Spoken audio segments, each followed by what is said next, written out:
Joseph A. Schumpeter. Capitalism, Socialism, and Democracy. With a new introduction by Joseph E. Stiglitz. London and New York. Introduction. Joseph E. Stiglitz. It is always a pleasure to reread Joseph Schumpeter's monumental work, Capitalism, Socialism, and Democracy, a work that is as relevant today as when it was first published 65 years ago. It has become a classic not only in economics but in political science. Terms like Schumpeterian competition and creative destruction have entered the lexicon, and there is an international Joseph A. Schumpeter Society promoting his ideas. The republication of his book is a good occasion to reflect on why his ideas have had such influence and why perhaps they have not had the influence that they should. Within the realm of economics, he argued against the competitive equilibrium model that prevailed then and prevails today. This model, often referred to as the Walrasian model, after the French economist Léon Walras, who first gave it a mathematical articulation, or the Arrow-Debreu model, after the two American Nobel Prize winners, who established the conditions under which an equilibrium existed in such a model, and in which the equilibrium was Pareto efficient in the sense that no one could be made better off without making someone else worse off. It is the familiar demand and supply model taught in every economics principle course. And in this model, monopoly is the scourge. Monopolies constrain output and raise prices. To Schumpeter, the heart of capitalism was innovation, and innovation required some degree of monopoly power. Schumpeterian competition replaced competition in the market with competition for the market. If competition were perfect, innovators would not be able to appropriate any returns to their innovations, and without innovations, economies would stagnate. Writing after a period in which the capitalist economy's performance was less than stellar, the Great Depression in which large fractions of the capital and human resources had been left idle, at greater human suffering, for an extended period of time, he could still look at the great sweep of history. Such fluctuations had happened repeatedly, and even taking the loss in output during such episodes into account, he noted the huge increases in living standards which capitalism had brought about, and which it was likely to continue to bring about. He was even optimistic about the elimination of poverty, with little evidence of an increase in inequality. As average incomes were increased, so too was it likely that those at the bottom would see newfound prosperity.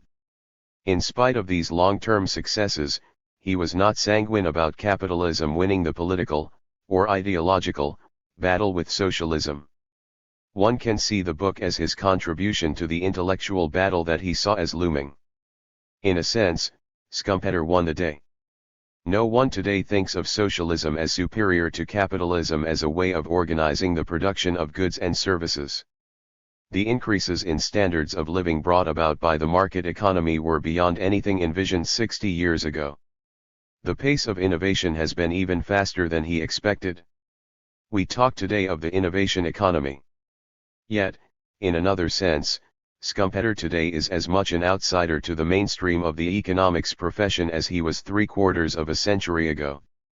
The equilibrium approach which he criticized so forcefully is still the dominant paradigm. And there is a new threat to capitalism, not from socialism, but from the right, from the capitalists themselves. Today, the issue is very much saving capitalism from the capitalists, from a form of statism that is far worse in some ways than socialism, something I have called corporate welfarism, in which the power of the state is used to protect the rich and powerful, rather than the poor and society more generally. It is a failure born out of limitations of the kind of competitive democracy that he trumpeted. My own principles textbook was, for instance, the first principles textbook to devote a chapter to the issues of innovation which Schumpeter thought were central to capitalism. In most graduate programs in economics, a little time is devoted to endogenous growth theory, the notion that the pace of innovation is determined by economic decisions, but at a small fraction of the time that is devoted to the equilibrium theories based on models of perfect competition. The link between industrial structure and the pace of innovation, the focus of Schumpeter's concerns, is given scant attention. Point 1. It was some 35 years after Schumpeter's work that economists gave serious theoretical attention to the issue.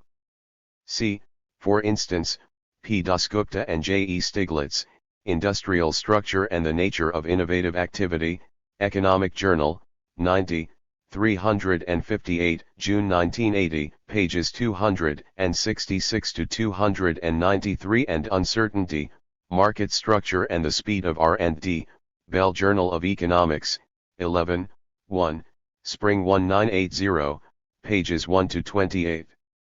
Part of Schumpeter's problem was one of language. He wrote in words, but the language of modern economics is mathematics. His ideas had to be translated, and as is often the case, much is lost in the process of translation. And yet, sometimes, something is gained. Mathematics allows greater precision in the articulation of the assumptions and the conclusions. Schumpeter talks of the virtues of capitalism in promoting innovation. He seems less concerned about monopolies. They would, in any case, be temporary, as innovation leads one monopolist to be replaced by another. But economics is about the scarcity of resources, and the natural question for an economist is, does it allocate resources to innovation in an efficient way? It is not a criticism of Schumpeter that he did not fully answer such a question, or that the answers his discussion suggests may not be fully correct. He was laying out a markedly different model of capitalism than the equilibrium model that had prevailed for so long. His contribution was to urge the economics profession to go down a different path. And the few that have found interesting, if still, tentative answers. Monopolies can be far less temporary than Schumpeter thought, while in some cases the threat of entry can be an important impetus to innovation. In other cases, to maintain their monopoly power, firms devote considerable resources to the creation of socially unproductive entry barriers. In doing so, incumbents can discourage the overall pace of innovation. Microsoft has become the poster child of how an incumbent can discourage innovation. These and other firms have become highly innovative in creating new forms of entry barriers and in extracting rents out of their monopoly power. The drive for increased profits provides the incentives for innovation, and accordingly, it is not a surprise that if private returns are not well aligned with social returns, innovation itself gets distorted. The distinction between private and social returns had already been highlighted by the work of A.C. Pigou at Cambridge, but it had not attained the prominence that modern sensibilities over environmental externalities, for instance, have given it. I alluded to one example in the previous paragraph: innovations in the ability to use monopoly power to create new barriers to entry. The cigarette companies used innovation to create more addictive products, the financial industry to create products that would better exploit the ignorance of their customers and their human foibles.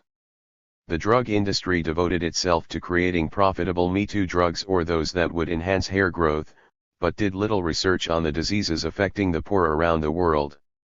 With carbon having no price, it is no wonder that there were no incentives to find new ways to reduce carbon emissions. The fact that private and social profitability may differ markedly also helps explain why naive arguments about the positive benefits of evolutionary processes are wrong. Schumpeter was right to focus on the long-run benefits of innovation, as opposed to the short-run benefits of static efficiency that are central to the equilibrium theory approach. Most of the increases in standards of living are a result of innovations. And he was right to emphasize the trade-off between short-run efficiency and long-run dynamic benefits. A patent system means that knowledge is temporarily used less efficiently. There is a loss of static efficiency from that as well as from the exercise of monopoly power. But if a patent system generates more innovation, then the long-term benefits may well exceed the short-run costs. This is a message that policymakers in developing countries and at the international financial institutions, the World Bank and the IMF, that advise them need to take to heart. Industrial policies, such as those undertaken by Korea, may lead to some short-run inefficiencies, but these are overwhelmed by the dynamic gains. But the notion that evolutionary processes will necessarily lead to ever-increasing standards of living is not persuasive. Indeed, the recent crisis has cast further doubt on the validity of these perspectives. For instance, financial institutions that had understood better the nature of risk and undertaken more prudent actions, example not undertaken excessive leverage, would not have survived. Investors would have seen their seemingly lower returns, and demanded that management be replaced. To be sure, those who argued for greater prudence can say, "I told you so." But firms, and their management, that were wiped out in the creative destruction of the process of irrational optimism and deficient risk analysis are not easily brought back to life. Indeed, reward structures have allowed those who led the economy to the abyss to walk away with billions and billions less than they would have had if their flawed analyses had been right, but far more than they deserve, given the costs that they have imposed on the rest of society. So too, Schumpeter's optimism that all, or most, citizens would benefit from dynamic capitalism appears unwarranted. Without using these words, he seems to have believed in trickle-down economics. Of course, if abusive capitalism does not lead to increased inequality, then if average incomes increase, so too will poverty be reduced. But 21st century capitalism illustrates that inequality can increase so much that most individuals can be worse off. Median household income has been falling, and is lower today, adjusted for inflation, than it was a decade ago. And this does not take into account the decreased sense of well-being from increased insecurity and environmental degradation. Those who are losing their homes and their life savings as a result of the innovations of America's financial system may take little comfort in the notion that perhaps their grandchildren will be better off. The realization that, say, median income of male workers in their 30s is lower today than it was 30 years ago may also diminish confidence in trickle-down economics. One of Schumpeter's important contributions was to generate deeper thinking about innovation systems. Today, there is much more recognition of the central role of the government in promoting basic science. But government has ever played a critical role in promoting technology, and had done so long before Schumpeter wrote his treatise. Today, we think of the role of government in helping create the most transformative innovations of the 20th century, including the Internet, but even in the 19th century, government financed the first telegraph line, and not only supported the research that provided the foundations of America's increase in agricultural productivity, but provided the extension services that brought that knowledge to farmers. More controversial is Schumpeter's seeming emphasis on the role of large, often monopolistic, enterprises in promoting innovation. There is an important strand of research which argues that a large fraction of modern and key innovations originate in new and smaller firms. While some aspects of the innovation process can be routinized, real creativity can't be, and if large enterprises stifle opportunities for new entrants, innovation may suffer. Recent discussions of innovation have also paid a great deal of attention to the role of intellectual property rights, and it is striking how little attention Schumpeter seems to pay to the issue. But the issue illustrates the shift in the debate. Everyone agrees on the central role of private firms. The debate over socialism is over. The question is, what kind of capitalism best promotes innovation? Earlier, I suggested that there needs to be an important role for government in basic research, and even in certain aspects of applied R&D. Government needs to set the rules of the game. It is increasingly becoming recognized that poorly designed, excessively strong, intellectual property rights can inhibit innovation. Special corporate interests have worked to enclose the commons of knowledge, making access to knowledge the most important input for the advancement of science and technology more difficult. Patent thickets, competing claims over intellectual property, may inhibit innovation. And monopolies often have attenuated incentives for innovation. The result is that the intellectual property regime can actually reduce the pace of innovation, and there is some worry that that may be the case in the United States today. The intellectual property regime, like the other rules and regulations that govern the economy, is the result of the political process. And in his analysis of political processes, Schumpeter again makes a seminal contribution. He again focuses on the role of competition in this case, competition for political leadership. He is as aware of the imperfections in the process of political competition as in market competition. I have suggested that he may be too sanguine about the virtues of imperfect market competition, paying too little attention to its adverse effects. So too in the realm of political competition. Recent years have seen how political parties use their political power to limit competition and to distort the outcomes, example through gerrymandering and, in some cases, making it more difficult for those likely to oppose them to vote. Campaign contributions and lobbying too have distorted the political process, with consequences evident in the current crisis. The financial sector first succeeded in buying deregulation, and then a massive bailout. Most importantly, Schumpeter saw the interplay between economics and politics. He was, perhaps, worried that in the aftermath of the Great Depression and the disappointment with the performance of the market economy, the true virtues of the market economy, its innovativeness, would be ignored. He was rightly critical of the economics profession, whose analysis was based on a particular model of the market economy, an equilibrium model, in which innovation played no role. In this model, perfect competition was the ideal, and when that ideal was achieved, the market was fully efficient. But in his zeal to make sure that the virtues of capitalism based on imperfect markets were not overlooked, he himself overlooked its limitations. Social innovations are as important as technological innovations. Without an understanding of those limitations, we cannot improve our market economy. The concern today is not that it live up to some economist's ideal. The problem is that the growth that has been achieved may not be sustainable, and that the benefits of the growth that has occurred are accruing to but a fraction of the population. But by giving us an alternative way of seeing how our economic and political system works, Schumpeter provided us some of the essential tools with which to continue this never-ending quest for a better society. Part I. The Marxian Doctrine. Prologue.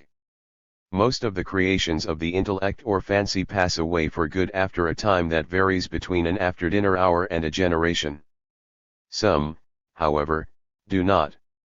They suffer eclipses, but they come back again, and they come back not as unrecognizable elements of a cultural inheritance, but in their individual garb and with their personal scars which people may see and touch. These we may well call the great ones. It is no disadvantage of this definition that it links greatness to vitality. Taken in this sense, this is undoubtedly the word to apply to the message of Marx. But there is an additional advantage to defining greatness by revivals: it thereby becomes independent of our love or hate. We need not believe that a great achievement must necessarily be a source of light or faultless in either fundamental design or details. On the contrary, we may believe it to be a power of darkness. We may think it fundamentally wrong or disagree with it on any number of particular points. In the case of the Marxian system, such adverse judgment or even exact disproof, by its very failure to injure fatally, only serves to bring out the power of the structure. The last 20 years have witnessed a most interesting Marxian revival. That the great teacher of the socialist creed should have come into his own in Soviet Russia is not surprising. And it is only characteristic of such processes of canonization that there is, between the true meaning of Marx's message and Bolshevist practice and ideology, at least as great a gulf as there was between the religion of humble Galileans and the practice and ideology of the princes of the church or the warlords of the Middle Ages. But another revival is less easy to explain: the Marxian revival in the United States. This phenomenon is so interesting because until the 20s there was no Marxian strain of importance in either the American labor movement or in the thought of the American intellectual. What Marxism there was always had been superficial, insignificant, and without standing. Moreover, the Bolshevist type of revival produced no similar spurt in those countries which had previously been most steeped in Marxology. In Germany notably, which of all countries had the strongest Marxian tradition, a small orthodox sect indeed kept alive during the post-war socialist boom as it had during the previous depression. But the leaders of socialist thought, not only those allied to the Social Democratic Party but also those who went much beyond its cautious conservatism in practical questions, betrayed little taste for reverting to the old tenets and, while worshipping the deity, took good care to keep it at a distance and to reason in economic matters exactly like other economists. Outside of Russia, therefore, the American phenomenon stands alone. We are not concerned with its causes. But it is worthwhile to survey the contours and the meaning of the message so many Americans have made their own. Point 1. Marx the prophet. It was not by a slip that an analogy from the world of religion was permitted to intrude into the title of this chapter. There is more than analogy. In one important sense, Marxism is a religion. To the believer it presents, first, a system of ultimate ends that embody the meaning of life and are absolute standards by which to judge events and actions, and, secondly, a guide to those ends which implies a plan of salvation and the indication of the evil from which mankind, or a chosen section of mankind, is to be saved. We may specify still further, Marxist socialism also belongs to that subgroup which promises paradise on this side of the grave.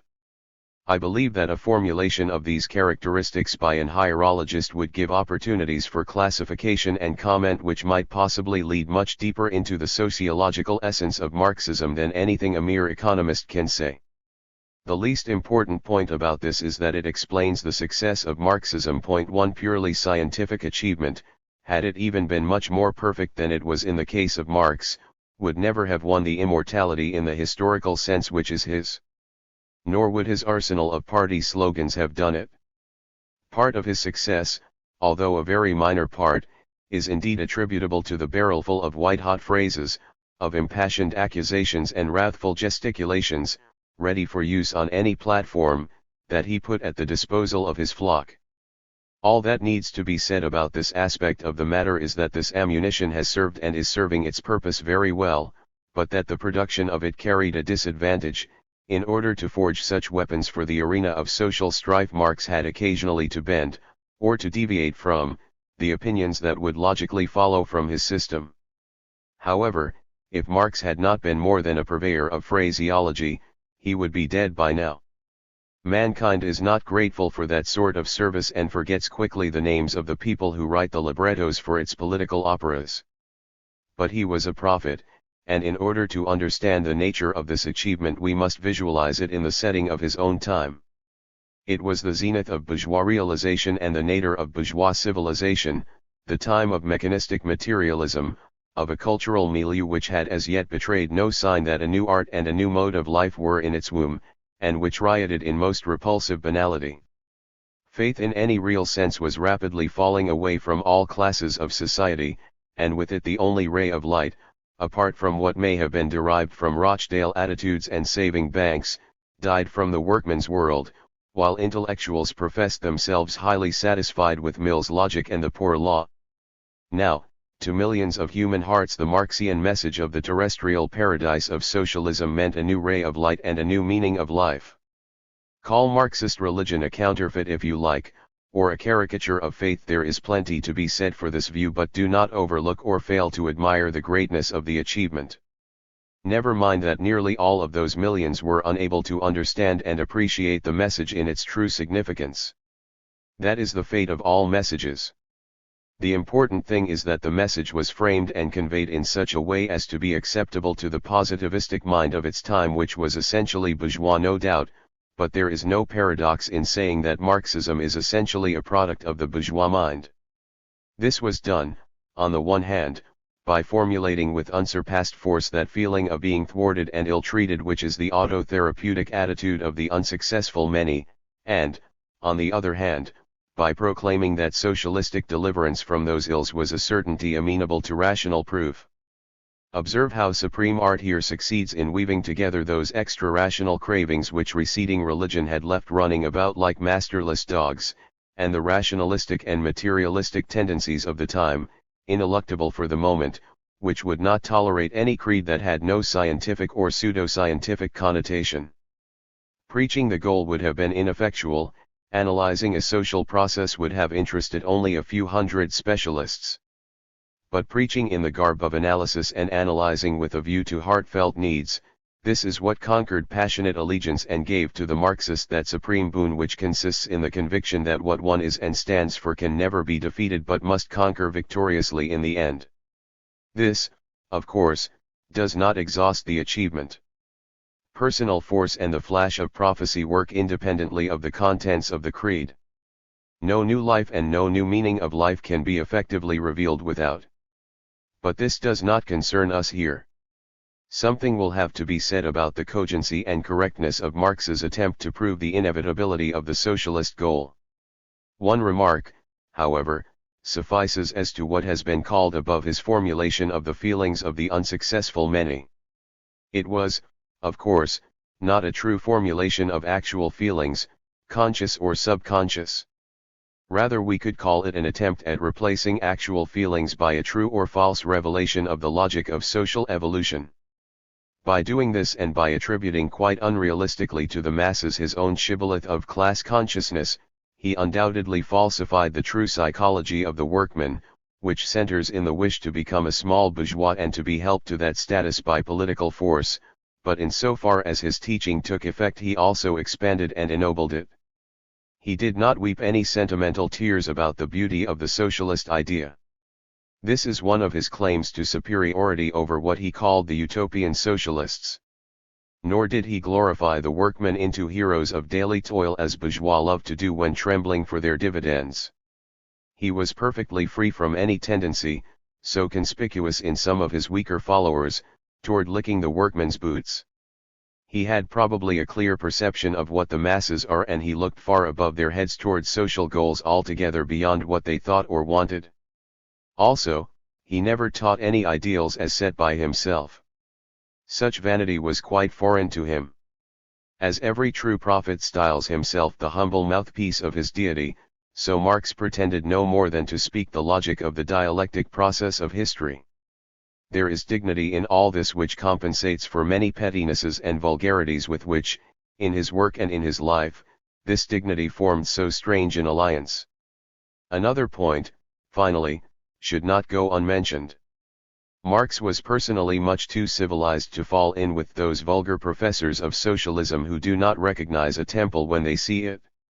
He was perfectly able to understand a civilization and the relatively absolute value of its values, however far removed from it he may have felt himself to be. In this respect no better testimony to his broad-mindedness can be offered than the Communist Manifesto, which is an account nothing short of glowing too of the achievements of capitalism, and even in pronouncing pro futuro death sentence on it, he never failed to recognize its historical necessity. This attitude, of course, implies quite a lot of things Marx himself would have been unwilling to accept. But he was undoubtedly strengthened in it, and it was made more easy for him to take, because of that perception of the organic logic of things to which his theory of history gives one particular expression. Things social fell into order for him, and however much of a coffee-house conspirator he may have been at some junctures of his life, his true self despised that sort of thing. Socialism for him was no obsession which blots out all other colors of life and creates an unhealthy and stupid hatred or contempt for other civilizations.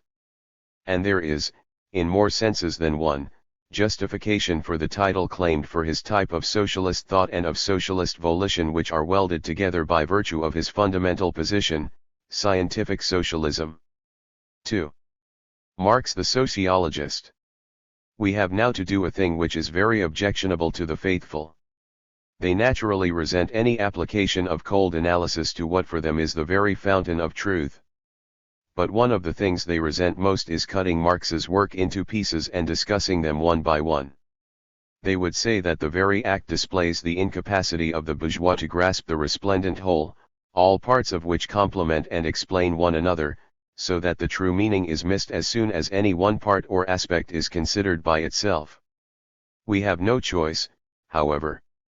By committing the offense and next taking up Marx the sociologist after Marx the prophet, I do not mean to deny either the presence of a unity of social vision which succeeds in giving some measure of analytic unity, and still more a semblance of unity, to the Marxian work, or the fact that every part of it, however independent intrinsically, has been correlated by the author with every other. Enough independence remains nevertheless in every province of the vast realm to make it possible for the student to accept the fruits of his labors in one of them while rejecting those in another. Much of the glamour of the faith is lost in the process, but something is gained by salvaging important and stimulating truth which is much more valuable by itself than it would be if tied to hopeless wreckage. This applies first of all to Marx's philosophy, which we may as well get out of our way once and for all. German-trained and speculative-minded as he was, He had a thorough grounding and a passionate interest in philosophy. Pure philosophy of the German kind was his starting point and the love of his youth. For a time he thought of it as his true vocation. He was a neo-Hegelian, which roughly means that while accepting the master's fundamental attitudes and methods, he and his group eliminated, and replaced by pretty much their opposites, the conservative interpretations put upon Hegel's philosophy by many of its other adherents. This background shows in all his writings wherever the opportunity offers itself. It is no wonder that his German and Russian readers, by bent of mind and training similarly disposed, should seize primarily upon this element and make it the master key to the system. I believe this to be a mistake and an injustice to Marx's scientific powers. He retained his early love during the whole of his lifetime. He enjoyed certain formal analogies which may be found between his and Hegel's argument. He liked to testify to his Hegelianism and to use Hegelian phraseology. But this is all. Nowhere did he betray positive science to metaphysics. He says himself as much in the preface to the second edition of the first volume of Das Kapital, and that what he says there is true and no self-delusion can be proved by analyzing his argument, which everywhere rests upon social fact, and the true sources of his propositions, none of which lies in the domain of philosophy. Of course, those commentators or critics who themselves started from the philosophic side were unable to do this because they did not know enough about the social sciences involved. The propensity of the philosophic system builder, moreover, made them averse to any other interpretation but the one which proceeds from some philosophic principle. So they saw philosophy in the most matter-of-fact statements about economic experience, thereby shunting discussion onto the wrong track, misleading friends and foes alike. Marx the sociologist brought to bear on his task an equipment which consisted primarily of an extensive command over historical and contemporaneous fact. His knowledge of the latter was always somewhat antiquated, for he was the most bookish of men and therefore fundamental materials, as distinguished from the material of the newspapers, always reached him with a lag. But hardly any historical work of his time that was of any general importance or scope escaped him, although much of the monographic literature did. While we cannot extol the completeness of his information in this field as much as we shall his erudition in the field of economic theory, he was yet able to illustrate his social visions not only by large historical frescoes but also by many details, most of which were as regards reliability rather above than below the standards of other sociologists of his time. These facts he embraced with a glance that pierced through the random irregularities of the surface down to the grandiose logic of things historical. In this there was not merely passion. There was not merely analytic impulse. There were both. And the outcome of his attempt to formulate that logic, the so-called economic interpretation of history, is doubtless one of the greatest individual achievements of sociology to this day. Before it, the question sinks into insignificance whether or not this achievement was entirely original and how far credit has in part to be given to predecessors, German and French. The economic interpretation of history does not mean that men are, consciously or unconsciously, wholly or primarily, actuated by economic motives.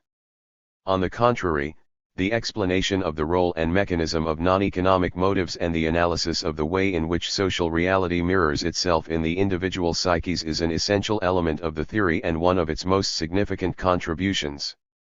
Marx did not hold that religions, metaphysics, schools of art, ethical ideas, and political volitions were either reducible to economic motives or of no importance. He only tried to unveil the economic conditions which shape them and which account for their rise and fall. The whole of Max Weber's Two Facts and Arguments fits perfectly into Marx's system. Social groups and classes and the ways in which these groups or classes explain to themselves their own existence, location, and behavior were of course what interested him most. He poured the vials of his most bilious wrath on the historians who took those attitudes and their verbalizations, the ideologies or, as Pareto would have said, derivations, at their face value and who tried to interpret social reality by means of them.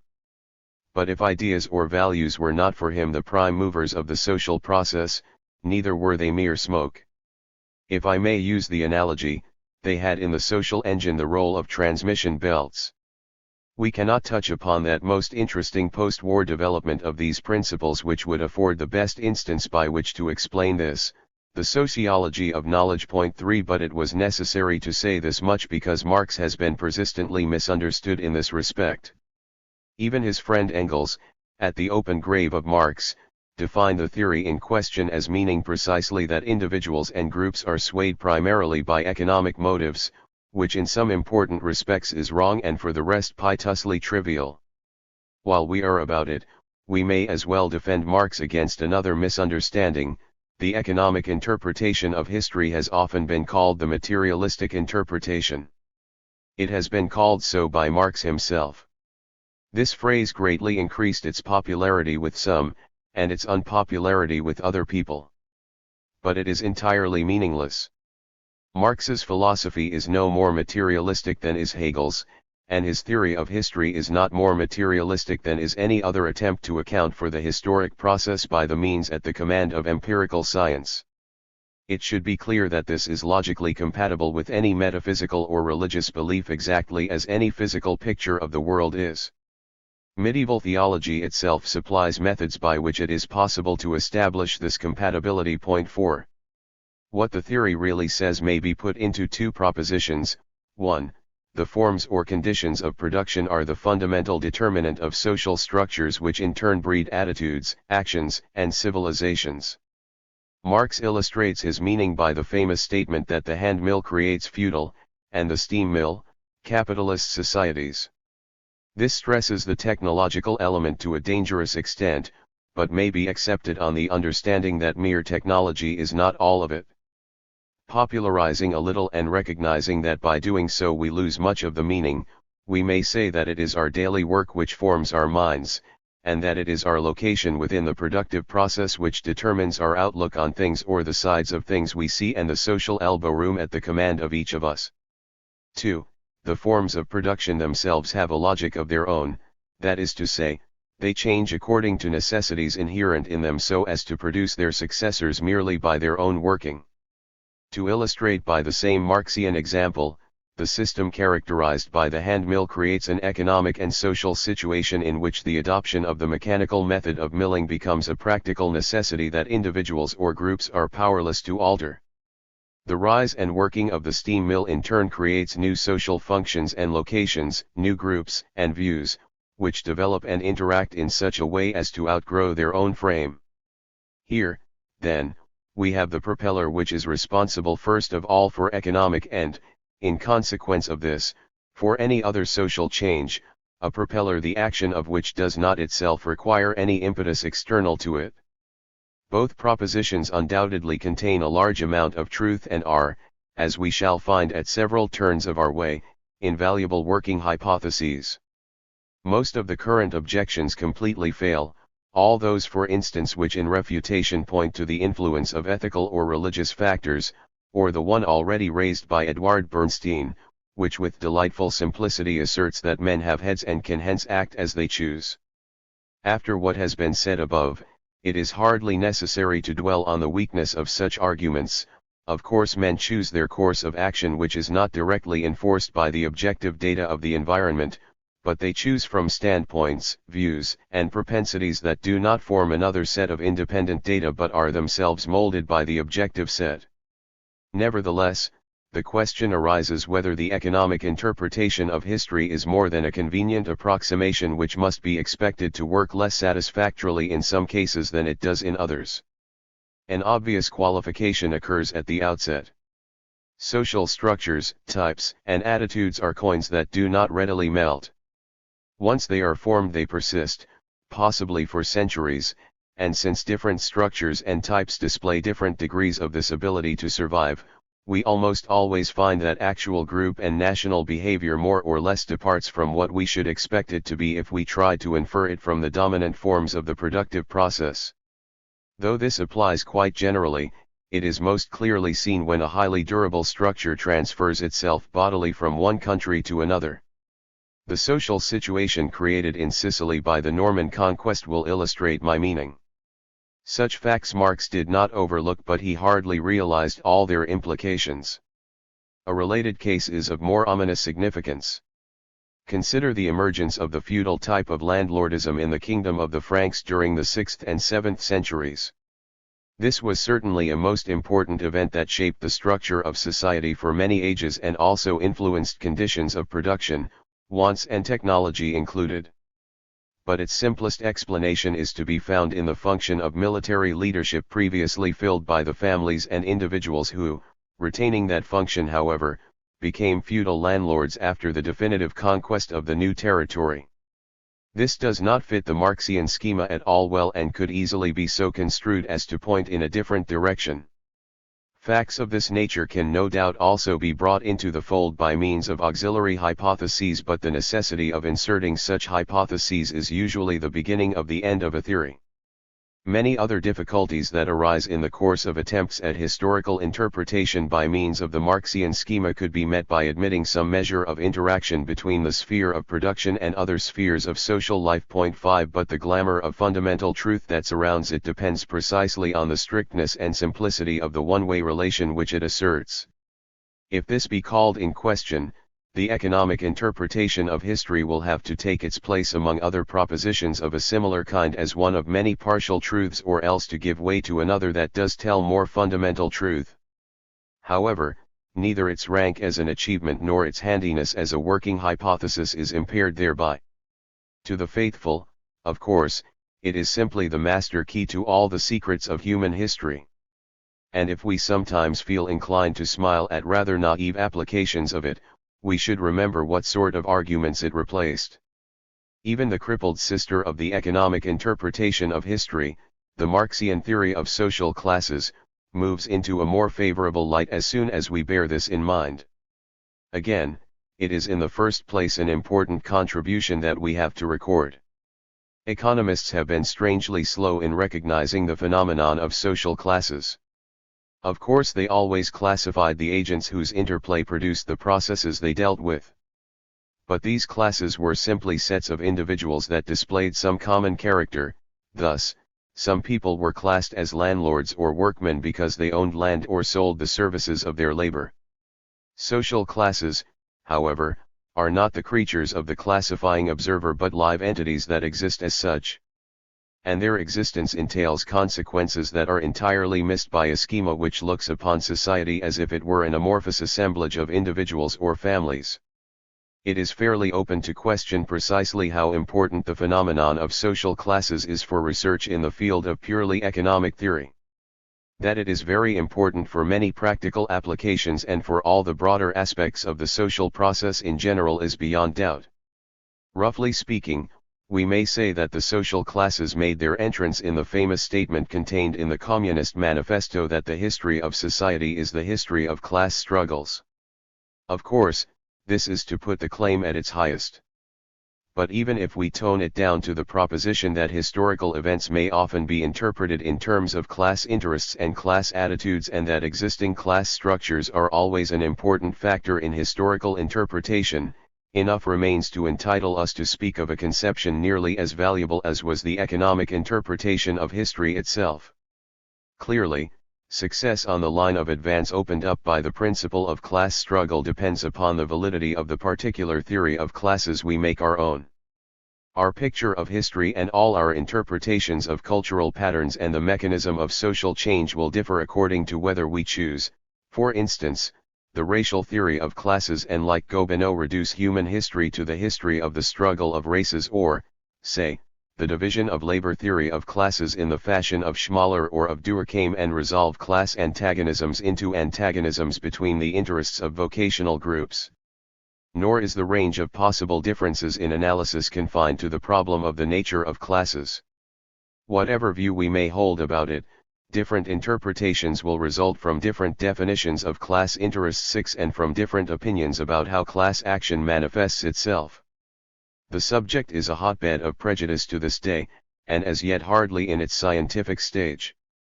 Curiously enough, Marx has never, as far as we know, worked out systematically what it is plain was one of the pivots of his thought.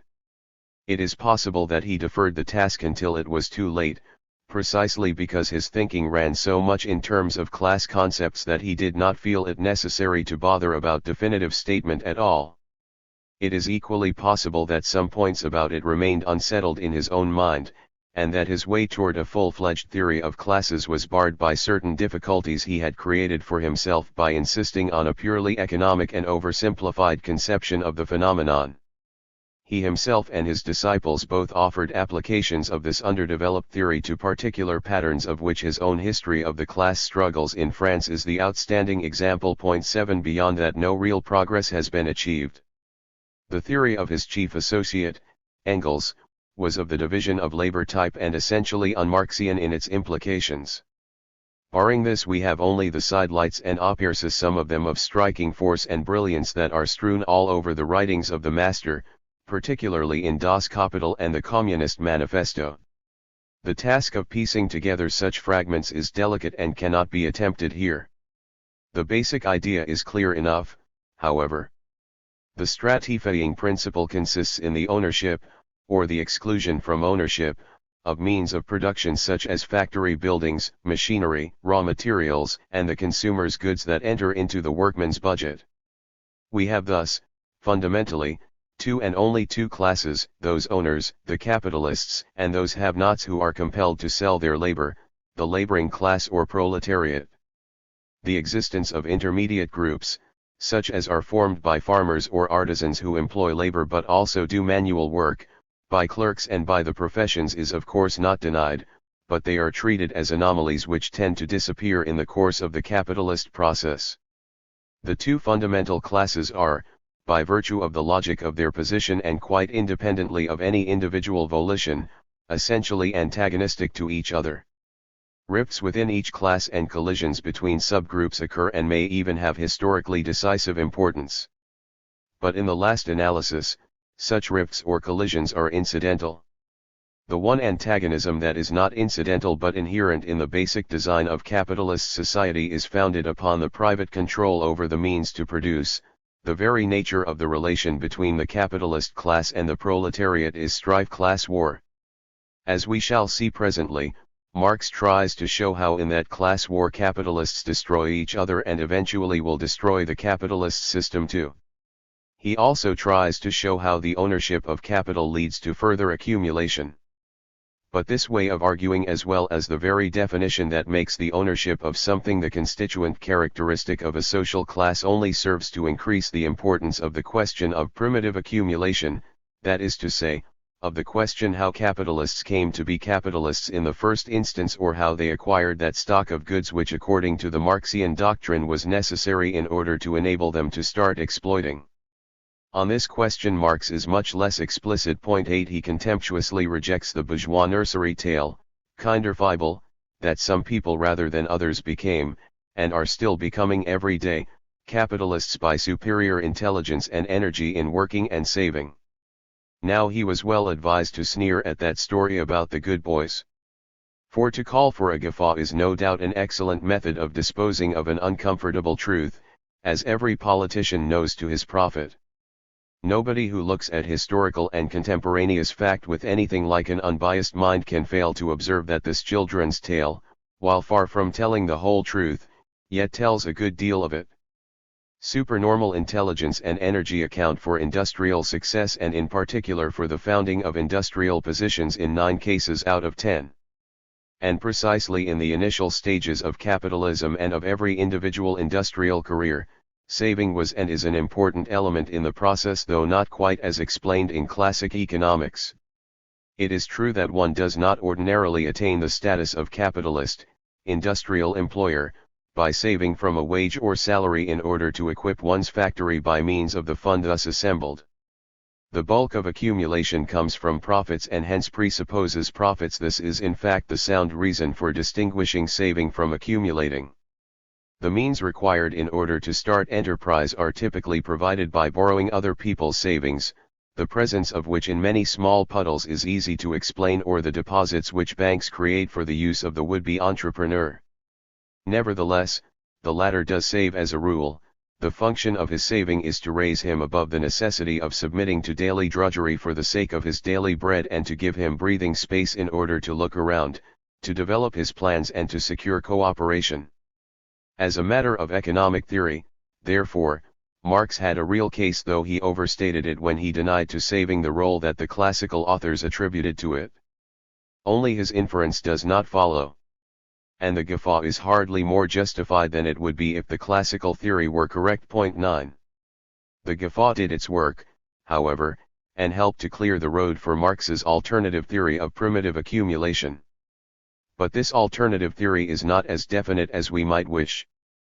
Force robbery, subjugation of the masses facilitating their spoliation, and the results of the pillage in turn facilitating subjugation. This was all right, of course, and admirably tallied with ideas common among intellectuals of all types, in our day still more than in the day of Marx.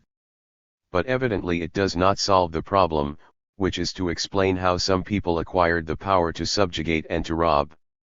Popular literature does not worry about it. I should not think of addressing the question to the writings of John Reed. But we are dealing with Marx. Now at least the semblance of a solution is afforded by the historical quality of all the major theories of Marx. For him, it is essential for the logic of capitalism, and not only a matter of fact, that it grew out of a feudal state of society.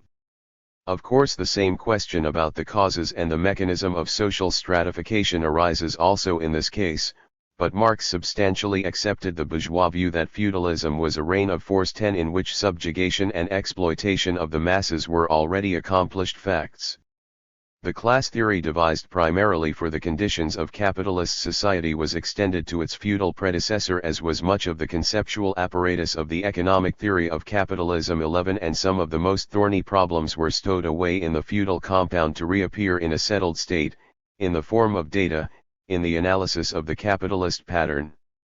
The feudal exploiter was simply replaced by the capitalist exploiter. In those cases in which feudal lords actually turned into industrialists, this alone would solve what is thus left of the problem. Historical evidence lends a certain amount of support to this view. Many feudal lords, particularly in Germany, in fact did erect and run factories, often providing the financial means from their feudal rents and the labor from the agricultural population, not necessarily but sometimes their serfs. Point 12 In all other cases the material available to stop the gap is distinctly inferior. The only frank way of expressing the situation is that from a Marxian standpoint there is no satisfactory explanation, that is to say, no explanation without resorting to non-Marxian elements suggestive of non-Marxian conclusions. Point 13. This, however, vitiates the theory at both its historical and its logical source. Since most of the methods of primitive accumulation also account for later accumulation, primitive accumulation, as it were, continues throughout the capitalist era, it is not possible to say that Marx's theory of social classes is all right except for the difficulties about processes in a distant past. But it is perhaps superfluous to insist on the shortcomings of a theory which not even in the most favorable instances goes anywhere near the heart of the phenomenon it undertakes to explain, and which never should have been taken seriously. These instances are to be found mainly in that epoch of capitalist evolution which derived its character from the prevalence of the medium-sized owner-managed firm. Beyond the range of that type, class positions, though in most cases reflected in more or less corresponding economic positions, are more often the cause than the consequence of the latter.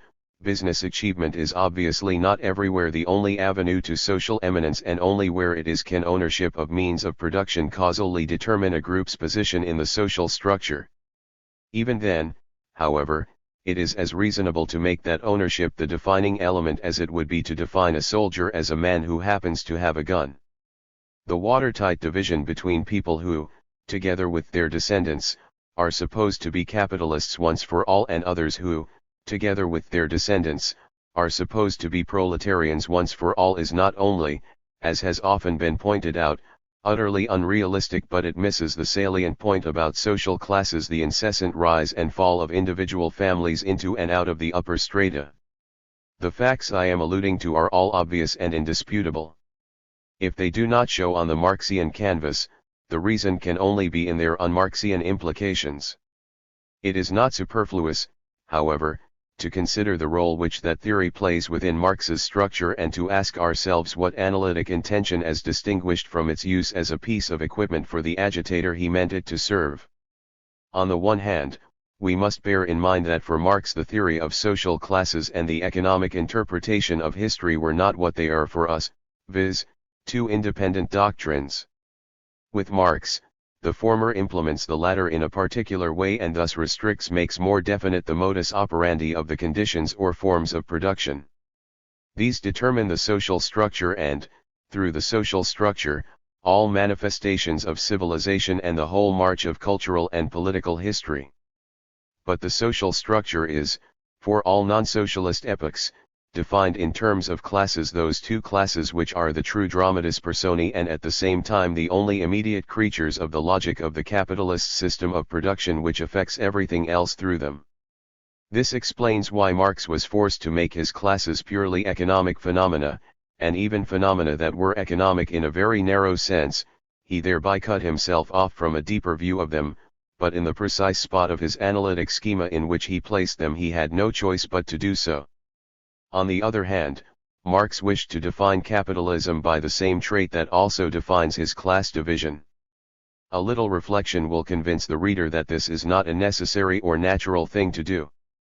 In fact, it was a bold stroke of analytic strategy which linked the fate of the class phenomenon with the fate of capitalism in such a way that socialism, which in reality has nothing to do with the presence or absence of social classes, became, by definition, the only possible kind of classless society, excepting primitive groups.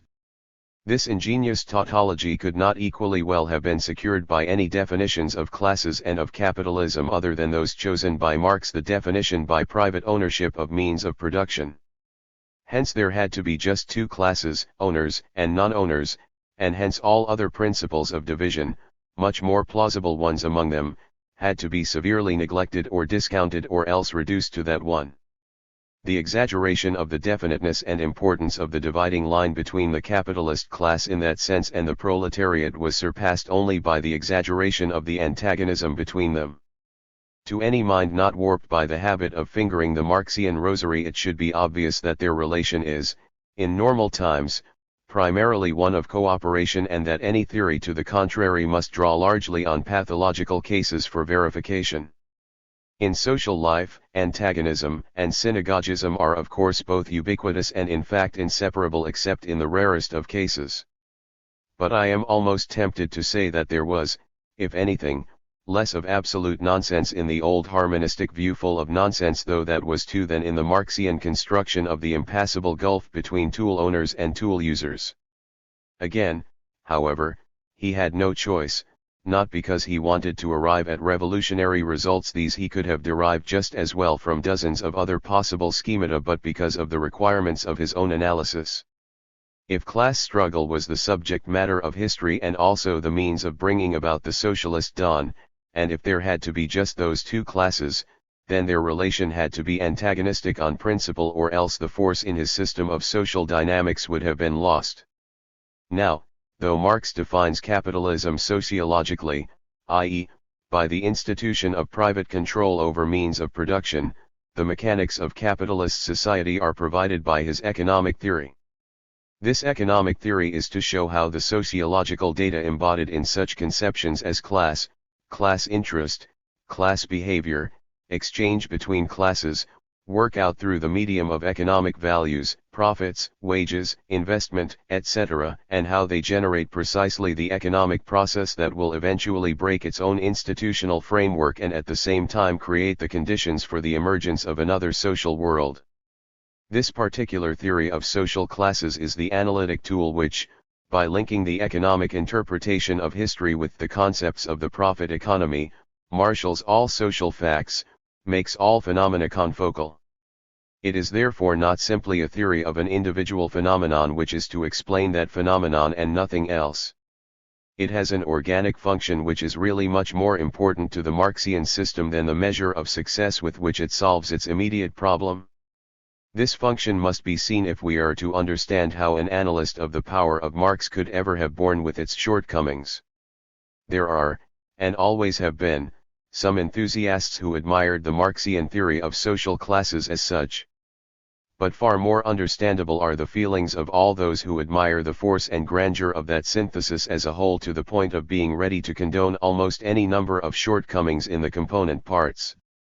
We shall try to appraise it for ourselves, Chapter 4. But first we must see how Marx's economic mechanics acquits itself of the task that his general plan imposes upon it. 3. Marx the economist. As an economic theorist, Marx was first of all a very learned man.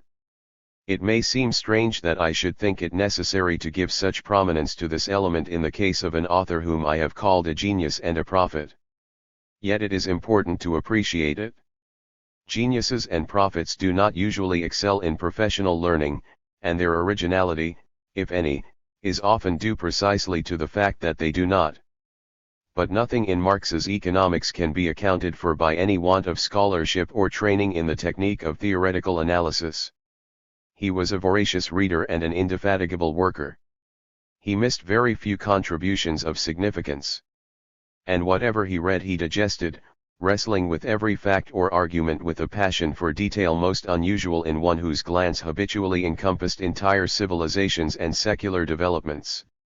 Criticizing and rejecting or accepting and coordinating, he always went to the bottom of every matter. The outstanding proof of this is in his work, Theories of Surplus Value, which is a monument of theoretical ardor. This incessant endeavor to school himself and to master whatever there was to master went some way toward freeing him from prejudices and extra-scientific aims, though he certainly worked in order to verify a definite vision. To his powerful intellect, the interest in the problem as a problem was paramount in spite of himself, and however much he may have bent the import of his final results, while at work he was primarily concerned with sharpening the tools of analysis proffered by the science of his day, with straightening out logical difficulties and with building on the foundation thus acquired a theory that in nature and intent was truly scientific whatever its shortcomings may have been. It is easy to see why both friends and foes should have misunderstood the nature of his performance in the purely economic field. For the friends, he was so much more than a mere professional theorist that it would have seemed almost blasphemy to them to give too much prominence to this aspect of his work. The foes, who resented his attitudes and the setting of his theoretic argument, found it almost impossible to admit that in some parts of his work he did precisely the kind of thing which they valued so highly when presented by other hands. Moreover, the cold metal of economic theory is in Marx's pages immersed in such a wealth of steaming phrases as to acquire a temperature not naturally its own. Whoever shrugs his shoulders at Marx's claim to be considered an analyst in the scientific sense thinks of course of those phrases and not of the thought, of the impassioned language and of the glowing indictment of exploitation and immiserization. This is probably the best way to render the word Verelendung, which is no more good German than that English monster is good English. It is immiserimento in Italian. To be sure, all these things and many others, such as his spiteful innuendos or his vulgar comment on Lady Orkney one are important parts of the show, were important to Marx himself and are so both for the faithful and for the unbelievers. They explain in part why many people insist on seeing in Marx's theorems something more than, and even something fundamentally different from, the analogous propositions of his master. But they do not affect the nature of his analysis. Marx had a master then? Yes. Real understanding of his economics begins with recognizing that, as a theorist, he was a pupil of Ricardo. He was his pupil not only in the sense that his own argument evidently starts from Ricardo's propositions but also in the much more significant sense that he had learned the art of theorizing from Ricardo. He always used Ricardo's tools, and every theoretical problem presented itself to him in the form of difficulties which occurred to him in his profound study of Ricardo and of suggestions for further work which he gleaned from it. Marx himself admitted much of this, although of course he would not have admitted that his attitude toward Ricardo was typically that of a pupil who goes to the professor, hears him speak several times in almost successive sentences of redundancy of population and of population that is redundant and again of machinery making population redundant, and then goes home and tries to work the thing out. That both parties to the Marxian controversy should have been averse to admitting this is perhaps understandable. Ricardo's is not the only influence which acted on Marx's economics but no other than that of Quesnay, from whom Marx derived his fundamental conception of the economic process as a whole, need be mentioned in a sketch like this. The group of English writers who between 1800 and 1840 tried to develop the labor theory of value may have furnished many suggestions and details, but this is covered for our purpose by the reference to the Ricardian current of thought. Several authors, to some of whom Marx was unkind in inverse proportion to their distance from him and whose work ran in many points parallel to his, Sismondi, Rodbertus, John Stuart Mill, must be left out of account, as must everything not directly pertaining to the main argument. So, for instance, Marx's distinctly weak performance in the field of money, in which he did not succeed in coming up to the Ricardian standard. Now for a desperately abbreviated outline of the Marxian argument, unavoidably unjust on many counts to the structure of Das Kapital, which, partly unfinished, partly battered by successful attack, still stretches its mighty skyline before us. 1. Marx fell in with the ordinary run of the theorists of his own and also of a later epoch by making a theory of value the cornerstone of his theoretical structure. His theory of value is the Ricardian one. I believe that such an outstanding authority as Professor Taussig disagreed with this and always stressed the differences. There is plenty of difference in wording, method of deduction and sociological implication, but there is none in the bare theorem, which alone matters to the theorist of today. Point 2. Both Ricardo and Marx say that the value of every commodity is, in perfect equilibrium and perfect competition, proportional to the quantity of labor contained in the commodity, provided this labor is in accordance with the existing standard of efficiency of production, the socially necessary quantity of labor. Both measure this quantity in hours of work and use the same method in order to reduce different qualities of work to a single standard. Both encounter the threshold difficulties incident to this approach similarly, that is to say, Marx encounters them as he had learned to do from Ricardo. Neither has anything useful to say about monopoly or what we now call imperfect competition. Both answer critics by the same arguments. Marx's arguments are merely less polite, more prolix, and more philosophical in the worst sense of this word. Everybody knows that this theory of value is unsatisfactory. In the voluminous discussion that has been carried on about it, the right is not indeed all on one side and many faulty arguments have been used by its opponents. The essential point is not whether labor is the true source or cause of economic value.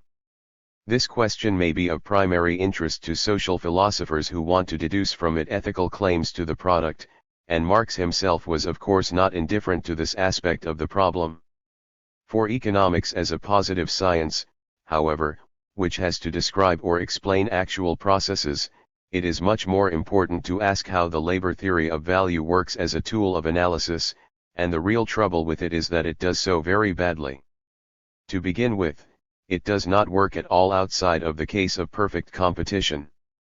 Second, even with perfect competition it never works smoothly except if labor is the only factor of production and, moreover, if labor is all of one kind. Point 3. If either of these two conditions is not fulfilled, additional assumptions must be introduced and analytical difficulties increase to an extent that soon becomes unmanageable.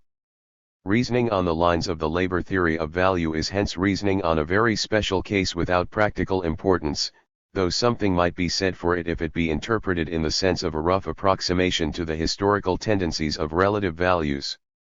The theory which replaced it in its earliest and now outmoded form, known as the theory of marginal utility, may claim superiority on many counts, but the real argument for it is that it is much more general and applies equally well, on the one hand, to the cases of monopoly and imperfect competition and, on the other hand, to the presence of other factors and of labor of many different kinds and qualities.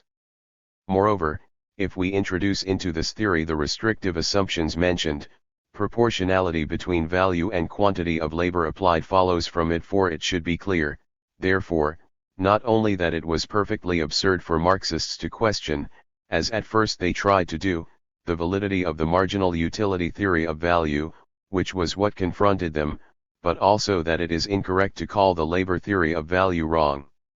In any case it is dead and buried. 2. Though neither Ricardo nor Marx seems to have been fully aware of all the weaknesses of the position in which they had placed themselves by adopting this starting point, they perceived some of them quite clearly.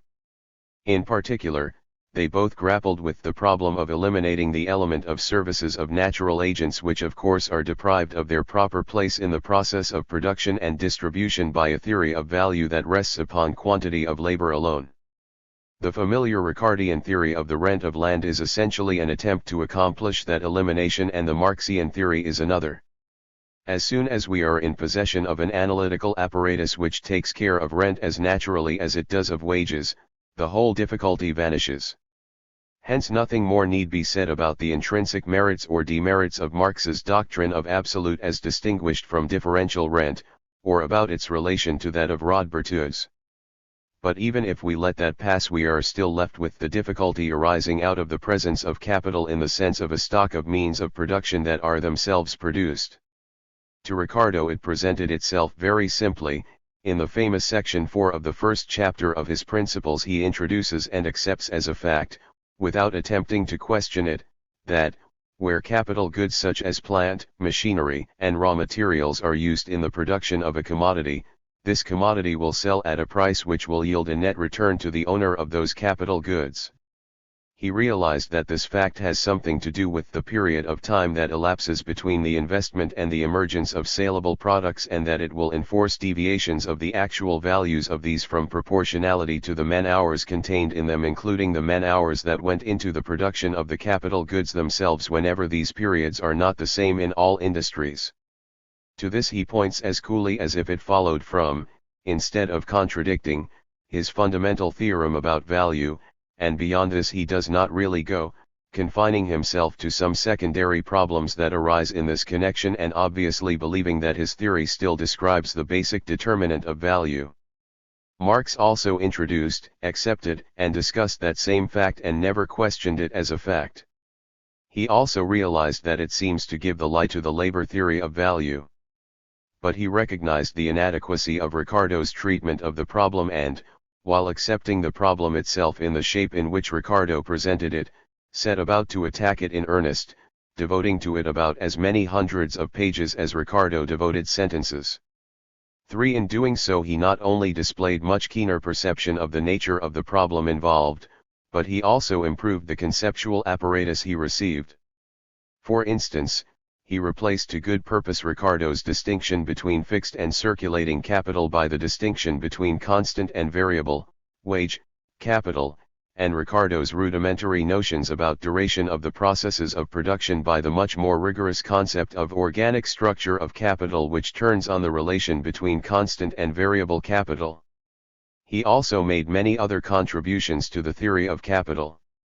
We will however confine ourselves now to his explanation of the net return to capital, his theory of exploitation. The masses have not always felt themselves to be frustrated and exploited. But the intellectuals that formulated their views for them have always told them that they were, without necessarily meaning by it anything precise. Marx could not have done without the phrase even if he had wanted to. His merit and achievement were that he perceived the weakness of the various arguments by which the tutors of the mass mind before him had tried to show how exploitation came about, and which even today supply the stock in trade of the ordinary radical. None of the usual slogans about bargaining power and cheating satisfied him. What he wanted to prove was that exploitation did not arise from individual situations occasionally and accidentally, but that it resulted from the very logic of the capitalist system, unavoidably and quite independently of any individual intention. This is how he did it. The brain, muscles, and nerves of a laborer constitute, as it were, a fund or stock of potential labor, Arbeitskraft, usually translated not very satisfactorily by labor power. This fund or stock Marx looks upon as a sort of substance that exists in a definite quantity and in capitalist society is a commodity like any other. We may clarify the thought for ourselves by thinking of the case of slavery.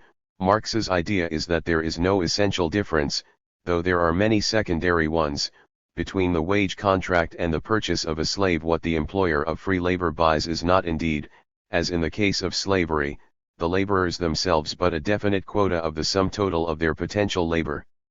Now since labor in that sense, not the labor service or the actual man-hour, is a commodity, the law of value must apply to it.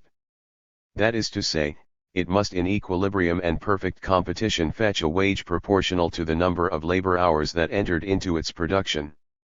But what number of labor hours enters into the production of the stock of potential labor that is stored up within a workman's skin? Well, the number of labor hours it took and takes to rear, feed, clothe and house the laborer. 5 This constitutes the value of that stock, and if he sells parts of it expressed in days or weeks or years, he will receive wages that correspond to the labor value of these parts, just as a slave trader selling a slave would in equilibrium receive a price proportional to the total number of those labor hours. It should be observed once more that Marx thus keeps carefully clear of all those popular slogans which in one form or another hold that in the capitalist labor market the workman is robbed or cheated, or that, in his lamentable weakness, he is simply compelled to accept any terms imposed. The thing is not as simple as this. He gets the full value of his labor potential. But once the capitalists have acquired that stock of potential services, they are in a position to make the laborer work more hours, render more actual services than it takes to produce that stock or potential stock. They can exact, in this sense, more actual hours of labor than they have paid for. Since the resulting products also sell at a price proportional to the man-hours that enter into their production, there is a difference between the two values arising from nothing but the modus operandi of the Marxian law of values, which necessarily and by virtue of the mechanism of capitalist markets goes to the capitalist. This is the surplus value, mere word. 6 By appropriating it, the capitalist exploits labor, though he pays to the laborers not less than the full value of their labor potential and receives from consumers not more than the full value of the products he sells.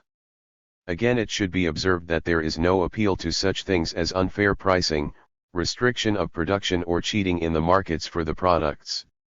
Marx did of course not mean to deny the existence of such practices. But he saw them in their true perspective and hence never based any fundamental conclusions upon them. Let us admire, in passing, the pedagogics of it, however special and removed from its ordinary sense the meaning might be which the word exploitation now acquires, however doubtful the support which it derives from the natural law and the philosophies of the schoolmen and the writers of the Enlightenment. It is received into the pale of scientific argument after all, and thus serves the purpose of comforting the disciple marching on to fight his battles. As regards the merits of this scientific argument, we must carefully distinguish two aspects of it, one of which has been persistently neglected by critics. At the ordinary level of the theory of a stationary economic process, it is easy to show that under Marx's own assumptions the doctrine of surplus value is untenable.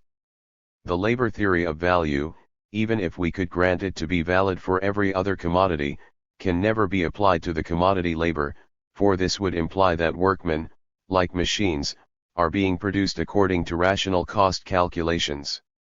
Since they are not, there is no warrant for assuming that the value of labor power will be proportional to the man-hours that enter into its production.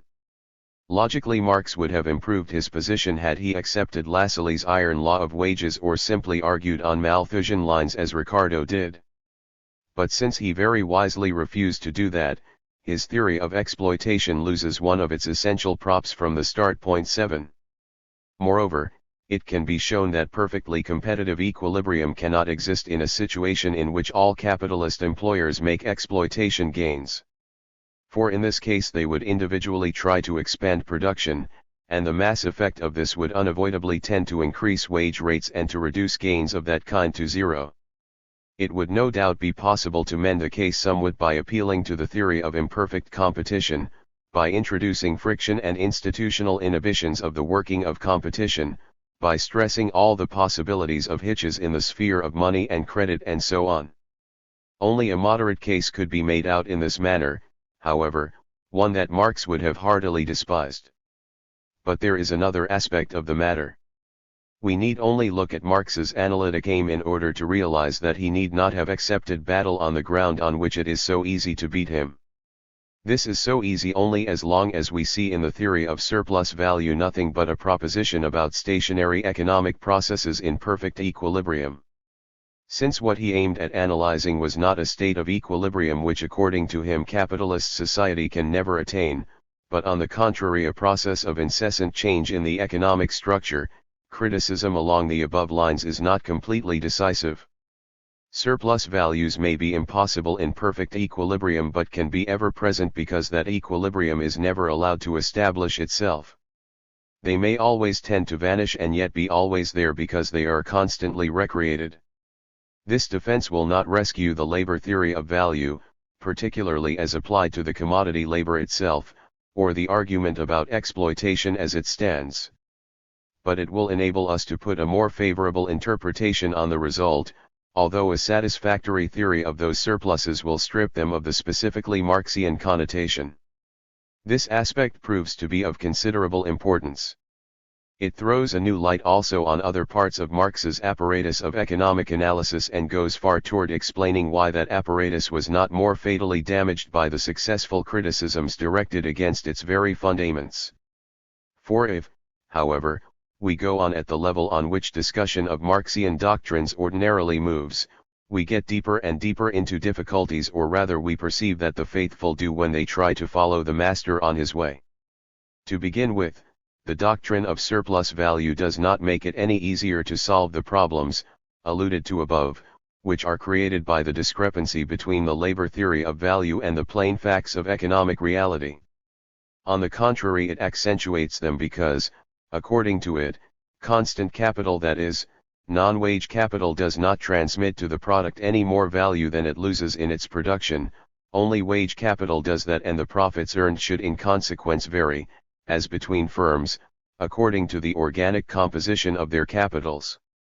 Marx relies on the competition between capitalists for bringing about a redistribution of the total mass of surplus value such that each firm should earn profits proportional to its total capital, or that individual rates of profits should be equalized.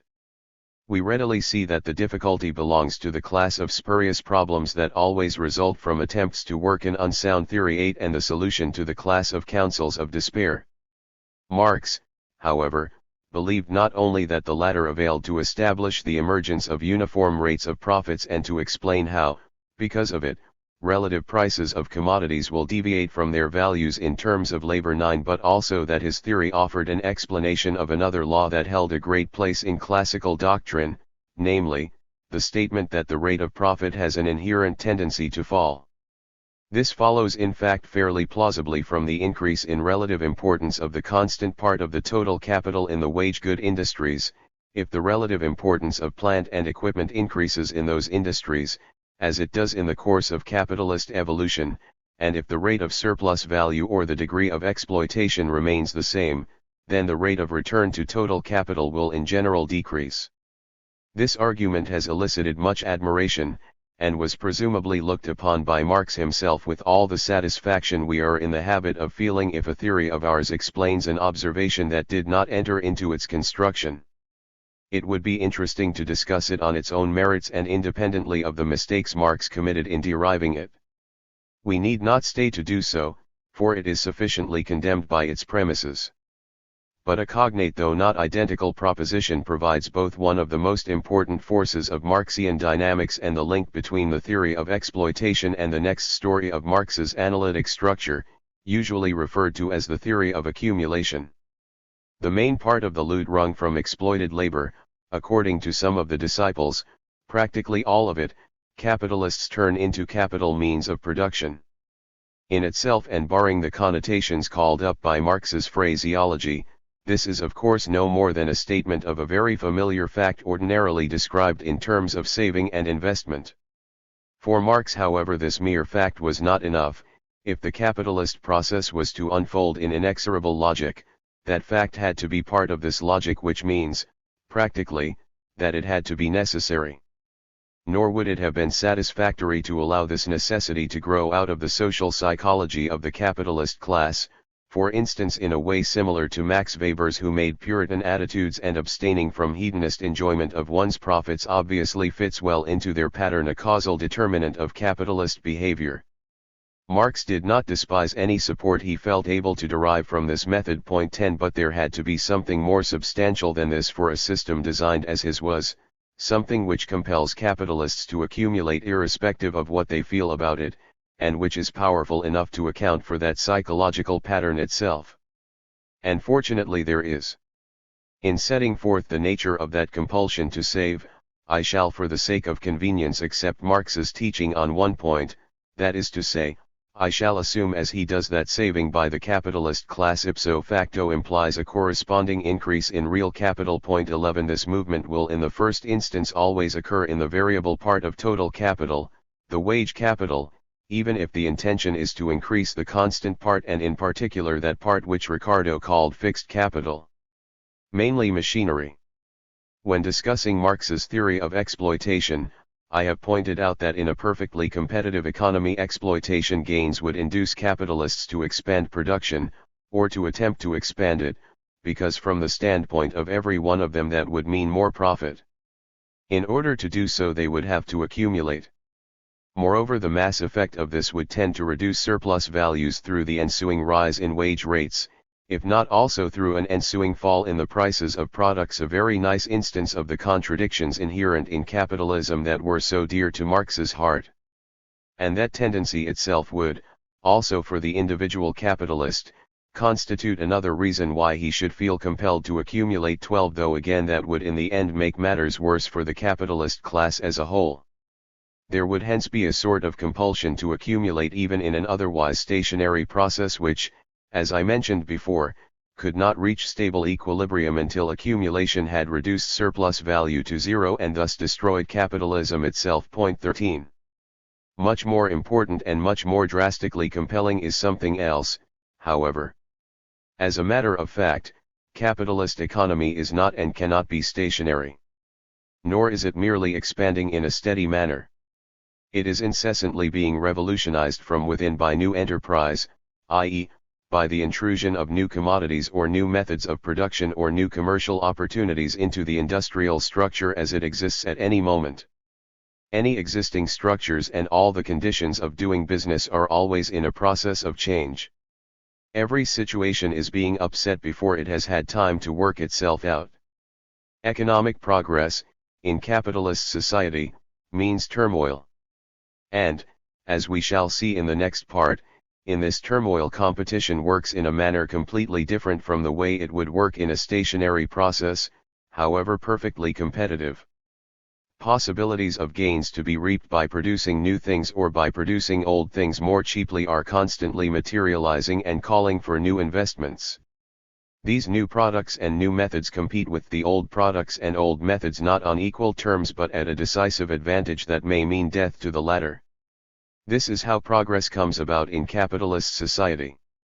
In order to escape being undersold, every firm is in the end compelled to follow suit, to invest in its turn and, in order to be able to do so, to plow back part of its profits, i.e., to accumulate. 14 Thus, everyone else accumulates.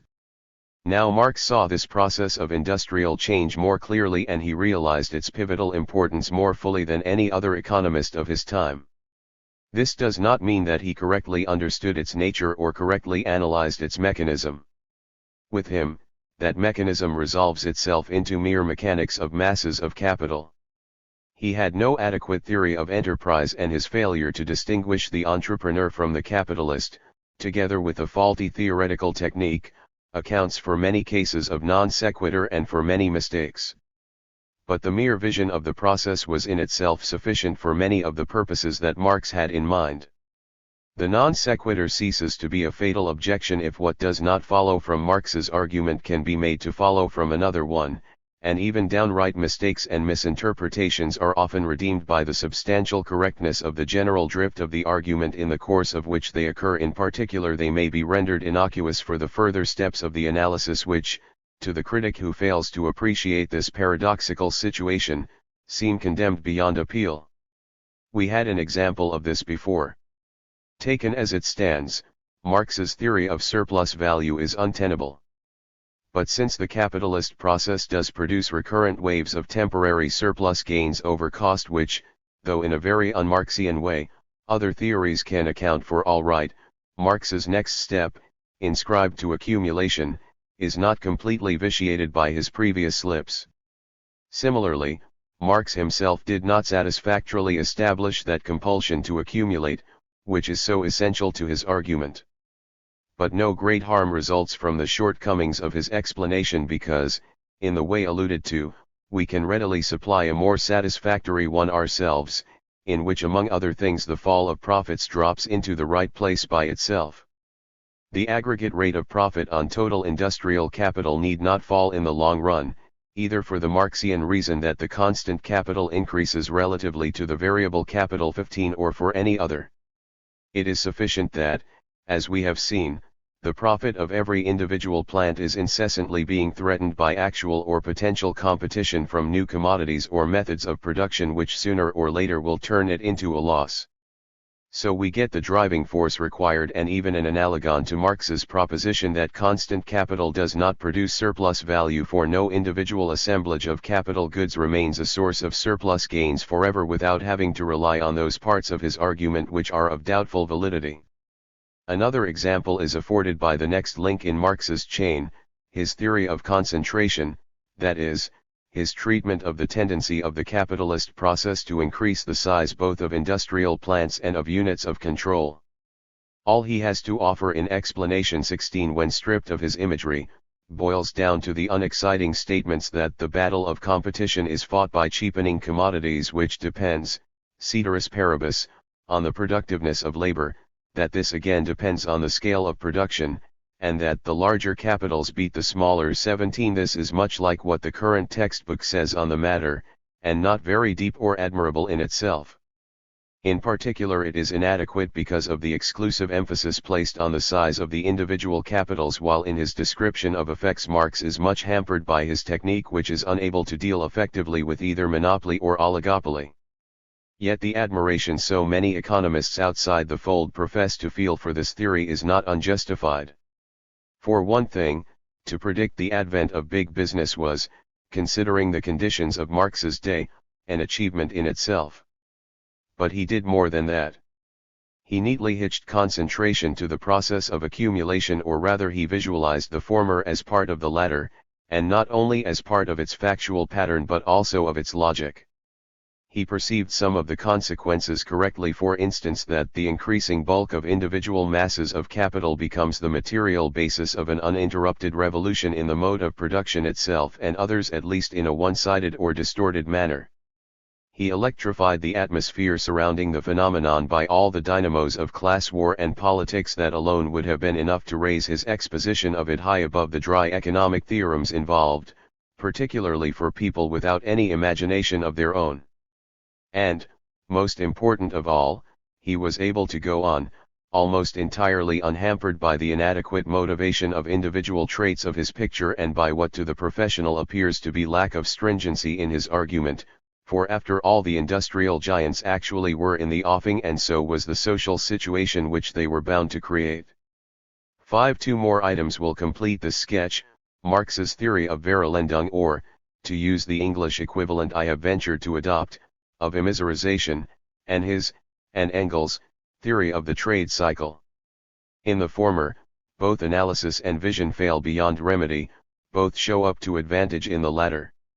Marx undoubtedly held that in the course of capitalist evolution real wage rates and the standard of life of the masses would fall in the better paid, and fail to improve in the worst paid strata, and that this would come about not through any accidental or environmental circumstances but by virtue of the very logic of the capitalist process. 18. As a prediction, this was of course singularly infelicitous, and Marxists of all types have been hard put to it to make the best of the clearly adverse evidence that confronted them.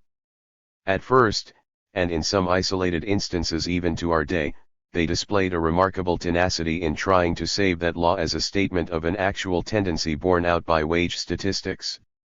Then attempts were made to read into it a different meaning, that is to say, to make it refer not to rates of real wages or to the absolute share that goes to the working class but to the relative share of labor incomes in total national income. Though some passages in Marx will in fact bear interpretation in this sense, this clearly violates the meaning of most. Moreover, little would be gained by accepting this interpretation, because Marx's main conclusions presuppose that the absolute per capita share of labor should fall or, at the very least, not increase. If he really had been thinking of the relative share, that would only add to Marxian troubles. Finally, the proposition itself would still be wrong.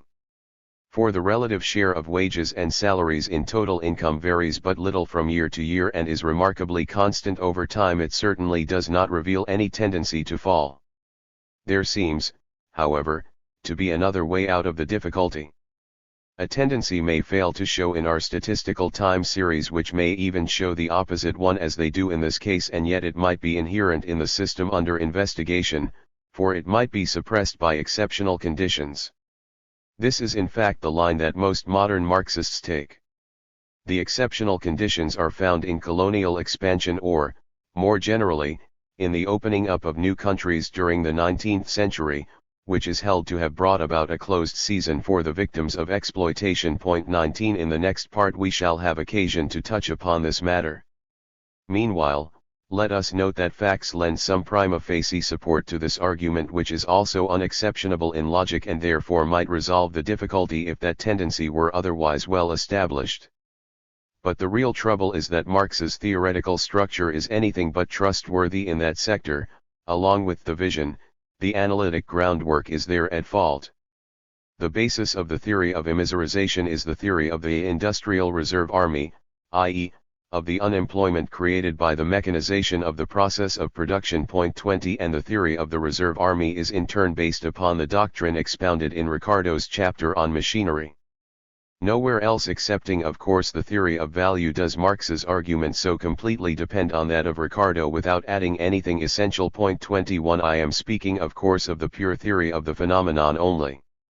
Marx did add, as always, many minor touches, such as the felicitous generalization by which the replacement of skilled by unskilled workers is made to enter into the concept of unemployment. Also he added an infinite wealth of illustration and phraseology, and, most important of all, he added the impressive setting, the wide backgrounds of his social process. Ricardo had at first been inclined to share the view, very common at all times, that the introduction of machines into the productive process could hardly fail to benefit the masses. When he came to doubt that opinion, or, at all events, its general validity, he with characteristic frankness revised his position. No less characteristically, he leaned backwards in doing so and, using his customary method of imagining strong cases, produced a numerical example, well known to all economists, to show that things could also turn out the other way. He did not mean to deny, on the one hand, that he was proving no more than a possibility and not unlikely one though, or, on the other hand, that in the end net benefit to labor would result from mechanization through its ulterior effects on total output, prices, and so on. The example is correct as far as it goes. Point 22. The somewhat more refined methods of today support its result to the extent that they admit the possibility it aimed at establishing as well as the opposite one. They go beyond it by stating the formal conditions which determine whether the one or the other consequence will ensue. That is of course all that pure theory can do. Further data are necessary in order to predict the actual effect. But for our purpose, Ricardo's example presents another interesting feature. He considers a firm owning a given amount of capital and employing a given number of workmen that decides to take a step in mechanization.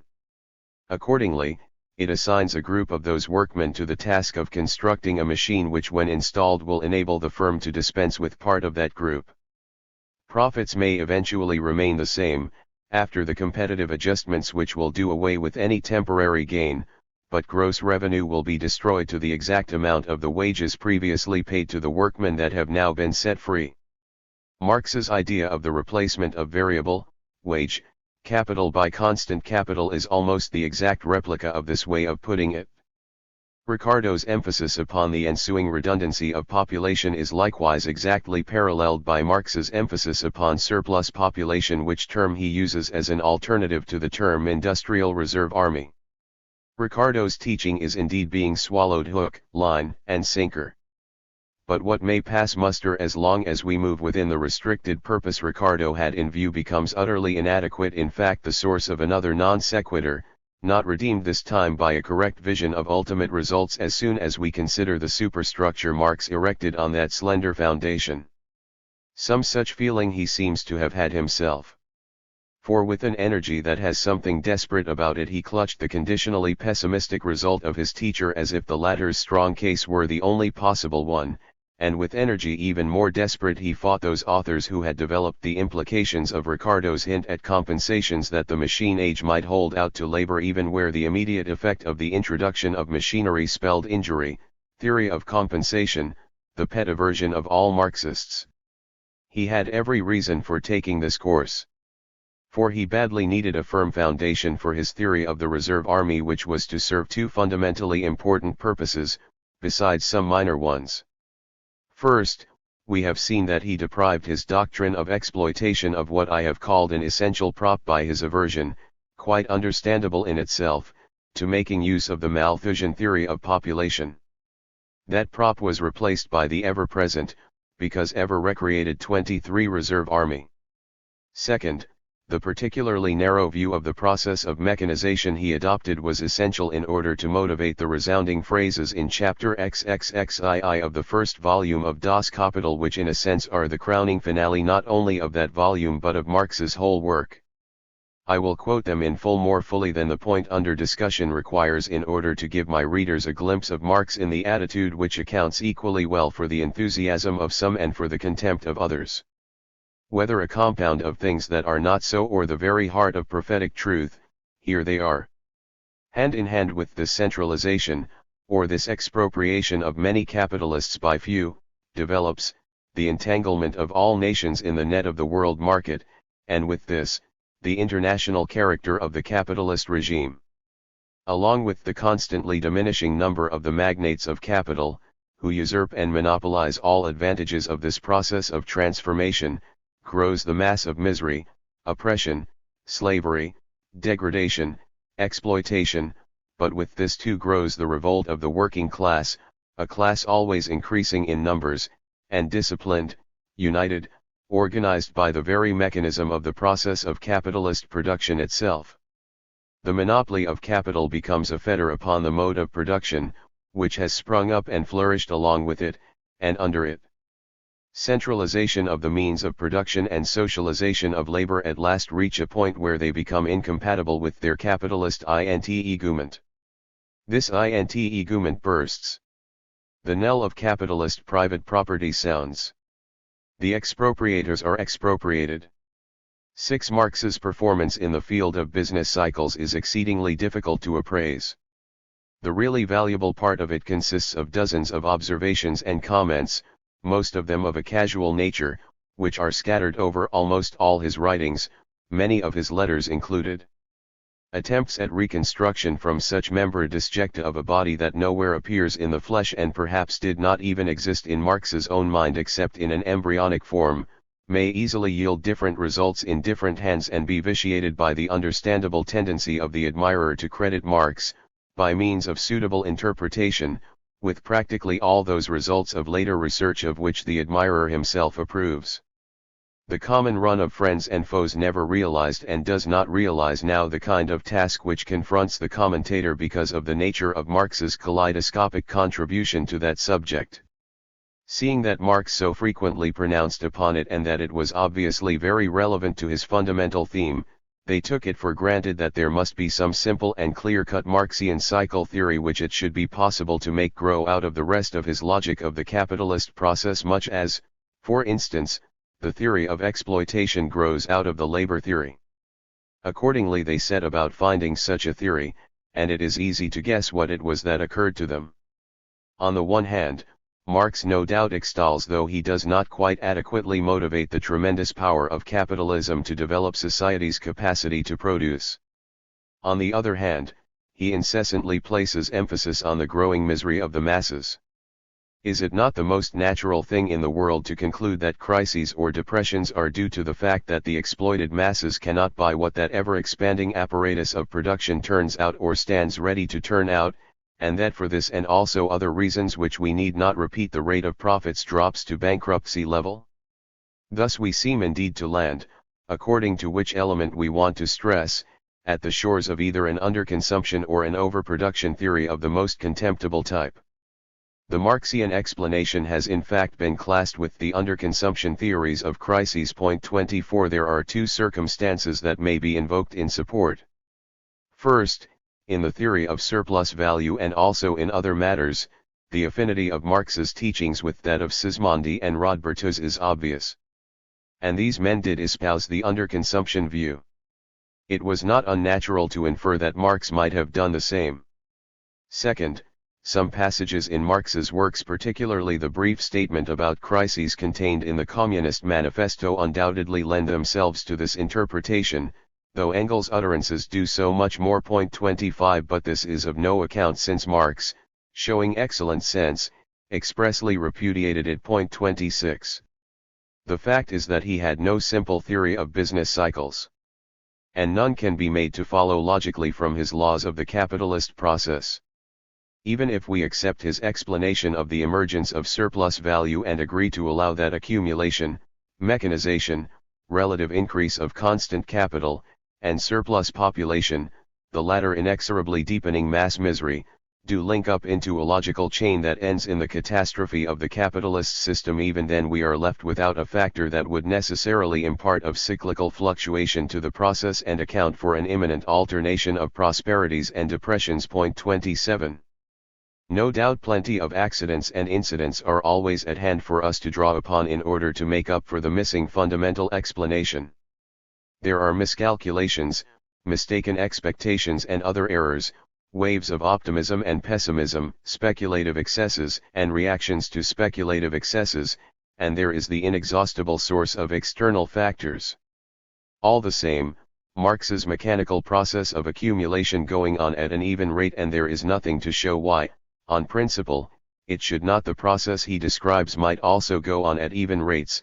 As far as its logic is concerned, it is essentially prosperityless and depressionless. Of course, this is not necessarily a misfortune. Many other theorists have held and do hold simply that crises happen whenever something of sufficient importance goes wrong. Nor was it altogether a handicap, because it released Marx, for once, from the thraldom of his system and set him free to look at facts without having to do violence to them. Accordingly, he considers a wide variety of more or less relevant elements.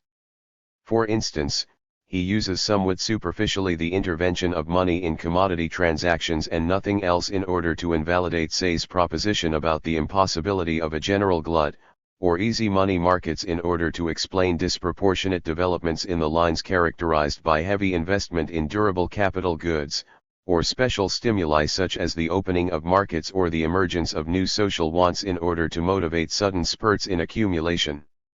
He tries, not very successfully, to turn the growth of population into a factor making for fluctuations. 28 He observes, though he does not really explain, that the scale of production expands by fits and starts that are the preliminary to its equally sudden contraction. He aptly says that the superficiality of political economy shows itself in the fact that it looks upon expansion and contraction of credit, which is a mere symptom of the periodic changes of the industrial cycle, as their cause. 29 And the chapter of incidents and accidents he of course lays under heavy contribution.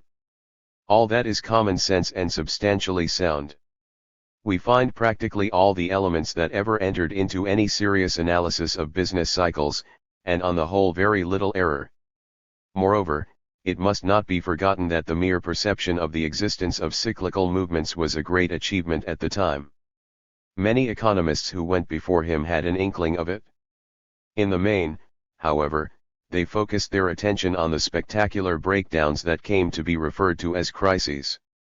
And those crises they failed to see in their true light, that is to say, in the light of the cyclical process of which they are mere incidents. They considered them, without looking beyond or below, as isolated misfortunes that will happen in consequence of errors, excesses, misconduct, or of the faulty working of the credit mechanism. Marx was, I believe, the first economist to rise above that tradition and to anticipate, barring the statistical complement, the work of Clement Huglar. Though, as we have seen, he did not offer an adequate explanation of the business cycle, the phenomenon stood clearly before his eyes and he understood much of its mechanism.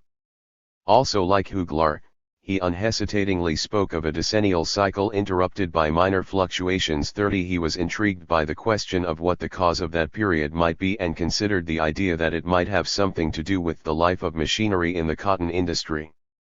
And there are many other signs of preoccupation with the problem of business cycles as distinguished from that of crises. This is enough to assure him high rank among the fathers of modern cycle research. Another aspect must be mentioned.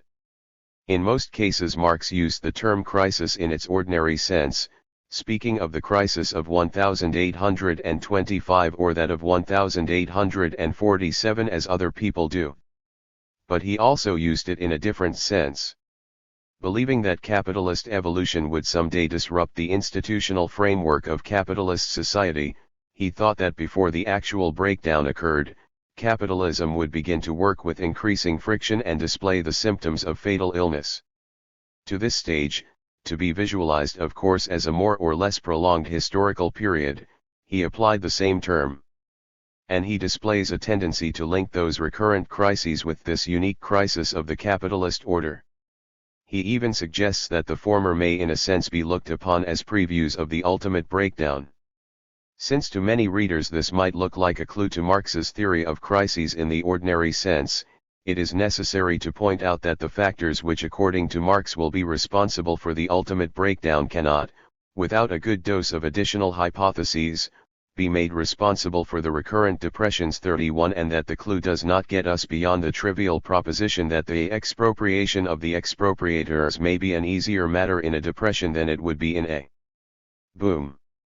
7. Finally, the idea that capitalist evolution will burst or outgrow the institutions of capitalist society, Zusammenbruchstheorie, the theory of the inevitable catastrophe, affords a last example of the combination of a non sequitur with profound vision which helps to rescue the result. Based as Marx's dialectic deduction is on the growth of misery and oppression that will goad the masses into revolt, it is invalidated by the non sequitur that vitiates the argument which was to establish that inevitable growth of misery. Moreover, otherwise orthodox Marxists have long ago begun to doubt the validity of the proposition that concentration of industrial control is necessarily incompatible with the capitalist entanglement.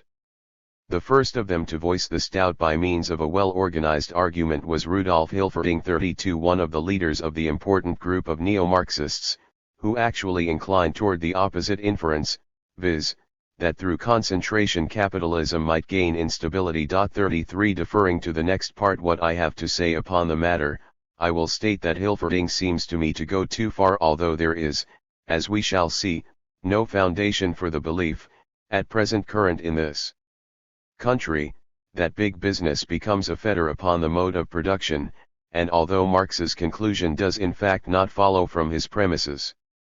However, even though Marx's facts and reasoning were still more at fault than they are, his result might nevertheless be true so far as it simply avers that capitalist evolution will destroy the foundations of capitalist society.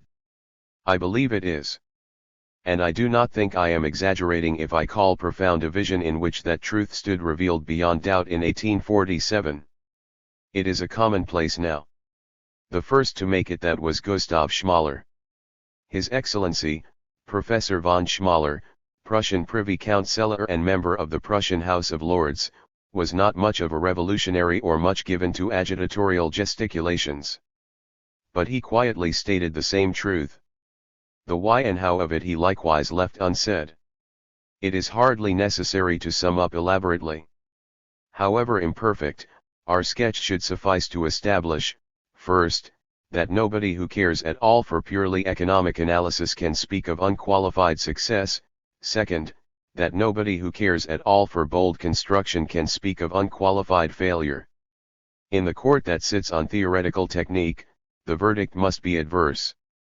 Adherence to an analytic apparatus that always had been inadequate and was in Marx's own day rapidly becoming obsolete, a long list of conclusions that do not follow or are downright wrong, mistakes which if corrected change essential inferences, sometimes into their opposites. All this can be rightfully charged against Marx, the theoretical technician.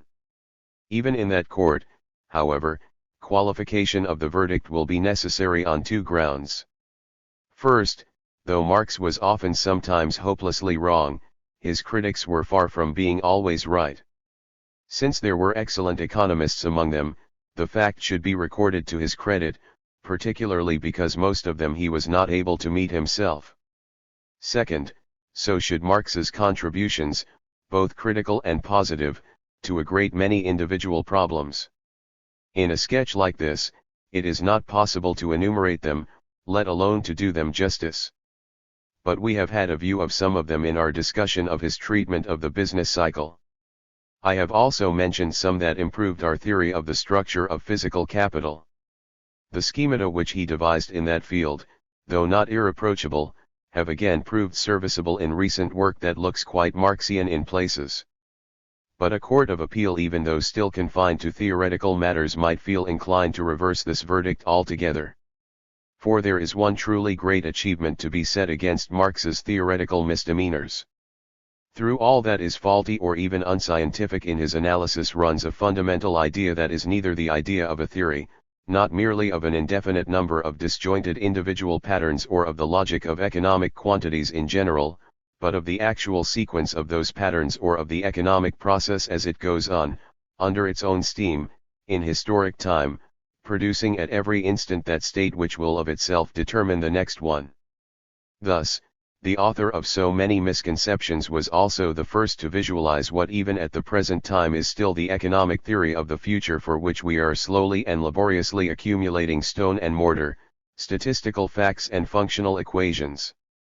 And he not only conceived that idea, but he tried to carry it out. All the shortcomings that disfigure his work must, because of the great purpose his argument attempted to serve, be judged differently even where they are not, as they are in some cases, fully redeemed thereby. There is, however, one thing of fundamental importance for the methodology of economics which he actually achieved. Economists always have either themselves done work in economic history or else used the historical work of others. But the facts of economic history were assigned to a separate compartment. They entered theory, if at all, merely in the role of illustrations, or possibly of verifications of results. They mixed with it only mechanically. Now Marx's mixture is a chemical one, that is to say, he introduced them into the very argument that produces the results. He was the first economist of top rank to see and to teach systematically how economic theory may be turned into historical analysis and how the historical narrative may be turned into histoire raisonnée. 34 The analogous problem with respect to statistics he did not attempt to solve. But in a sense it is implied in the other. This also answers the question how far, in the way explained at the end of the preceding chapter, Marx's economic theory succeeds in implementing his sociological setup. It does not succeed, but in failing, it establishes both a goal and a method. 4. Marx the teacher. The main components of the Marxian structure are now before us. What about the imposing synthesis as a whole? The question is not ocious. If ever it is true, it is in this case that the whole is more than the sum of the parts. Moreover, the synthesis may have so spoiled the wheat or so utilized the chaff, both of which are present in almost every spot, that the whole might be more true or more false than any part of it is, taken by itself. Finally, there is the message that proceeds only from the whole. Of the latter, however, no more will be said. Each of us must settle for himself what it means to him. Our time revolts against the inexorable necessity of specialization and therefore cries out for synthesis, nowhere so loudly as in the social sciences, in which the non-professional element counts for so much. 1 But Marx's system illustrates well that, though synthesis may mean new light, it also means new fetters. We have seen how in the Marxian argument sociology and economics pervade each other. In intent, and to some degree also in actual practice, they are one. All the major concepts and propositions are hence both economic and sociological and carry the same meaning on both planes if, from our standpoint, we may still speak of two planes of argument. Thus, the economic category labor and the social class proletariat are, on principle at least, made congruent, in fact identical. Or the economist's functional distribution, that is to say, the explanation of the way in which incomes emerge as returns to productive services irrespective of what social class any recipient of such a return may belong to, enters the Marxian system only in the form of distribution between social classes and thus acquires a different connotation. Or capital in the Marxian system is capital only if in the hands of a distinct capitalist class. The same things, if in the hands of the workman, are not capital. There cannot be any doubt about the access of vitality which comes to analysis thereby. The ghostly concepts of economic theory begin to breathe. The bloodless theorem descends into agmen, pulverum et clamorum, without losing its logical quality. It is no longer a mere proposition about the logical properties of a system of abstractions, it is the stroke of a brush that is painting the wild jumble of social life. Such analysis conveys not only richer meaning of what all economic analysis describes, but it embraces a much broader field. It draws every kind of class action into its picture, whether or not this class action conforms to the ordinary rules of business procedure. Wars, revolutions, legislation of all types, changes in the structure of governments, in short all the things that non-Marxian economics treats simply as external disturbances do find their places side by side with, say, investment in machinery or bargains with labor. Everything is covered by a single explanatory schema. At the same time, such procedure has its shortcomings. Conceptual arrangements that are subject to a yoke of this kind may easily lose in efficiency as much as they gain in vividness. The pair, worker-proletarian, may serve as a telling if somewhat trite example. In non-Marxian economics all returns to services of persons partake of the nature of wages, whether those persons are toefly lawyers, movie stars, company executives, or street sweepers. Since all these returns have, from the standpoint of the economic phenomenon involved, much in common, this generalization is not futile or sterile. On the contrary, it may be enlightening, even for the sociological aspect of things. But by equating labor and proletariat we obscure it, in fact, we entirely banish it from our picture. Similarly, a valuable economic theorem may by its sociological metamorphosis pick up error instead of richer meaning and vice versa.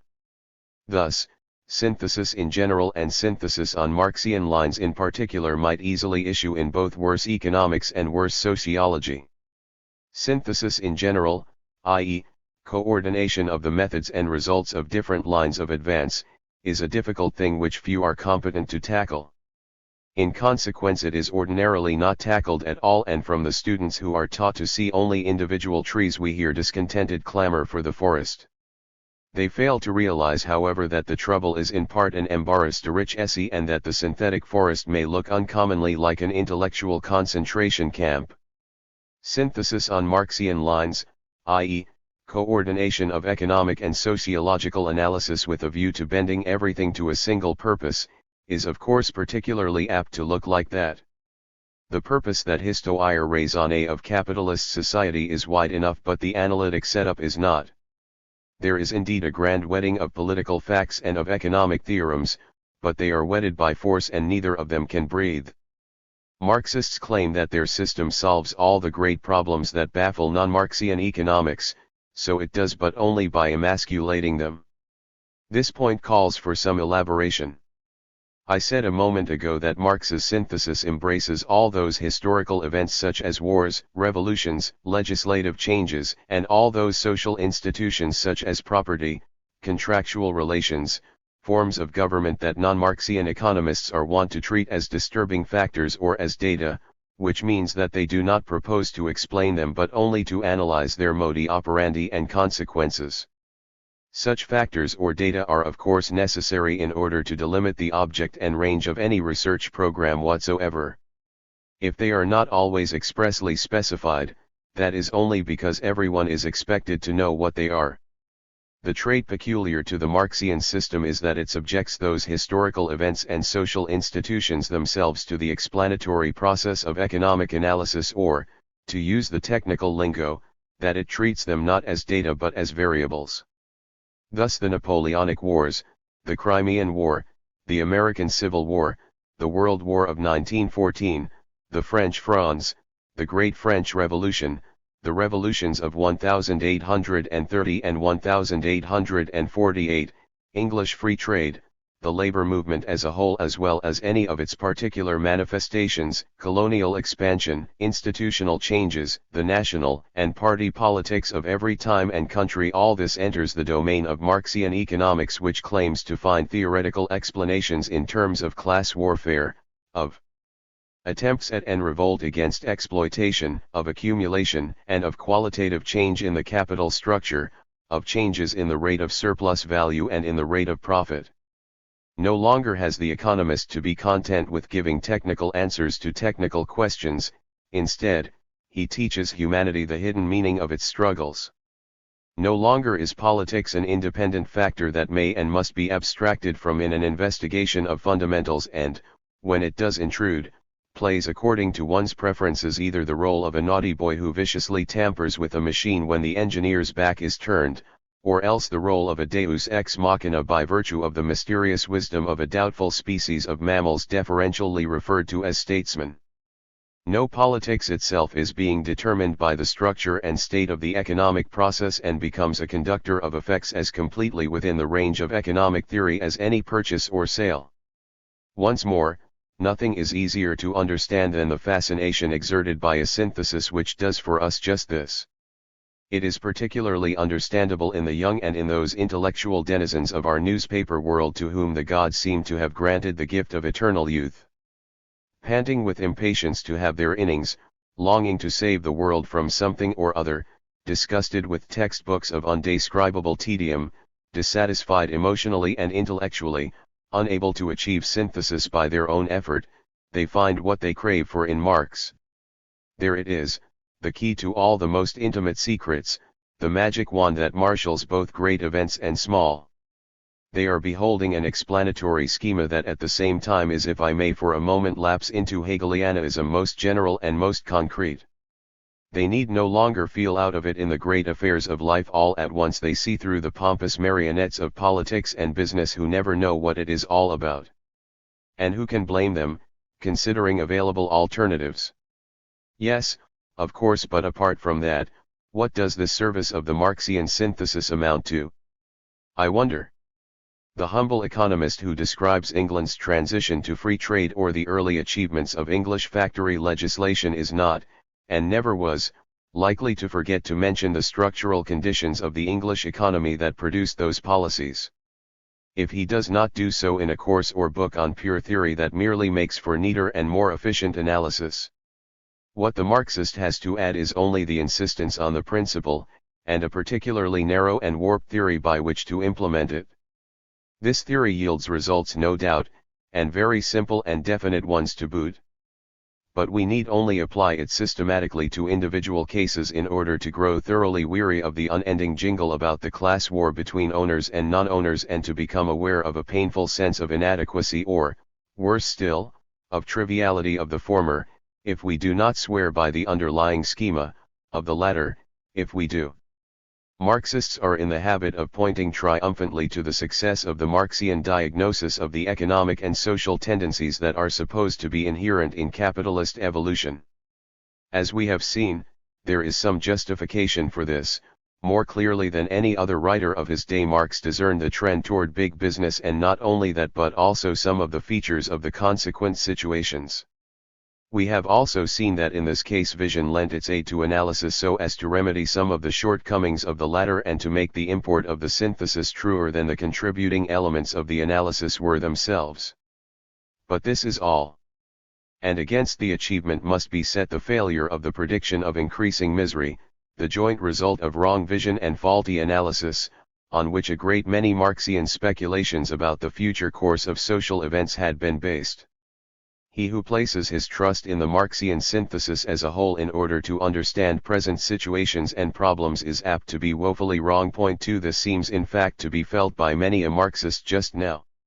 In particular, there is no reason for taking pride in the manner in which the Marxian synthesis accounts for the experience of the last decade. Any prolonged period of depression or of unsatisfactory recovery will verify any pessimistic forecast exactly as well as it verifies the Marxian one. In this case, an impression to the contrary is created by the talk of disheartened bourgeois and elated intellectuals which naturally acquired a Marxian hue from their fears and hopes. but no actual fact warrants any specifically Marxian diagnosis, still less an inference to the effect that what we have been witnessing was not simply a depression, but the symptoms of a structural change in the capitalist process such as Marx expected to occur. For, as will be noted in the next part, all the phenomena observed such as supernormal unemployment, lack of investment opportunity, shrinkage of money values, losses, and so on, come within the well-known pattern of periods of predominating depression such as the 70s and 80s, on which Engels commented with a restraint that should set an example to ardent followers of today. Two outstanding examples will illustrate both the merits and the demerits of the Marxian synthesis considered as a problem-solving engine. First, we will consider the Marxist theory of imperialism.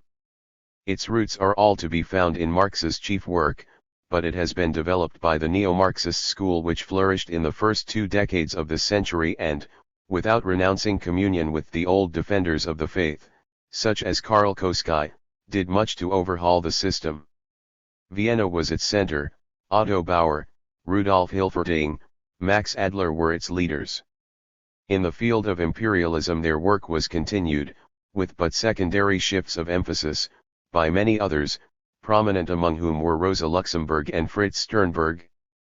The argument runs as follows.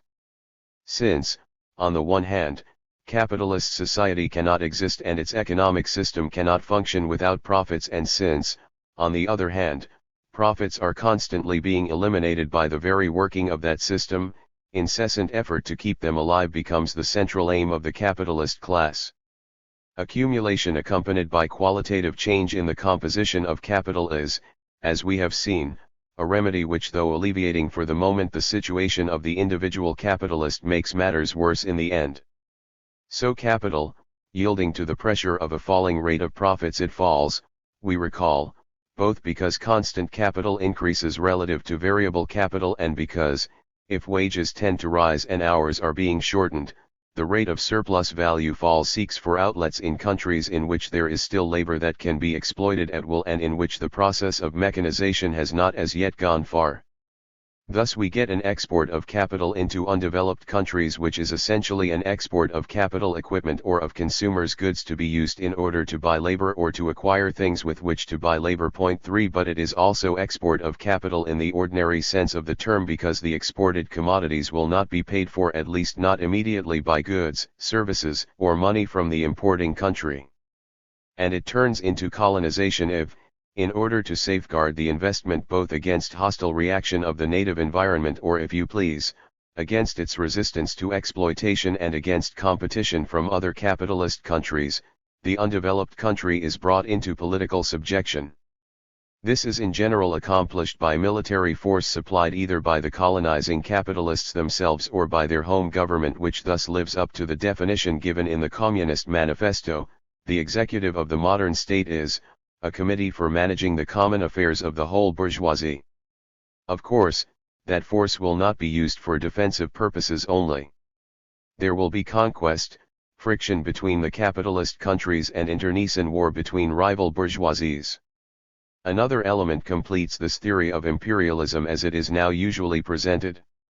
So far as colonial expansion is prompted by a falling rate of profit in the capitalist countries, it should occur in the later stages of capitalist evolution. Marxists in fact speak of imperialism as a stage, preferably the last stage, of capitalism. Hence it would coincide with a high degree of concentration of capitalist control over industry and with the decline of the type of competition that characterized the times of the small or medium-sized firm. Marx himself did not lay much stress on the resulting tendency toward monopolistic restriction of output and on the consequent tendency toward protecting the domestic game preserve against the intrusion of poachers from other capitalist countries. Perhaps he was too competent an economist to trust this line of argument too far. But the neo-Marxists were glad to avail themselves of it. Thus we get not only another stimulus for imperialist policy and another source of imperialist imbroglios, but also, as a byproduct, a theory of a phenomenon that is not necessarily imperialist in itself, modern protectionism. Note one more hitch in that process that will stand the Marxist in good stead in the task of explaining further difficulties.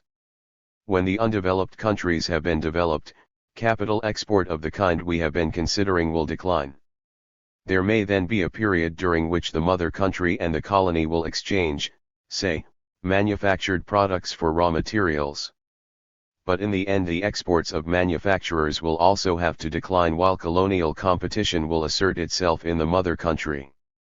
Attempts to retard the advent of that state of things will provide further sources of friction, this time between each old capitalist country and its colonies, of wars of independence and so on. But in any case colonial doors will eventually be closed to domestic capital, which will no longer be able to flee from vanishing profits at home into richer pastures abroad. Lack of outlets, excess capacity, complete deadlock, in the end regular recurrence of national bankruptcies and other disasters, perhaps world wars from sheer capitalist despair, may confidently be anticipated. History is as simple as that. This theory is a fair, perhaps it is the best example of the way in which the Marxian synthesis attempts to solve problems and acquires authority by doing so. The whole thing seems to follow beautifully from two fundamental premises that are both firmly embedded in the groundwork of the system, the theory of classes and the theory of accumulation. A series of vital facts of our time seems to be perfectly accounted for. The whole maze of international politics seems to be cleared up by a single powerful stroke of analysis.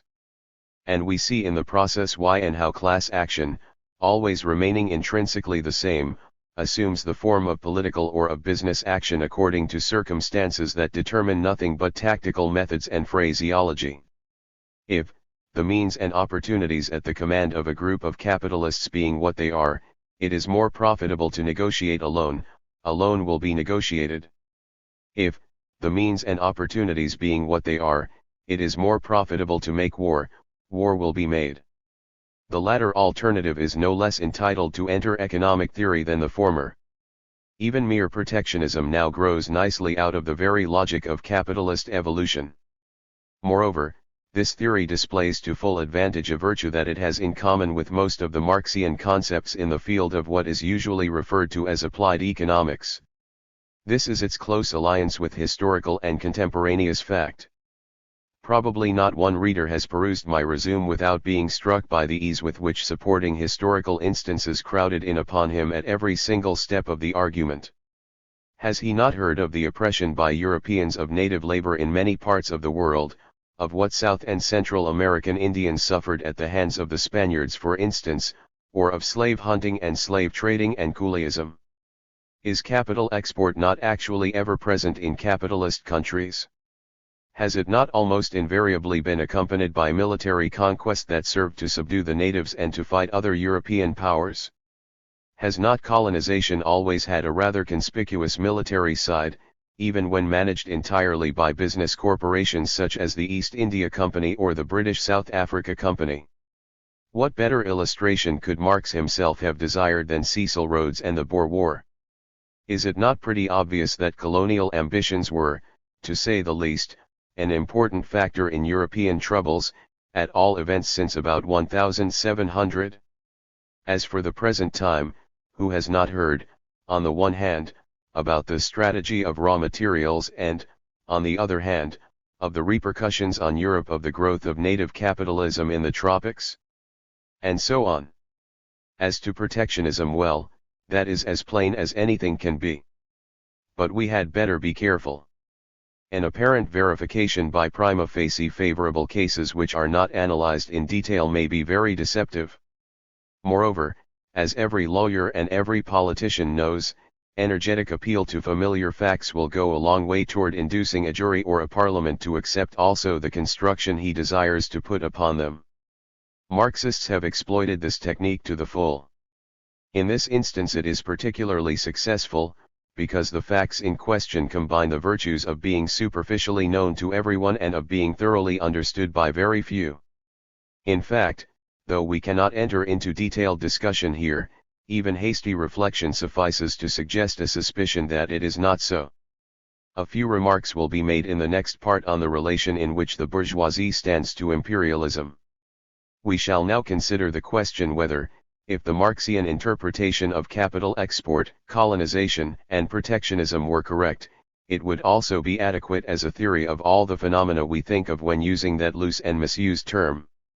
Of course, we can always define imperialism in such a way as to mean just what the Marxian interpretation implies, and we can always profess ourselves convinced that all those phenomena must be explainable in the Marxian manner. But then the problem of imperialism, always granting that the theory is in itself correct, would be solved only tautologically. Point 4. Whether the Marxian approach or, for that matter, any purely economic approach yields a solution that is not tautological would still have to be considered. This, however, need not concern us here, because the ground gives way before we get that far. At first sight, the theory seems to fit some cases tolerably well. The most important instances are afforded by the English and Dutch conquests in the tropics. But other cases, such as the colonization of New England, it does not fit at all. And even the former type of case is not satisfactorily described by the Marxian theory of imperialism.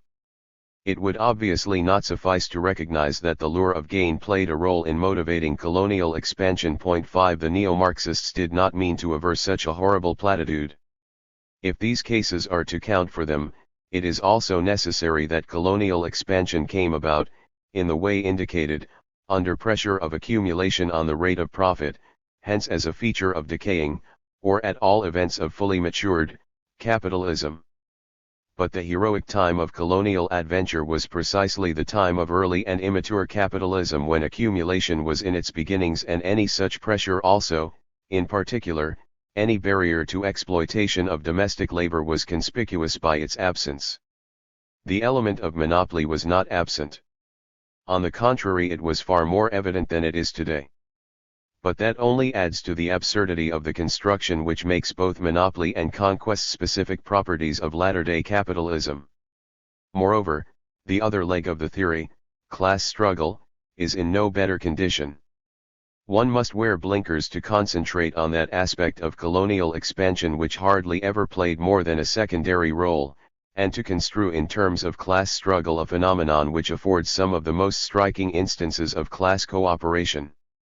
It was as much a movement toward higher wages as it was a movement toward higher profits, and in the long run it certainly benefited, in part because of the exploitation of native labor, the proletariat more than it benefited the capitalist interest.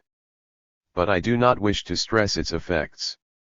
The essential point is that its causation has not much to do with class warfare, and not more to do with class structure than is implied in the leadership of groups and individuals that belong to, or by colonial enterprise rose into, the capitalist class.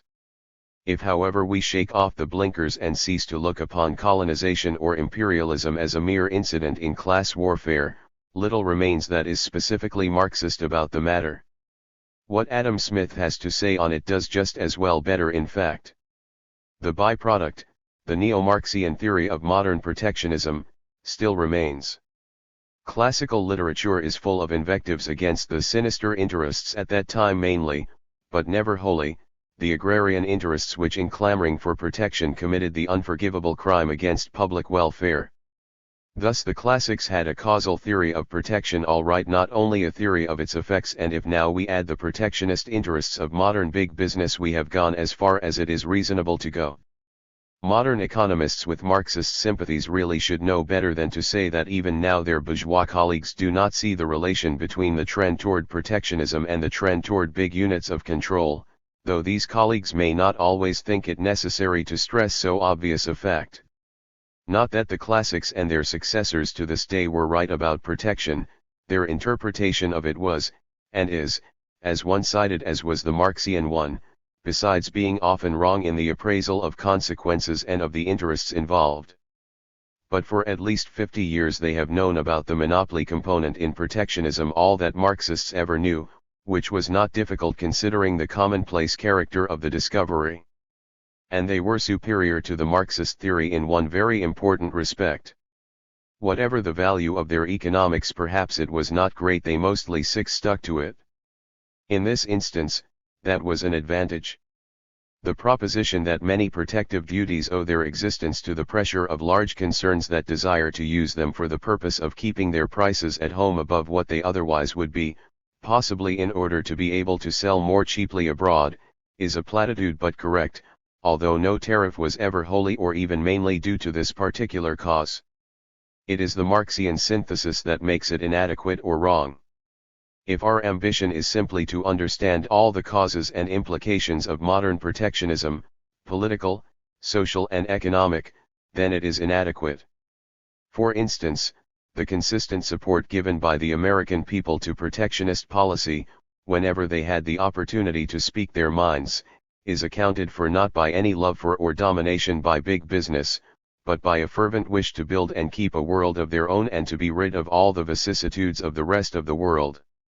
Synthesis that overlooks such elements of the case is not an asset but a liability. But if our ambition is to reduce all the causes and implications of modern protectionism, whatever they may be, to the monopolistic element in modern industry as the sole causa causans, and if we formulate that proposition accordingly, then it becomes wrong. Big business has been able to take advantage of the popular sentiment and it has fostered it, but it is absurd to say that it has created it. Synthesis that yields, we ought rather to say, postulates such a result is inferior to no synthesis at all. Matters become infinitely worse if, flying in the face of fact plus common sense, we exalt that theory of capital export and colonization into the fundamental explanation of international politics, which thereupon resolves into a struggle, on the one hand, of monopolistic capitalist groups with each other and, on the other hand, of each of them with their own proletariat. This sort of thing may make useful party literature, but otherwise it merely shows that nursery tales are no monopoly of bourgeois economics. As a matter of fact, very little influence on foreign policy has been exerted by big business or by the haute finance, from the Fuggers to the Morgans, and in most of the cases in which large-scale industry as such, or banking interests as such, have been able to assert themselves, their naive dilettantism has resulted in discomfiture. The attitudes of capitalist groups toward the policy of their nations are predominantly adaptive rather than causative, today more than ever. Also, they hinge to an astonishing degree on short-run considerations equally remote from any deeply laid plans and from any definite objective class interests. At this point Marxism degenerates into the formulation of popular superstitions. Point 7. There are other instances of a similar state of things in all parts of the Marxian structure. To mention one, the definition of the nature of governments that was quoted from the Communist Manifesto a little while ago has certainly an element of truth in it. And in many cases that truth will account for governmental attitudes toward the more obvious manifestations of class antagonisms. But so far as true, the theory embodied in that definition is trivial. All that is worthwhile troubling about is the why and how of that vast majority of cases in which the theory either fails to conform to fact or, even if conforming, fails to describe correctly the actual behavior of those committees for managing the common affairs of the bourgeoisie. Again, in practically all cases the theory can be made tautologically true. For there is no policy short of exterminating the bourgeoisie that could not be held to serve some economic or extra-economic, short-run, or long-run, bourgeois interest, at least in the sense that it wards off still worse things. This, however, does not make that theory any more valuable. But let us turn to our second example of the problem-solving power of the Marxian synthesis. The badge of scientific socialism, which according to Marx is to distinguish it from utopian socialism, consists in the proof that socialism is inevitable irrespective of human volition or of desirability. As has been stated before, all this means is that by virtue of its very logic capitalist evolution tends to destroy the capitalist and to produce the socialist order of things. Point 8. How far has Marx succeeded in establishing the existence of these tendencies? As regards the tendency towards self-destruction, the question has already been answered. Point 9. The doctrine that the capitalist economy will inevitably break down for purely economic reasons has not been established by Marx, as Hilferding's objections would suffice to show. On the one hand, some of his propositions about future facts that are essential to the orthodox argument, especially the one about the inevitable increase of misery and oppression, are untenable. On the other hand, the breakdown of the capitalist order would not necessarily follow from these propositions, even if they were all true. But other factors in the situation that the capitalist process tends to develop were correctly seen by Marx, as was, so I hope to show, the ultimate outcome itself. Concerning the latter, it may be necessary to replace the Marxian nexus by another, and the term breakdown may then turn out to be a misnomer, particularly if it be understood in the sense of a breakdown caused by the failure of the capitalist engine of production, but this does not affect the essence of the doctrine, however much it may affect its formulation and some of its implications. As regards the tendency towards socialism, we must first realize that this is a distinct problem. The capitalist or any other order of things may evidently break down, or economic and social evolution may outgrow it, and yet the socialist phoenix may fail to rise from the ashes. There may be chaos and, unless we define as socialism any non-chaotic alternative to capitalism, there are other possibilities. The particular type of social organization that the average orthodox Marxist before the advent of Bolshevism at any rate seemed to anticipate is certainly only one of many possible cases. Marx himself, while very wisely refraining from describing socialist society in detail, emphasized conditions of its emergence: on the one hand, the presence of giant units of industrial control which, of course, would greatly facilitate socialization, and, on the other hand, the presence of an oppressed, enslaved, exploited, but also very numerous, disciplined, united and organized proletariat. This suggests much about the final battle that is to be the acute stage of the secular warfare between the two classes, which will then be arrayed against each other for the last time. It also suggests something about what is to follow. It suggests the idea that the proletariat as such will take over and, through its dictatorship, put a stop to the exploitation of man by man and bring about classless society. If our purpose were to prove that Marxism is a member of the family of chiliastic creeds, this would indeed be quite enough. Since we are concerned not with that aspect but with a scientific forecast, it clearly is not. Schmaler was on much safer ground. For though he also refused to commit himself to details, he obviously visualized the process as one of progressive bureaucratization, nationalization, and so on, ending in state socialism, which, whether we like it or not, at least makes definite sense. Thus Marx fails to turn the socialist possibility into a certainty even if we grant him the breakdown theory in its entirety. If we do not, then failure follows a fortiori. In no case, however, whether we accept Marx's reasoning or any other, will the socialist order be realized automatically, even if capitalist evolution provided all conditions for it in the most Marxian manner conceivable. Distinct action would still be necessary to bring it about. Point 10. This of course is in accordance with Marx's teaching. His revolution is but the particular garb in which his imagination liked to clothe that action. The emphasis on violence is perhaps understandable in one who in his formative years had experienced all the excitement of 1848 and who was, though quite able to despise revolutionary ideology, yet never able to shake off its trammels. Moreover, the greater part of his audience would hardly have been willing to listen to a message that lacked the hallowed clarion call. Finally, though he saw the possibility of peaceful transition, at least for England, he may not have seen its likelihood. In his day it was not so easy to see, and his pet idea of the two classes in battle array made it still more difficult to see it. His friend Engels actually went to the trouble of studying tactics. But though the revolution can be relegated to the compound of non-essentials, the necessity for distinct action still remains.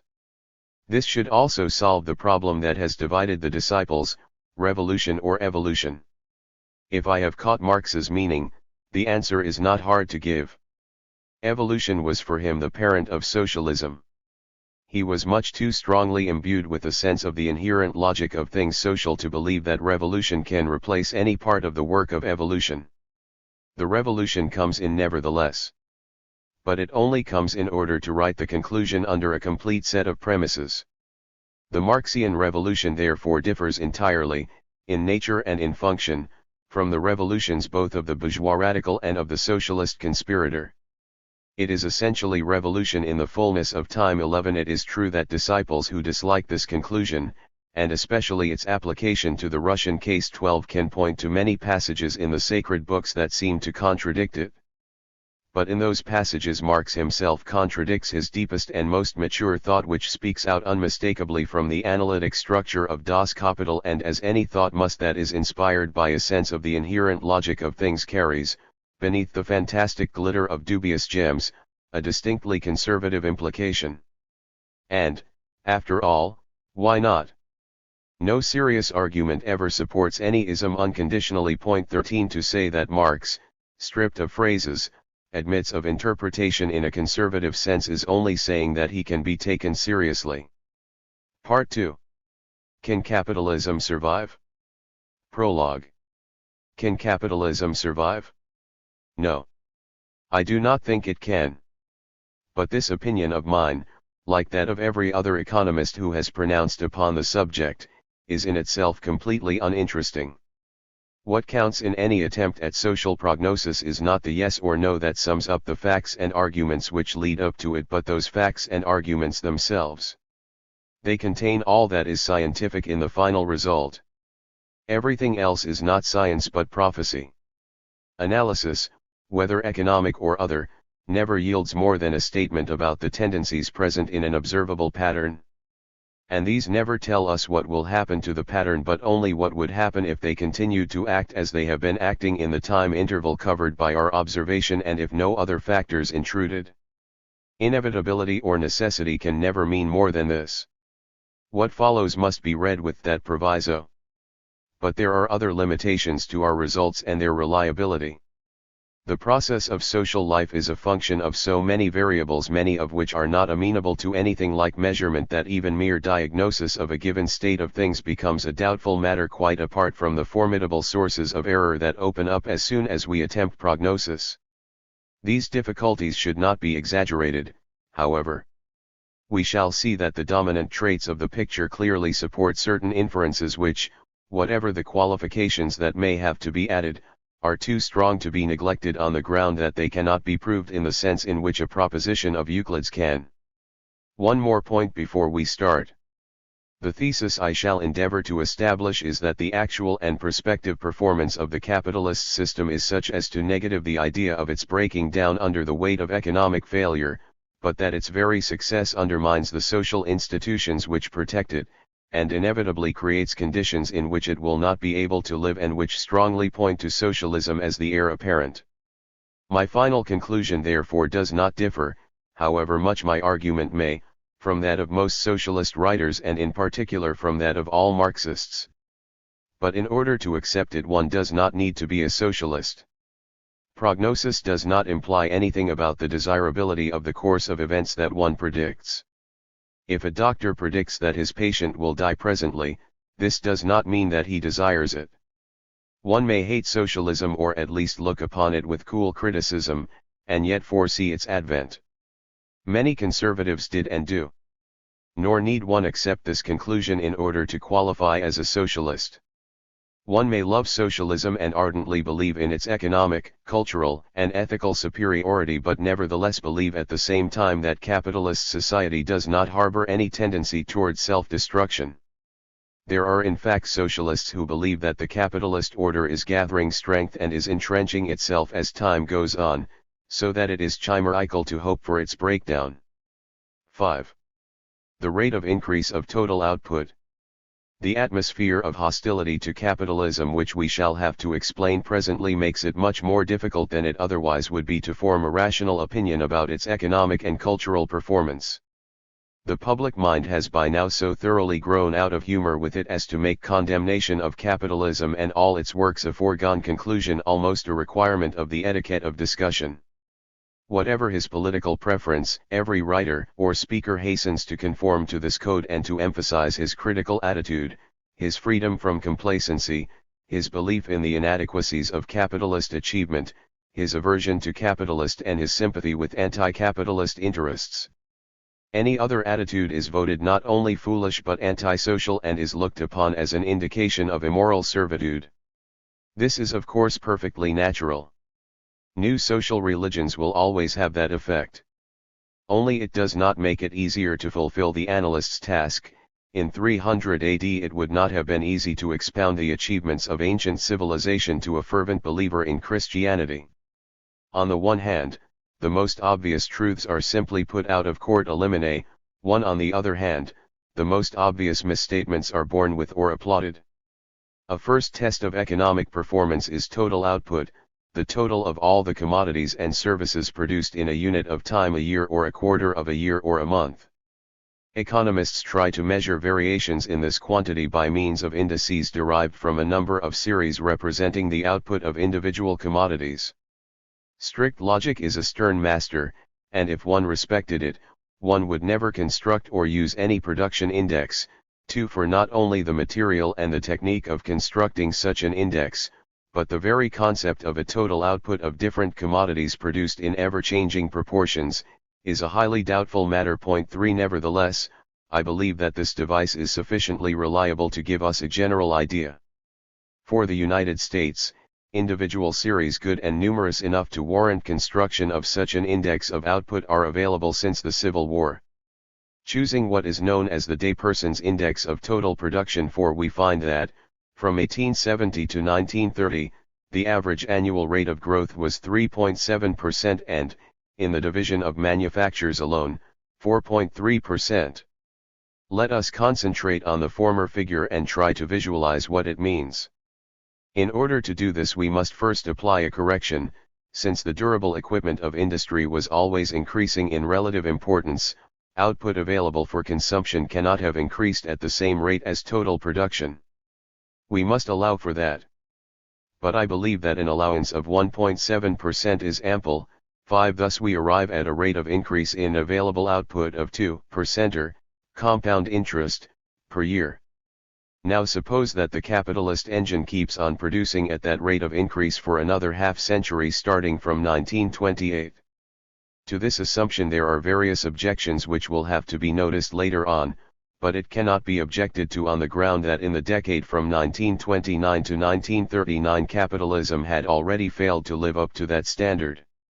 For the depression that ran its course from the last quarter of 1929 to the third quarter of 1932 does not prove that a secular break has occurred in the propelling mechanism of capitalist production, because depressions of such severity have repeatedly occurred roughly once in 55 years, and because the effects of one of them, the one from 1873 to 1877, are taken account of in the annual average of 2%.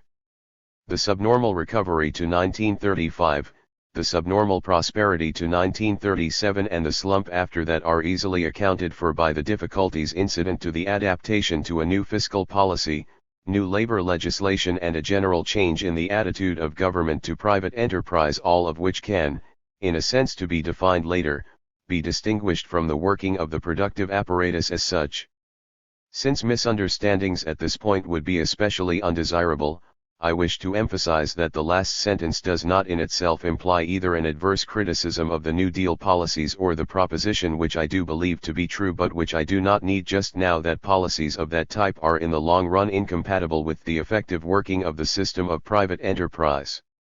All I now mean to imply is that so extensive and rapid a change of the social scene naturally affects productive performance for a time, and so much the most ardent New Dealer must and also can admit. I for one do not see how it would otherwise be possible to account for the fact that this country, which had the best chance of recovering quickly, was precisely the one to experience the most unsatisfactory recovery. The only somewhat similar case, that of France, supports the same inference.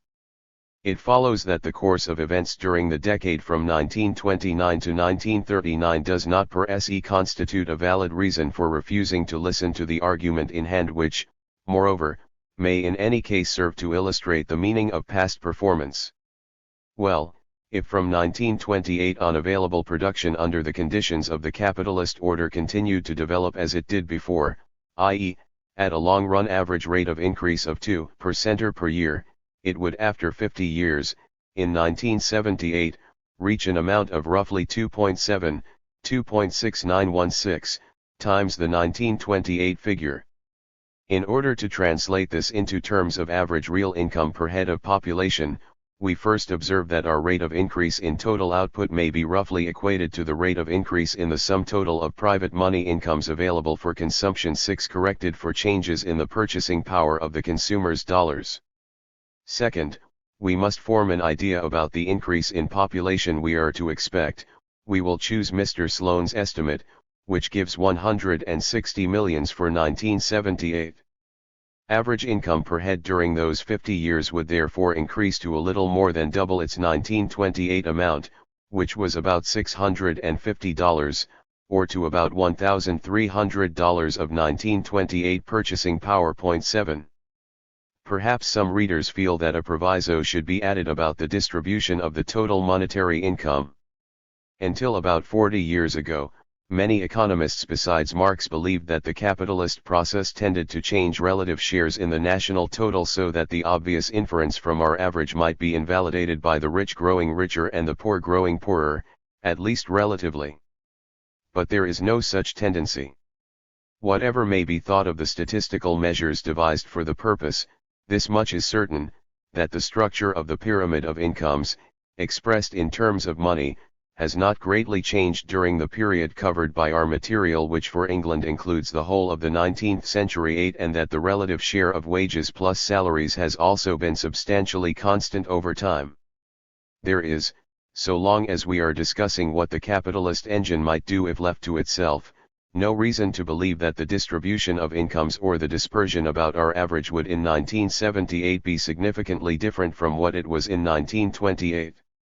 One way of expressing our result is that, if capitalism repeated its past performance for another half-century starting with 1928, this would do away with anything that according to present standards could be called poverty, even in the lowest strata of the population, pathological cases alone excepted. Nor is this all. Whatever else our index may do or may not do, it certainly does not overstate the actual rate of increase. It does not take account of the commodity, voluntary leisure. New commodities escape or are inadequately represented by an index which must rest largely on basic commodities and intermediate products. For the same reason, improvements in quality almost completely fail to assert themselves, although they constitute, in many lines, the core of the progress achieved. There is no way of expressing adequately the difference between a motor car of 1940 and a motor car of 1900, or the extent to which the price of motor cars per unit of utility has fallen. It would be more nearly possible to estimate the rate at which given quantities of raw materials or semi-finished products are made to go further than they used to a steel ingot or a ton of coal, though they may be unchanged in physical quality, represent a multiple of their economic efficiency 60 years ago. But little has been done along this line. I have no idea about what would happen to our index if there were a method for correcting it for these and similar factors. It is certain, however, that its percentage rate of change would be increased, and that we have here a reserve that should make the estimate adopted proof against the effects of any conceivable downward revision. Moreover, even if we had the means of measuring the change in the technological efficiency of industrial products, this measure would still fail to convey an adequate idea of what it means for the dignity or intensity or pleasantness of human life, for all that the economists of an earlier generation subsumed under the heading of satisfaction of wants. And this, after all, is for us the relevant consideration, the true output of capitalist production, the reason why we are interested in the index of production and the pounds and gallons that enter into it and would hardly be worthwhile in themselves. But let us keep to our 2%er. There is one more point that is important for a correct appraisal of that figure. I have stated above that, broadly speaking, relative shares in national income have remained substantially constant over the last 100 years. This, however, is true only if we measure them in money. Measured in real terms, relative shares have substantially changed in favor of the lower income groups. This follows from the fact that the capitalist engine is first and last an engine of mass production, which unavoidably means also production for the masses, whereas, climbing upward in the scale of individual incomes, we find that an increasing proportion is being spent on personal services and on handmade commodities, the prices of which are largely a function of wage rates. Verification is easy. There are no doubt some things available to the modern workman that Louis XIV himself would have been delighted to have, yet was unable to have: modern dentistry, for instance. On the whole, however, a budget on that level had little that really mattered to gain from capitalist achievement. Even speed of traveling may be assumed to have been a minor consideration for so very dignified a gentleman. Electric lighting is no great boon to anyone who has money enough to buy a sufficient number of candles and to pay servants to attend to them. It is the cheap cloth, the cheap cotton and rayon fabric, boots, motor cars, and so on that are the typical achievements of capitalist production, and not as a rule improvements that would mean much to the rich man. Queen Elizabeth owned silk stockings. The capitalist achievement does not typically consist in providing more silk stockings for queens but in bringing them within the reach of factory girls in return for steadily decreasing amounts of effort. The same fact stands out still better if we glance at those long waves in economic activity, analysis of which reveals the nature and mechanism of the capitalist process better than anything else. Each of them consists of an industrial revolution and the absorption of its effects. For instance, we are able to observe statistically and historically the phenomenon is so clear that even our scanty information suffices to establish it the rise of such a long wave toward the end of the 1780s, its culmination around 1800, its downward sweep and then a sort of recovery ending at the beginning of the 1840s. This was the Industrial Revolution dear to the heart of textbook writers. Upon its heels, however, came another such revolution producing another long wave that rose in the 40s, culminated just before 1857 and ebbed away to 1897, to be followed in turn by the one that reached its peak about 1911 and is now in the act of ebbing away. 9. These revolutions periodically reshaped the existing structure of industry by introducing new methods of production, the mechanized factory, the electrified factory, chemical synthesis, and the like, new commodities, such as railroad service, motor cars, electrical appliances, new forms of organization, the merger movement, new sources of supply, La Plata wool, American cotton, Katanga copper, new trade routes and markets to sell in, and so on. This process of industrial change provides the groundswell that gives the general tone to business. While these things are being initiated, we have brisk expenditure and predominating prosperity interrupted, no doubt, by the negative phases of the shorter cycles that are superimposed on that groundswell, and while those things are being completed and their results pour forth, we have elimination of antiquated elements of the industrial structure and predominating depression. Thus there are prolonged periods of rising and of falling prices, interest rates, employment, and so on, which phenomena constitute parts of the mechanism of this process of recurrent rejuvenation of the productive apparatus.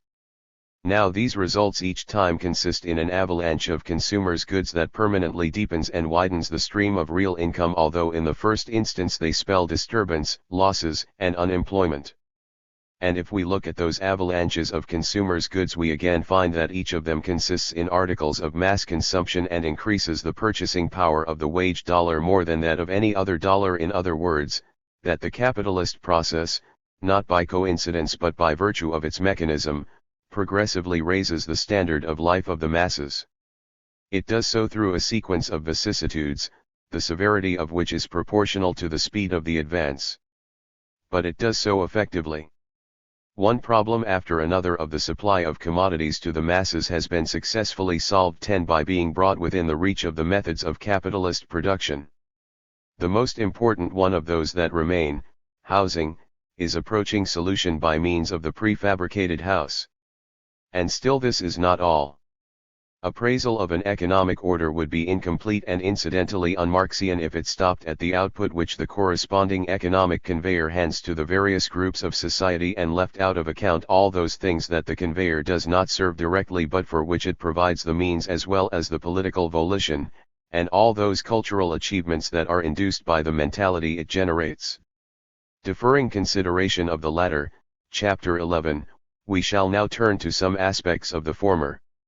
The technique and atmosphere of the struggle for social legislation obscures the otherwise obvious facts that, on the one hand, part of this legislation presupposes previous capitalist success, in other words, wealth which had previously to be created by capitalist enterprise, and that, on the other hand, much of what social legislation develops and generalizes had been previously initiated by the action of the capitalist stratum itself.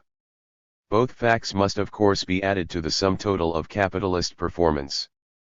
Now if the system had another run such as it had in the 60 years preceding 1928 and really reached the $1,300 per head of population, it is easy to see that all the desiderata that have so far been espoused by any social reformers practically without exception, including even the greater part of the cranks, either would be fulfilled automatically or could be fulfilled without significant interference with the capitalist process. Ample provision for the unemployed in particular would then be not only a tolerable but a light burden. Irresponsibility in creating unemployment and in financing the support of the unemployed might of course at any time create insoluble problems. But managed with ordinary prudence, an average annual expenditure of 16 billions on an average number of 16 million unemployed including dependents, 10% of the population, would not in itself be a serious matter with an available national income of the order of magnitude of $200 billion, purchasing power of 1928. May I call the reader's attention to the reason why unemployment, which everyone agrees must be one of the most important issues in any discussion of capitalism, with some critics so much so that they base their indictment exclusively on this element of the case, will play a comparatively small role in my argument. I do not think that unemployment is among those evils which, like poverty, capitalist evolution could ever eliminate of itself. I also do not think that there is any tendency for the unemployment percentage to increase in the long run. The only series covering a respectable time interval, roughly the 60 years preceding the First World War, gives the English trade union percentage of unemployed members. It is a typically cyclical series and displays no trend, or a horizontal one. Point 11. Since this is theoretically understandable, there is no theoretical reason to call the evidence in question. Those two propositions seem established for the pre-war time to 1913 inclusive. In the post-war time and in most countries, unemployment was mostly at an abnormally high level even before 1930. But this, and still more the unemployment during the 30s, can be accounted for on grounds that have nothing to do with a long-run tendency of unemployment percentages to increase from causes inherent in the capitalist mechanism itself. I have mentioned above those industrial revolutions which are so characteristic of the capitalist process. Supernormal unemployment is one of the features of the periods of adaptation that follow upon the prosperity phase of each of them. We observe it in the 1820s and 1870s, and the period after 1920 is simply another of those periods. So far the phenomenon is essentially temporary in the sense that nothing can be inferred about it for the future. But there were a number of other factors which tended to intensify its war effects: dislocations of foreign trade, wage policies, certain institutional changes that swelled the statistical figure in England and Germany, fiscal policies, also important in the United States since 1935, and so on. Some of these are no doubt symptoms of an atmosphere in which capitalism will work with decreasing efficiency. That, however, is another matter which will engage our attention later on. But whether lasting or temporary, getting worse or not, unemployment undoubtedly is and always has been a scourge. In the next part of this book we shall have to list its possible elimination among the claims of the socialist order to superiority. Nevertheless, I hold that the real tragedy is not unemployment per se, but unemployment plus the impossibility of providing adequately for the unemployed without impairing the conditions of further economic development, for obviously the suffering and degradation, the destruction of human values which we associate with unemployment, though not the waste of productive resources, would be largely eliminated, and unemployment would lose practically all its terror if the private life of the unemployed were not seriously affected by their unemployment. The indictment stands that in the past, say, roughly, to the end of the 19th century, the capitalist order was not only unwilling but also quite incapable of guaranteeing this. But since it will be able to do so if it keeps up its past performance for another half-century, this indictment would in that case enter the limbo filled by the sorry specters of child labor and 16-hour working days and 5 persons living in one room, which it is quite proper to emphasize when we are talking about the past social costs of capitalist achievement, but which are not necessarily relevant to the balance of alternatives for the future. Our own time is somewhere between the disabilities of earlier stages in capitalist evolution and the abilities of the system in full maturity. In this country at least, the better part of the task could even now be accomplished without undue strain on the system. The difficulties do not seem to consist so much in the lack of a surplus sufficient to blot out the darkest hues in the picture, they consist, on the one hand, in the fact that the unemployment figure has been increased by anti-capitalist policies beyond what it need have been in the 30s and, on the other hand, in the fact that public opinion, as soon as it becomes at all alive to the duty in question, immediately insists on economically irrational methods of financing relief and on lax and wasteful methods of administering it. Much the same argument applies to the future and to a great extent the present possibilities held out by capitalist evolution for the care of the aged and sick, for education and hygiene and so on. Also, an increasing number of commodities might reasonably be expected, from the standpoint of the individual household, to pass out of the class of economic goods and to be available practically up to the satiety point. This could be brought about either by arrangements between public agencies and producing concerns or by nationalization or municipalization, gradual progress with which would of course be a feature of the future development even of an otherwise unfettered capitalism. 6. Plausible capitalism. The argument of the preceding chapter seems to be exposed to a reply that is as damaging as it is obvious. The average rate of increase in total available production that obtained during the 60 years preceding 1928 has been projected into the future. So far as this was merely a device in order to illustrate the significance of past development, there was nothing in this procedure that could have shocked the statistical conscience.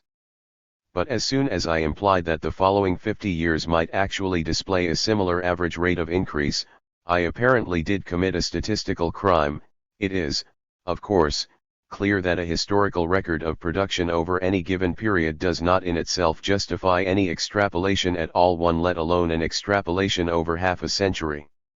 It is therefore necessary to emphasize again that my extrapolation is not intended to forecast the actual behavior of output in the future. Beyond illustrating the meaning of past performance, it is merely intended to give us a quantitative idea of what the capitalist engine might conceivably accomplish if, for another half-century, it repeated its past performance, which is a very different matter. The question whether it can be expected to do so will be answered quite independently of the extrapolation itself. For this purpose we have now to embark upon a long and difficult investigation. Before we can discuss the chance of capitalism repeating its past performance, we must evidently try to find out in what sense the observed rate of increase in output really measures that past performance. No doubt, the period that furnished our data was one of comparatively unfettered capitalism. But this fact does not in itself provide a sufficient link between the performance and the capitalist engine. In order to believe that this was more than coincidence, we must satisfy ourselves first, that there is an understandable relation between the capitalist order and the observed rate of increase in output, second, that, given such a relation, the rate of increase was actually due to it and not to particularly favorable conditions which had nothing to do with capitalism. These two problems must be solved before the problem of a repetition of performance can arise at all. The third point then reduces to the question whether there is any reason why the capitalist engine should, during the next 40 years, fail to go on working as it did in the past. We shall deal with these 3 points in turn. Our first problem may be reformulated as follows. On the one hand, we have a considerable body of statistical data descriptive of a rate of progress that has been admired even by very critical minds. On the other hand, we have a body of facts about the structure of the economic system of that period and about the way it functioned. From these facts, analysis has distilled what is technically called a model of capitalist reality, i.e., a generalized picture of its essential features.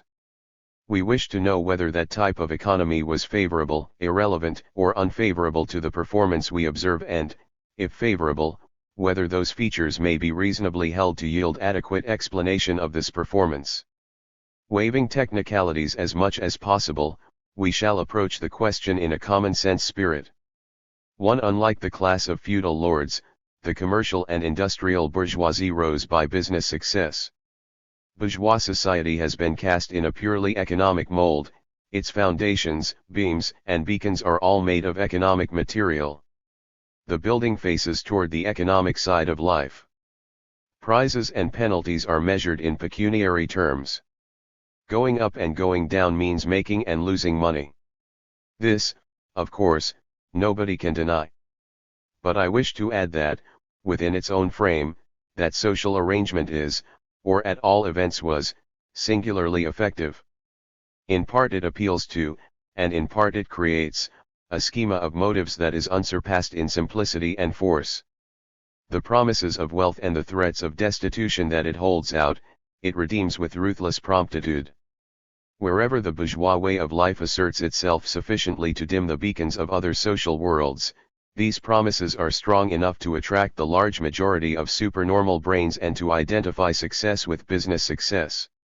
They are not proffered at random, yet there is a sufficiently enticing admixture of chance. The game is not like roulette, it is more like poker.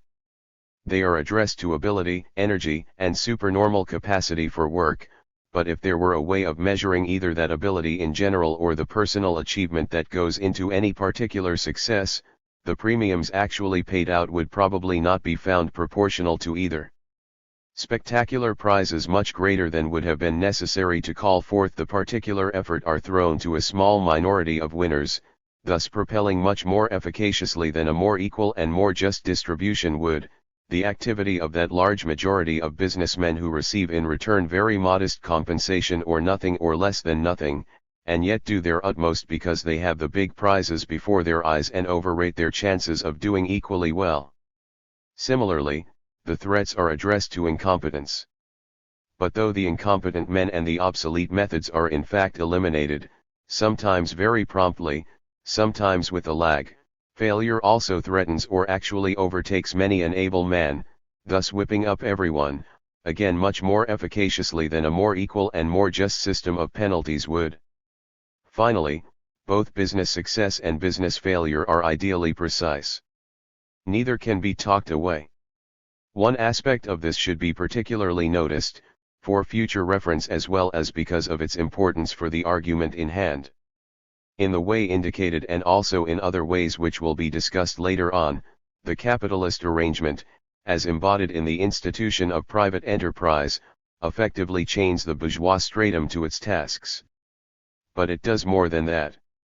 The same apparatus which conditions for performance the individuals and families that at any given time form the bourgeois class, ipso facto also selects the individuals and families that are to rise into that class or to drop out of it. This combination of the conditioning and the selective function is not a matter of course. On the contrary, most methods of social selection, unlike the methods of biological selection, do not guarantee performance of the selected individual, and their failure to do so constitutes one of the crucial problems of socialist organization that will come up for discussion at another stage of our inquiry. For the time being, it should merely be observed how well the capitalist system solves that problem. In most cases the man who rises first into the business class and then within it is also an able businessman, and he is likely to rise exactly as far as his ability goes simply because in that scheme rising to a position and doing well in it generally is or was one and the same thing. This fact, so often obscured by the auto-therapeutic effort of the unsuccessful to deny it, is much more important for an appraisal of capitalist society and its civilization than anything that can be gleaned from the pure theory of the capitalist machine. 2. But is not all that we might be tempted to infer from maximum performance of an optimally selected group invalidated by the further fact that that performance is not geared to social service production, so we might say, for consumption but to money making, that it aims at maximizing profits instead of welfare? Outside of the bourgeois stratum, this has of course always been the popular opinion. Economists have sometimes fought and sometimes espoused it. In doing so they have contributed something that was much more valuable than were the final judgments themselves at which they arrived individually, and which in most cases reflect little more than their social location, interests, and sympathies or antipathies. They slowly increased our factual knowledge and analytic powers so that the answers to many questions we are able to give today are no doubt much more correct although less simple and sweeping than were those of our predecessors. To go no further back, the so-called classical economists too were practically of one mind. Most of them disliked many things about the social institutions of their epoch and about the way those institutions worked. They fought the landed interest and approved of social reforms, factory legislation in particular, that were not all on the lines of laissez-faire. But they were quite convinced that within the institutional framework of capitalism, the manufacturers and the traders' self-interest made for maximum performance in the interest of all. Confronted with the problem we are discussing, they would have had little hesitation in attributing the observed rate of increase in total output to relatively unfettered enterprise and the profit motive. Perhaps they would have mentioned beneficial legislation as a condition, but by this they would have meant the removal of fetters, especially the removal or reduction of protective duties during the 19th century. It is exceedingly difficult, at this hour of the day, to do justice to these views. They were of course the typical views of the English bourgeois class, and bourgeois blinkers are in evidence on almost every page the classical authors wrote. No less in evidence are blinkers of another kind. The classics reasoned in terms of a particular historical situation which they uncritically idealized and from which they uncritically generalized. Most of them, moreover, seem to have argued exclusively in terms of the English interests and problems of their time. This is the reason why, in other lands and at other times, people disliked their economics, frequently to the point of not even caring to understand it. But it will not do to dismiss their teaching on these grounds. A prejudiced man may yet be speaking the truth. Propositions developed from special cases may yet be generally valid. And the enemies and successors of the classics had and have only different but not fewer blinkers and preconceptions. They envisaged and envisage different but not less special cases. From the standpoint of the economic analyst, the chief merit of the classics consists in their dispelling, along with many other gross errors, the naive idea that economic activity in capitalist society, because it turns on the profit motive, must by virtue of that fact alone necessarily run counter to the interests of consumers, or, to put it differently, that money-making necessarily deflects producing from its social goal, or, finally, that private profits, both in themselves and through the distortion of the economic process they induce, are always a net loss to all excepting those who receive them, and would therefore constitute a net gain to be reaped by socialization. If we look at the logic of these and similar propositions which no trained economist ever thought of defending, the classical refutation may well seem trivial. But as soon as we look at all the theories and slogans which, consciously or subconsciously, imply them and which are once more served up today, we shall feel more respect for that achievement.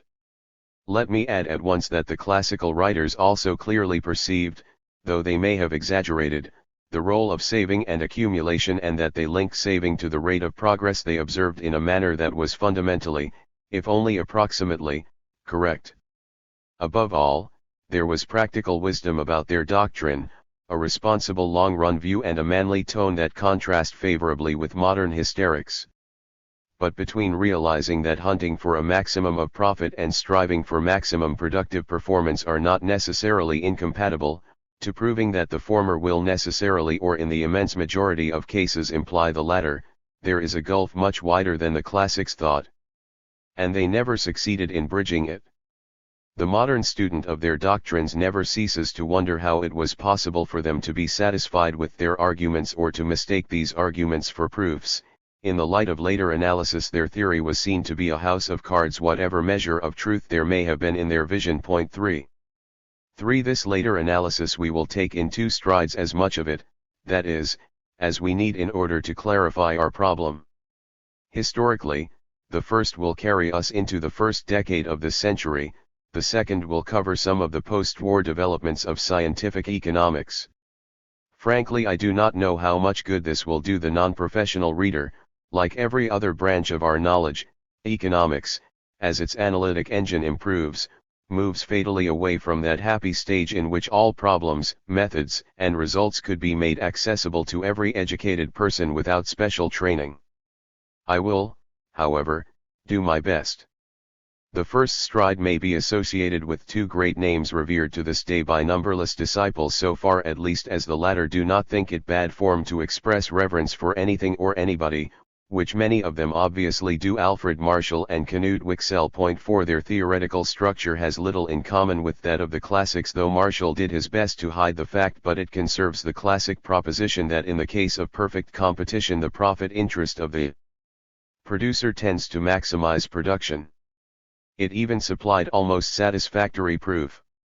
Only, in the process of being more correctly stated and proved, the proposition lost much of its content. It does emerge from the operation, to be sure, but it emerges emaciated, barely alive. Point 5. Still it can be shown, within the general assumptions of the Marshall-Wicksell analysis, that firms which cannot by their own individual action exert any influence upon the price of their products or of the factors of production they employ, so that there would be no point in their weeping over the fact that any increase in production tends to decrease the former and to increase the latter, will expand their output until they reach the point at which the additional cost that must be incurred in order to produce another small increment of product, marginal cost, just equals the price they can get for that increment, i.e., that they will produce as much as they can without running into loss. And this can be shown to be as much as it is in general socially desirable to produce. In more technical language, in that case prices are, from the standpoint of the individual firm, not variables but parameters, and where this is so, there exists a state of equilibrium in which all outputs are at their maximum and all factors fully employed. This case is usually referred to as perfect competition. Remembering what has been said about the selective process which operates on all firms and their managers, we might in fact conceive a very optimistic idea of the results to be expected from a highly selected group of people forced, within that pattern, by their profit motive to strain every nerve in order to maximize output and to minimize costs. In particular, it might seem at first sight that a system conforming to this pattern would display remarkable absence of some of the major sources of social waste. As a little reflection should show, this is really but another way of stating the content of the preceding sentence. For let us take the second stride. The Marshall-Wicksell analysis of course did not overlook the many cases that fail to conform to that model. Nor, for that matter, had the classics overlooked them. They recognized cases of monopoly, and Adam Smith himself carefully noticed the prevalence of devices to restrict competition 6 and all the differences in flexibility of prices resulting therefrom. But they looked upon those cases as exceptions and, moreover, as exceptions that could and would be done away with in time. Something of that sort is true also of Marshall. Although he developed the Cournot theory of monopoly 7 and although he anticipated later analysis by calling attention to the fact that most firms have special markets of their own in which they set prices instead of merely accepting them, 8, he as well as Wicksell framed his general conclusions on the pattern of perfect competition so as to suggest, much as the classics did, that perfect competition was the rule. Neither Marshall and Wicksell nor the classics saw that perfect competition is the exception, and that even if it were the rule there would be much less reason for congratulation than one might think. If we look more closely at the conditions, not all of them explicitly stated or even clearly seen by Marshall and Wicksell, that must be fulfilled in order to produce perfect competition, we realize immediately that outside of agricultural mass production there cannot be many instances of it. A farmer supplies his cotton or wheat in fact under those conditions. From his standpoint the ruling prices of cotton or wheat are data, though very variable ones, and not being able to influence them by his individual action he simply adapts his output. Since all farmers do the same, prices and quantities will in the end be adjusted as the theory of perfect competition requires. But this is not so even with many agricultural products, with ducks, sausages, vegetables, and many dairy products for instance.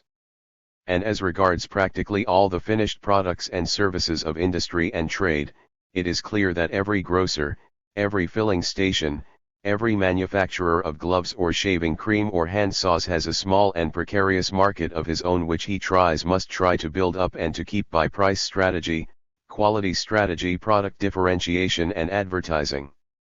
Thus we get a completely different pattern which there seems to be no reason to expect to yield the results of perfect competition and which fits much better into the monopolistic schema.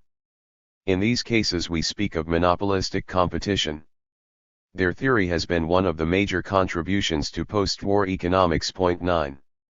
there remains a wide field of substantially homogeneous products, mainly industrial raw materials and semi-finished products such as steel ingots, cement, cotton, gray goods and the like, in which the conditions for the emergence of monopolistic competition do not seem to prevail. This is so. But in general, similar results follow for that field, inasmuch as the greater part of it is covered by largest-scale firms which, either individually or in concert, are able to manipulate prices even without differentiating products, the case of oligopoly. Again, the monopoly schema, suitably adapted, seems to fit this type of behavior much better than does the schema of perfect competition. As soon as the prevalence of monopolistic competition or of oligopoly or of combinations of the two is recognized, many of the propositions which the Marshall-Wicksell generation of economists used to teach with the utmost confidence become either inapplicable or much more difficult to prove. This holds true, in the first place, of the propositions turning on the fundamental concept of equilibrium, i.e., a determinate state of the economic organism, toward which any given state of it is always gravitating and which displays certain simple properties. In the general case of oligopoly there is in fact no determinate equilibrium at all, and the possibility presents itself that there may be an endless sequence of moves and countermoves, an indefinite state of warfare between firms. It is true that there are many special cases in which a state of equilibrium theoretically exists. In the second place, even in these cases not only is it much harder to attain than the equilibrium in perfect competition, and still harder to preserve, but the beneficial competition of the classic type seems likely to be replaced by predatory or cutthroat competition, or simply by struggles for control in the financial sphere. These things are so many sources of social waste, and there are many others, such as the costs of advertising campaigns, the suppression of new methods of production, buying up of patents in order not to use them, and so on. And most important of all, under the conditions envisaged, equilibrium, even if eventually attained by an extremely costly method, no longer guarantees either full employment or maximum output in the sense of the theory of perfect competition.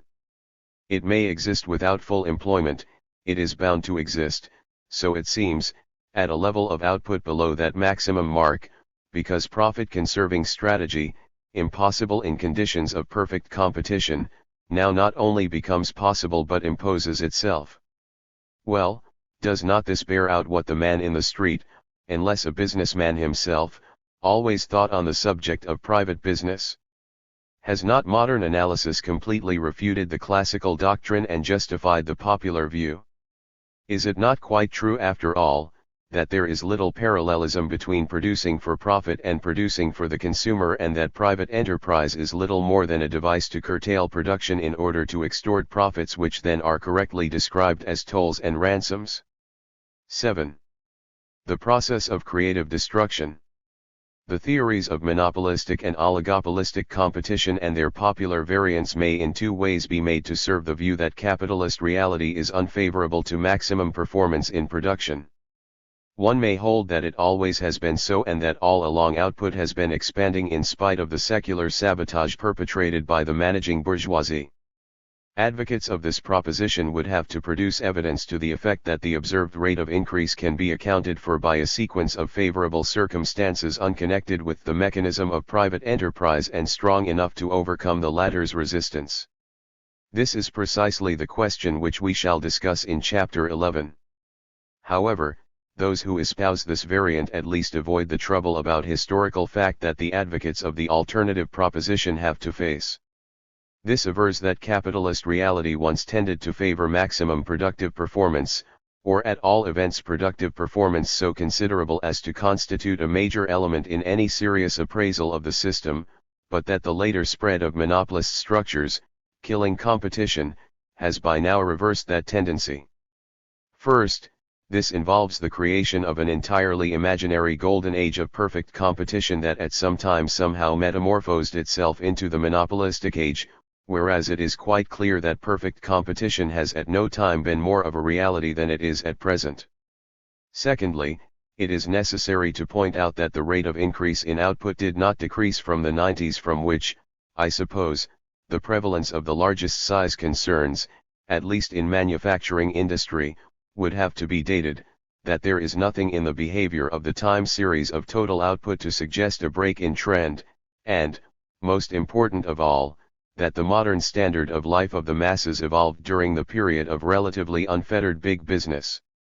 If we list the items that enter the modern workman's budget and from 1899 on observe the course of their prices not in terms of money but in terms of the hours of labor that will buy them, i.e., each year's money prices divided by each year's hourly wage rates, we cannot fail to be struck by the rate of the advance which, considering the spectacular improvement in qualities, seems to have been greater and not smaller than it ever was before.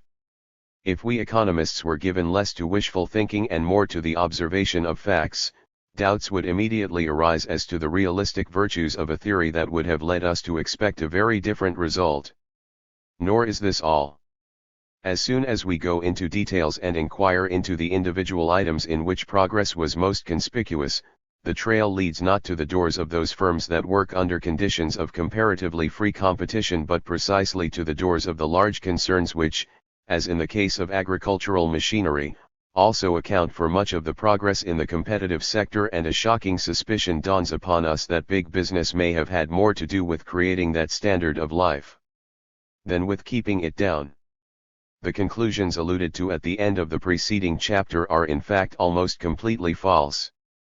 Yet they follow from observations and theorems that are almost completely untrue. Both economists and popular writers have once more run away with some fragments of reality they happen to grasp. These fragments themselves were mostly seen correctly. Their formal properties were mostly developed correctly. But no conclusions about capitalist reality as a whole follow from such fragmentary analyses. If we draw them nevertheless, we can be right only by accident. That has been done. And the lucky accident did not happen. The essential point to grasp is that in dealing with capitalism we are dealing with an evolutionary process. It may seem strange that anyone can fail to see so obvious a fact, which moreover was long ago emphasized by Karl Marx. Yet that fragmentary analysis which yields the bulk of our propositions about the functioning of modern capitalism persistently neglects it. Let us restate the point and see how it bears upon our problem. Capitalism, then, is by nature a form or method of economic change, and not only never is but never can be stationary. And this evolutionary character of the capitalist process is not merely due to the fact that economic life goes on in a social and natural environment which changes and by its change alters the data of economic action. This fact is important, and these changes, wars, revolutions, and so on, often condition industrial change, but they are not its prime movers. Nor is this evolutionary character due to a quasi-automatic increase in population and capital, or to the vagaries of monetary systems of which exactly the same thing holds true. The fundamental impulse that sets and keeps the capitalist engine in motion comes from the new consumers' goods, the new methods of production or transportation, the new markets, the new forms of industrial organization that capitalist enterprise creates. As we have seen in the preceding chapter, the contents of the laborer's budget, say from 1760 to 1940, did not simply grow on unchanging lines, but they underwent a process of qualitative change. Similarly, the history of the productive apparatus of a typical farm, from the beginnings of the rationalization of crop rotation, plowing, and fattening to the mechanized thing of today linking up with elevators and railroads, is a history of revolutions. So is the history of the productive apparatus of the iron and steel industry, from the charcoal furnace to our own type of furnace, or the history of the apparatus of power production from the overshot water wheel to the modern power plant, or the history of transportation from the mail coach to the airplane. The opening up of new markets, foreign or domestic, and the organizational development from the craft shop and factory to such concerns as U.S. Steel illustrate the same process of industrial mutation, if I may use that biological term that incessantly revolutionizes to the economic structure from within, incessantly destroying the old one, incessantly creating a new one. This process of creative destruction is the essential fact about capitalism. It is what capitalism consists in and what every capitalist concern has got to live in. This fact bears upon our problem in two ways. First, since we are dealing with a process whose every element takes considerable time in revealing its true features and ultimate effects, there is no point in appraising the performance of that process ex visu of a given point of time. We must judge its performance over time, as it unfolds through decades or centuries. A system, any system, economic or other, that at every given point of time fully utilizes its possibilities to the best advantage may yet in the long run be inferior to a system that does so at no given point of time, because the latter's failure to do so may be a condition for the level or speed of long-run performance. Second, since we are dealing with an organic process, analysis of what happens in any particular part of it, say, in an individual concern or industry, may indeed clarify details of mechanism but is inconclusive beyond that. Every piece of business strategy acquires its true significance only against the background of that process and within the situation created by it. It must be seen in its role in the perennial gale of creative destruction. It cannot be understood irrespective of it or, in fact, on the hypothesis that there is a perennial lull. But economists who, ex visu of a point of time, look for example at the behavior of an oligopolist industry, an industry which consists of a few big firms, and observe the well-known moves and countermoves within it that seem to aim at nothing but high prices and restrictions of output, are making precisely that hypothesis. They accept the data of the momentary situation as if there were no past or future to it, and think that they have understood what there is to understand if they interpret the behavior of those firms by means of the principle of maximizing profits with reference to those data. The usual theorist's paper and the usual government commission's report practically never try to see that behavior, on the one hand, as a result of a piece of past history, and, on the other hand, as an attempt to deal with a situation that is sure to change presently, as an attempt by those firms to keep on their feet, on ground that is slipping away from under them. In other words, the problem that is usually being visualized is how capitalism administers existing structures, whereas the relevant problem is how it creates and destroys them. As long as this is not recognized, the investigator does a meaningless job.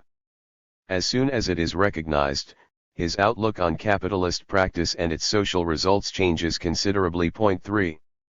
The first thing to go is the traditional conception of the modus operandi of competition. Economists are at long last emerging from the stage in which price competition was all they saw. As soon as quality competition and sales effort are admitted into the sacred precincts of theory, the price variable is ousted from its dominant position. However, it is still competition within a rigid pattern of invariant conditions, methods of production and forms of industrial organization in particular, that practically monopolizes attention. But in capitalist reality, as distinguished from its textbook picture, it is not that kind of competition which counts, but the competition from the new commodity, the new technology, the new source of supply, the new type of organization, the largest scale unit of control, for instance, competition which commands a decisive cost or quality advantage and which strikes not at the margins of the profits and the outputs of the existing firms but at their foundations and their very lives. This kind of competition is as much more effective than the other as a bombardment is in comparison with forcing a door, and so much more important that it becomes a matter of comparative indifference whether competition in the ordinary sense functions more or less promptly. The powerful lever that in the long run expands output and brings down prices is in any case made of other stuff. It is hardly necessary to point out that competition of the kind we now have in mind acts not only when in being but also when it is merely an ever-present threat. It disciplines before it attacks. The businessman feels himself to be in a competitive situation even if he is alone in his field, or if, though not alone, he holds a position such that investigating government experts fail to see any effective competition between him and any other firms in the same or a neighboring field, and in consequence conclude that his talk, under examination, about his competitive sorrows is all make-believe. In many cases, though not in all, this will in the long run enforce behavior very similar to the perfectly competitive pattern.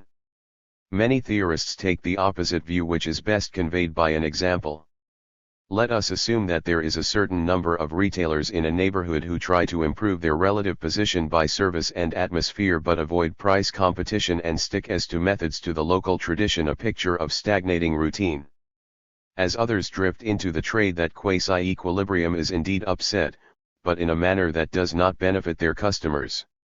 The economic space around each of the shops having been narrowed, their owners will no longer be able to make a living, and they will try to mend the case by raising prices in tacit agreement.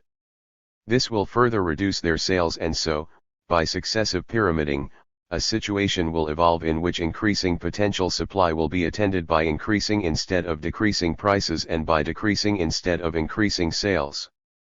Such cases do occur, and it is right and proper to work them out. But as the practical instances usually given show, they are fringe end cases to be found mainly in the sectors furthest removed from all that is most characteristic of capitalist activity. Point 4. Moreover, they are transient by nature. In the case of retail trade, the competition that matters arises not from additional shops of the same type, but from the department store, the chain store, the mail order house, and the supermarket, which are bound to destroy those pyramids sooner or later. Point 5. Now, a theoretical construction which neglects this essential element of the case neglects all that is most typically capitalist about it, even if correct in logic as well as in fact. It is like Hamlet without the Danish prince. 8. Monopolistic practices. What has been said so far is really sufficient to enable the reader to deal with the large majority of the practical cases he is likely to meet, and to realize the inadequacy of most of those criticisms of the profit economy which, directly or indirectly, rely on the absence of perfect competition. Since, however, the bearing of our argument on some of those criticisms may not be obvious at a glance, it will be worth our while to elaborate a little in order to make a few points more explicit. 1. We have just seen that, both as a fact and as a threat, the impact of new things, new technologies for instance, on the existing structure of an industry considerably reduces the long-run scope and importance of practices that aim, through restricting output, at conserving established positions and at maximizing the profits accruing from them. We must now recognize the further fact that restrictive practices of this kind, as far as they are effective, acquire a new significance in the perennial gale of creative destruction, a significance which they would not have in a stationary state or in a state of slow and balanced growth. In either of these cases, restrictive strategy would produce no result other than an increase in profits at the expense of buyers, except that, in the case of balanced advance, it might still prove to be the easiest and most effective way of collecting the means by which to finance additional investment. Point 1. But in the process of creative destruction, restrictive practices may do much to steady the ship and to alleviate temporary difficulties. This is in fact a very familiar argument which always turns up in times of depression and, as everyone knows, has become very popular with governments and their economic advisors. Witness the NRA. While it has been so much misused and so faultily acted upon that most economists heartily despise it, those same advisors who are responsible for this too invariably fail to see its much more general rationale. Practically any investment entails, as a necessary complement of entrepreneurial action, certain safeguarding activities such as insuring or hedging. Long-range investing under rapidly changing conditions, especially under conditions that change or may change at any moment under the impact of new commodities and technologies, is like shooting at a target that is not only indistinct but moving jerkily at that. Hence it becomes necessary to resort to such protecting devices as patents or temporary secrecy of processes or, in some cases, long-period contracts secured in advance. But these protecting devices, which most economists accept as normal elements of rational management, are only special cases of a larger class comprising many others which most economists condemn, although they do not differ fundamentally from the recognized ones. If for instance a war risk is insurable, nobody objects to a firm's collecting the cost of this insurance from the buyers of its products. But that risk is no less an element in long-run costs, if there are no facilities for insuring against it, in which case a price strategy aiming at the same end will seem to involve unnecessary restriction and to be productive of excess profits. Similarly, if a patent cannot be secured or would not, if secured, effectively protect, other means may have to be used in order to justify the investment. Among them are a price policy that will make it possible to write off more quickly than would otherwise be rational, or additional investment in order to provide excess capacity to be used only for aggression or defense. Again, if long-period contracts cannot be entered into in advance, other means may have to be devised in order to tie prospective customers to the investing firm. In analyzing such business strategy ex visu of a given point of time, the investigating economist or government agent sees price policies that seem to him predatory and restrictions of output that seem to him synonymous with loss of opportunities to produce. He does not see that restrictions of this type are, in the conditions of the perennial gale, incidents, often unavoidable incidents, of a long-run process of expansion which they protect rather than impede. There is no more of paradox in this than there is in saying that motor cars are traveling faster than they otherwise would because they are provided with brakes. This stands out most clearly in the case of those sectors of the economy which at any time happen to embody the impact of new things and methods on the existing industrial structure. The best way of getting a vivid and realistic idea of industrial strategy is indeed to visualize the behavior of new concerns or industries that introduce new commodities or processes, such as the aluminum industry, or else reorganize a part or the whole of an industry, such as, for instance, the old Standard Oil Company. As we have seen, such concerns are aggressors by nature and wield the really effective weapon of competition. Their intrusion can only in the rarest of cases fail to improve total output in quantity or quality, both through the new method itself even if at no time used to full advantage and through the pressure it exerts on the pre-existing firms. But these aggressors are so circumstanced as to require, for purposes of attack and defense, also pieces of armor other than price and quality of their product which, moreover, must be strategically manipulated all along so that at any point of time they seem to be doing nothing but restricting their output and keeping prices high. On the one hand, largest scale plans could in many cases not materialize at all if it were not known from the outset that competition will be discouraged by heavy capital requirements or lack of experience, or that means are available to discourage or checkmate it so as to gain the time and space for further developments. Even the conquest of financial control over competing concerns in otherwise unassailable positions or the securing of advantages that run counter to the public's sense of fair play railroad rebates move, as far as long-run effects on total output alone are envisaged, into a different light, for they may be methods for removing obstacles that the institution of private property puts in the path of progress. In a socialist society that time and space would be no less necessary. They would have to be secured by order of the central authority. On the other hand, enterprise would in most cases be impossible if it were not known from the outset that exceptionally favorable situations are likely to arise which if exploited by price, quality, and quantity manipulation will produce profits adequate to tide over exceptionally unfavorable situations provided these are similarly managed. Again, this requires strategy that in the short run is often restrictive. In the majority of successful cases this strategy just manages to serve its purpose. In some cases, however, it is so successful as to yield profits far above what is necessary in order to induce the corresponding investment.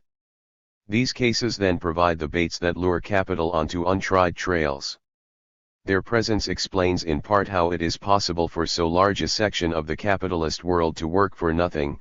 In the midst of the prosperous 20s, just about half of the business corporations in the United States were run at a loss, at zero profits, or at profits which, if they had been foreseen, would have been inadequate to call forth the effort and expenditure involved. Our argument, however, extends beyond the cases of new concerns, methods, and industries. Old concerns and established industries, whether or not directly attacked, still live in the perennial gale. Situations emerge in the process of creative destruction in which many firms may have to perish that nevertheless would be able to live on vigorously and usefully if they could weather a particular storm.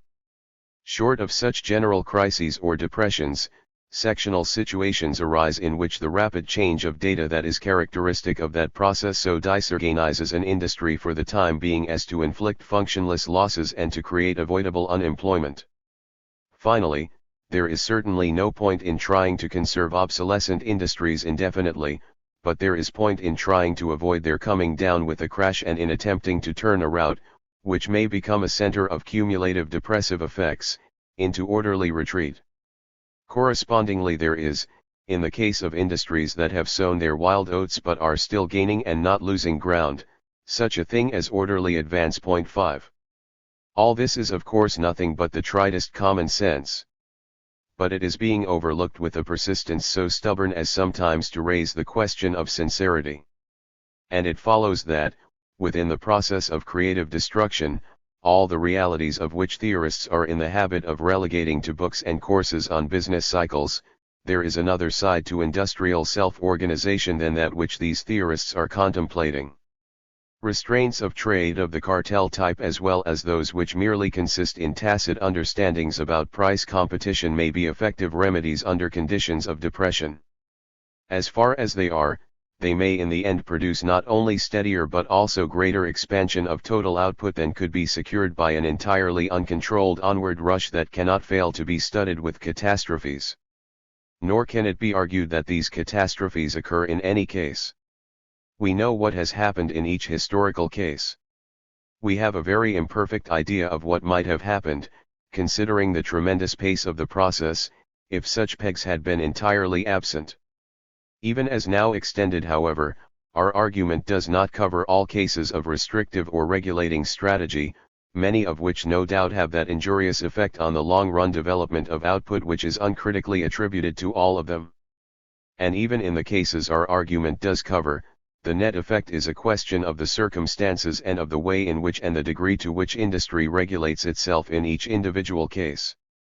It is certainly as conceivable that an all-pervading cartel system might sabotage all progress as it is that it might realize, with smaller social and private costs, all that perfect competition is supposed to realize. This is why our argument does not amount to a case against state regulation. It does show that there is no general case for indiscriminate trust busting or for the prosecution of everything that qualifies as a restraint of trade. Rational as distinguished from vindictive regulation by public authority turns out to be an extremely delicate problem which not every government agency, particularly when in full cry against big business, can be trusted to solve. 6 But our argument, framed to refute a prevalent theory and the inferences drawn therefrom about the relation between modern capitalism and the development of total output, only yields another theory, i.e., another outlook on facts and another principle by which to interpret them. For our purpose that is enough. For the rest, the facts themselves have the floor. 3 Next, a few words on the subject of rigid prices which has been receiving so much attention of late. It really is but a particular aspect of the problem we have been discussing. We shall define rigidity as follows: a price is rigid if it is less sensitive to changes in the conditions of demand and supply than it would be if perfect competition prevailed. 7. Quantitatively, the extent to which prices are rigid in that sense depends on the material and the method of measurement we select and is hence a doubtful matter. But whatever the material or method, it is certain that prices are not nearly as rigid as they seem to be. There are many reasons why what in effect is a change in price should not show in the statistical picture, in other words, why there should be much spurious rigidity. I shall mention only one class of them which is closely connected with the facts stressed by our analysis. I have adverted to the importance, for the capitalist process in general and for its competitive mechanism in particular, of the intrusion of new commodities. Now a new commodity may effectively bring down the pre-existing structure and satisfy a given want at much lower prices per unit of service, transportation service for instance, and yet not a single recorded price need change in the process. Flexibility in the relevant sense may be accompanied by rigidity in a formal sense. There are other cases, not of this type, in which price reduction is the sole motive for bringing out a new brand while the old one is left at the previous quotation, again a price reduction that does not show. Moreover, the great majority of new consumers' goods, particularly all the gadgets of modern life, are at first introduced in an experimental and unsatisfactory form in which they could never conquer their potential markets. Improvement in the quality of products is hence a practically universal feature of the development of individual concerns and of industries. Whether or not this improvement involves additional costs, a constant price per unit of an improving commodity should not be called rigid without further investigation. Of course, plenty of cases of genuine price rigidity remain of prices which are being kept constant as a matter of business policy or which remain unchanged because it is difficult to change, say, a price set by a cartel after laborious negotiations. In order to appraise the influence of this fact on the long-run development of output, it is first of all necessary to realize that this rigidity is essentially a short-run phenomenon. There are no major instances of long-run rigidity of prices. Whichever manufacturing industry or group of manufactured articles of any importance we choose to investigate over a period of time, we practically always find that in the long run prices do not fail to adapt themselves to technological progress. Frequently they fall spectacularly in response to it unless prevented from doing so by monetary events and policies or, in some cases, by autonomous changes in wage rates, which of course should be taken into account by appropriate corrections exactly as should changes in quality of products. Point 9 and our previous analysis shows sufficiently why in the process of capitalist evolution this must be so. What the business strategy in question really aims at all, in any case, that it can achieve is to avoid seasonal, random, and cyclical fluctuations in prices and to move only in response to the more fundamental changes in the conditions that underlie those fluctuations. Since these more fundamental changes take time in declaring themselves, this involves moving slowly by discrete steps, keeping to a price until new relatively durable contours have emerged into view. In technical language, this strategy aims at moving along a step function that will approximate trends.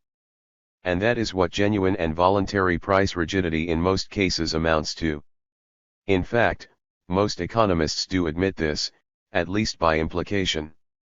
For though some of their arguments about rigidity would hold true only if the phenomenon were a long-run one, for instance most of the arguments averring that price rigidity keeps the fruits of technological progress from consumers, in practice they measure and discuss primarily cyclical rigidity and especially the fact that many prices do not, or do not promptly, fall in recessions and depressions. The real question is therefore how this short-run rigidity may affect the long-run development of total output. Within this question, the only really important issue is this: prices that stay up in recession or depression no doubt influence the business situation in those phases of the cycles. If that influence is strongly injurious, making matters much worse than they would be with perfect flexibility all round, the destruction wrought each time might also affect output in the subsequent recoveries and prosperities and thus permanently reduce the rate of increase in total output below what it would be in the absence of those rigidities. Two arguments have been put forth in favor of this view. In order to put the first into the strongest possible light, let us assume that an industry which refuses to reduce prices in recession goes on selling exactly the same quantity of product which it would sell if it had reduced them. Buyers are therefore out of pocket by the amount to which the industry profits from the rigidity. If these buyers are the kind of people who spend all they can, and if the industry or those to whom its net returns go does not spend the increment it gets but either keeps it idle or repays bank loans, then total expenditure in the economy may be reduced thereby. If this happens, other industries or firms may suffer, and if thereupon they restrict in turn, we may get accumulation of depressive effects. In other words, rigidity may so influence the amount and distribution of national income as to decrease balances or to increase idle balances or, if we adopt a popular misnomer, savings. Such a case is conceivable.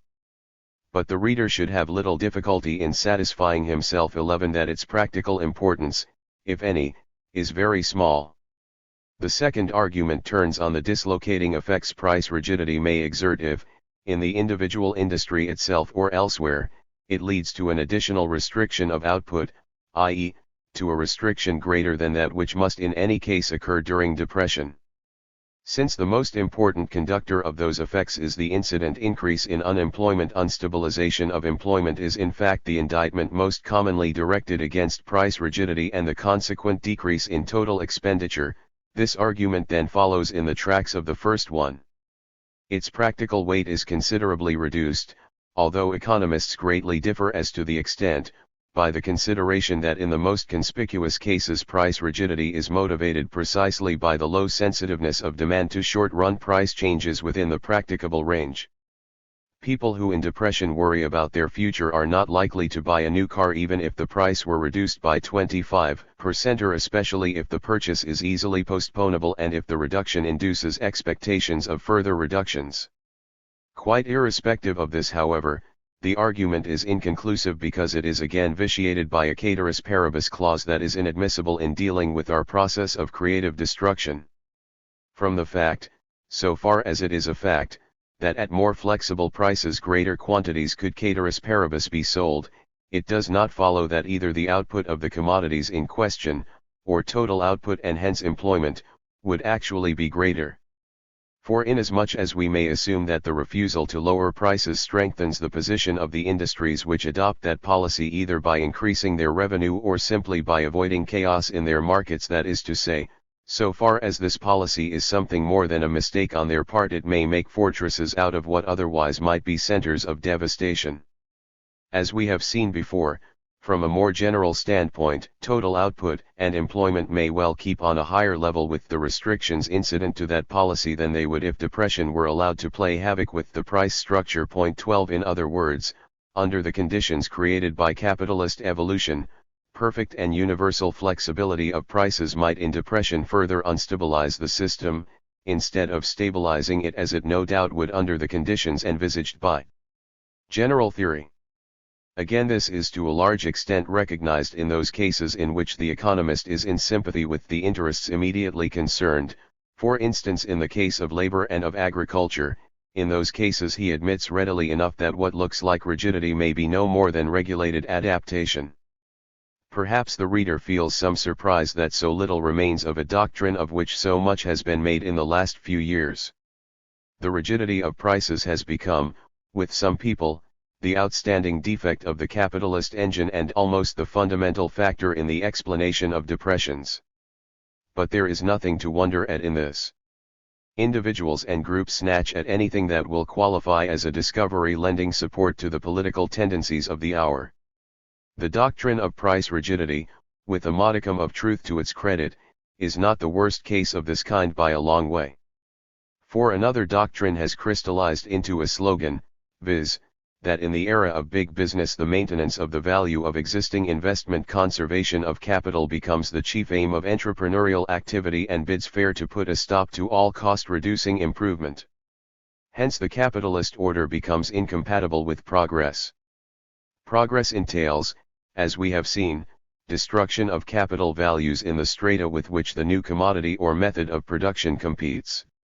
In perfect competition the old investments must be adapted at a sacrifice or abandoned, but when there is no perfect competition and when each industrial field is controlled by a few big concerns, these can in various ways fight the threatening attack on their capital structure and try to avoid losses on their capital accounts, that is to say, they can and will fight progress itself.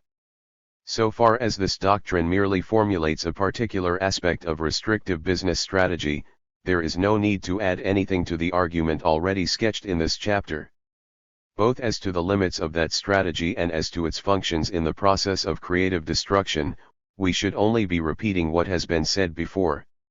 This becomes still more obvious if we observe that conserving capital values is the same thing as conserving profits. Modern theory tends in fact to use the concept present net value of assets equals capital values, in place of the concept of profits. Both asset values and profits are of course not being simply conserved but maximized. But the point about the sabotage of cost-reducing improvement still calls for comment in passing. As a little reflection will show, it is sufficient to consider the case of a concern that controls a technological device, some patent, say the use of which would involve scrapping some or all of its plant and equipment. Will it, in order to conserve its capital values, refrain from using this device when a management not fettered by capitalist interests such as a socialist management could and would use it to the advantage of all? Again, it is tempting to raise the question of fact. The first thing a modern concern does as soon as it feels that it can afford it is to establish a research department every member of which knows that his bread and butter depends on his success in devising improvements. This practice does not obviously suggest aversion to technological progress. Nor can we in reply be referred to the cases in which patents acquired by business concerns have not been used promptly or not been used at all.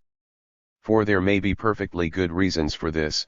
For example, the patented process may turn out to be no good or at least not to be in shape to warrant application on a commercial basis. Neither the inventors themselves nor the investigating economists or government officials are unbiased judges of this, and from their remonstrances or reports we may easily get a very distorted picture. Point 13. But we are concerned with a question of theory. Everyone agrees that private and socialist managements will introduce improvements if, with the new method of production, the total cost per unit of product is expected to be smaller than the prime cost per unit of product with the method actually in use. If this condition is not fulfilled, then it is held that private management will not adopt a cost-reducing method until the existing plant and equipment is entirely written off, whereas socialist management would, to the social advantage, replace the old by any new cost-reducing method as soon as such a method becomes available, i.e., without regard to capital values. This, however, is not so. Point 14. Private management, if actuated by the profit motive, cannot be interested in maintaining the values of any given building or machine any more than a socialist management would be. All that private management tries to do is to maximize the present net value of total assets, which is equal to the discounted value of expected net returns. This amounts to saying that it will always adopt a new method of production which it believes will yield a larger stream of future income per unit of the corresponding stream of future outlay, both discounted to the present, than does the method actually in use. The value of past investment, whether or not paralleled by a bonded debt that has to be amortized, does not enter at all except in the sense and to the extent that it would also have to enter into the calculation underlying the decisions of a socialist management. So far as the use of the old machine saves future costs as compared with the immediate introduction of the new methods, the remainder of their service value is of course an element of the decision for both the capitalist and the socialist manager, otherwise bygones are bygones for both of them, and any attempt to conserve the value of past investment would conflict as much with the rules following from the profit motive as it would conflict with the rules set for the behavior of the socialist manager. It is, however, not true that private firms owning equipment the value of which is endangered by a new method which they also control. If they do not control it, there is no problem and no indictment will adopt the new method only if total unit cost with it is smaller than prime unit cost with the old one, or if the old investment has been completely written off according to the schedule decided on before the new method presented itself. For if the new machines when installed are expected to outlive the rest of the period previously set for the use of the old machines, their discounted remainder value as of that date is another asset to be taken account of. Nor is it true, for analogous reasons, that a socialist management, if acting rationally, would always and immediately adopt any new method which promises to produce at smaller total unit costs, or that this would be to the social advantage. There is, however, another element 15 which profoundly affects behavior in this matter and which is being invariably overlooked. This is what might be called ex ante conservation of capital in expectation of further improvement. Frequently, if not in most cases, a going concern does not simply face the question whether or not to adopt a definite new method of production that is the best thing out and, in the form immediately available, can be expected to retain that position for some length of time. A new type of machine is in general but a link in a chain of improvements and may presently become obsolete. In a case like this, it would obviously not be rational to follow the chain link by link regardless of the capital loss to be suffered each time. The real question then is at which link the concern should take action. The answer must be in the nature of a compromise between considerations that rest largely on guesses. But it will as a rule involve some waiting in order to see how the chain behaves. And to the outsider this may well look like trying to stifle improvement in order to conserve existing capital values. Yet even the most patient of comrades would revolt if a socialist management were so foolish as to follow the advice of the theorist and to keep on scrapping plant and equipment every year. 5. I have entitled this chapter as I did because most of it deals with the facts and problems that common parlance associates with monopoly or monopolistic practice. So far I have as much as possible refrained from using those terms in order to reserve for a separate section some comments on a few topics specifically connected with them. Nothing will be said, however, that we have not already met in one form or another. To begin with, there is the term itself. Monopolist means single seller. Literally, therefore, anyone is a monopolist who sells anything that is not in every respect, wrapping and location and service included, exactly like what other people sell, every grocer, or every haberdasher, or every seller of good humors on a road that is not simply lined with sellers of the same brand of ice cream. This, however, is not what we mean when talking about monopolists. We mean only those single sellers whose markets are not open to the intrusion of would-be producers of the same commodity and of actual producers of similar ones, or, speaking slightly more technically, only those single sellers who face a given demand schedule that is severely independent of their own action as well as of any reactions to their action by other concerns. The traditional Cournot-Marshall theory of monopoly, as extended and amended by later authors, holds only if we define it in this way, and there is, so it seems, no point in calling anything a monopoly to which that theory does not apply. But if accordingly we do define it like this, then it becomes evident immediately that pure cases of long-run monopoly must be of the rarest occurrence, and that even tolerable approximations to the requirements of the concept must be still rarer than are cases of perfect competition. The power to exploit at pleasure a given pattern of demand, or one that changes independently of the monopolist's action and of the reactions it provokes, can under the conditions of intact capitalism hardly persist for a period long enough to matter for the analysis of total output, unless buttressed by public authority, for instance, in the case of fiscal monopolies. A modern business concern not so protected, i.e., even if protected by import duties or import prohibitions and yet wielding that power, except temporarily, is not easy to find or even to imagine. Even railroads and power and light concerns had first to create the demand for their services and, when they had done so, to defend their market against competition. Outside the field of public utilities, the position of a single seller can in general be conquered and retained for decades only on the condition that he does not behave like a monopolist. Short-run monopoly will be touched upon presently. Why then all this talk about monopoly? The answer is not without interest for the student of the psychology of political discussion. Of course, the concept of monopoly is being loosely used just like any other. People speak of a country's having a monopoly of something or other 16 even if the industry in question is highly competitive and so on. But this is not all. Economists, government agents, journalists, and politicians in this country obviously love the word because it has come to be a term of opprobrium which is sure to rouse the public's hostility against any interest so labeled. In the Anglo-American world, monopoly has been cursed and associated with functionless exploitation ever since. In the 16th and 17th centuries, it was English administrative practice to create monopoly positions in large numbers which, on the one hand, answered fairly well to the theoretical pattern of monopolist behavior and, on the other hand, fully justified the wave of indignation that impressed even the great Elizabeth. Nothing is so retentive as a nation's memory. Our time offers other and more important instances of a nation's reaction to what happened centuries ago. That practice made the English-speaking public so monopoly conscious that it acquired a habit of attributing to that sinister power practically everything it disliked about business.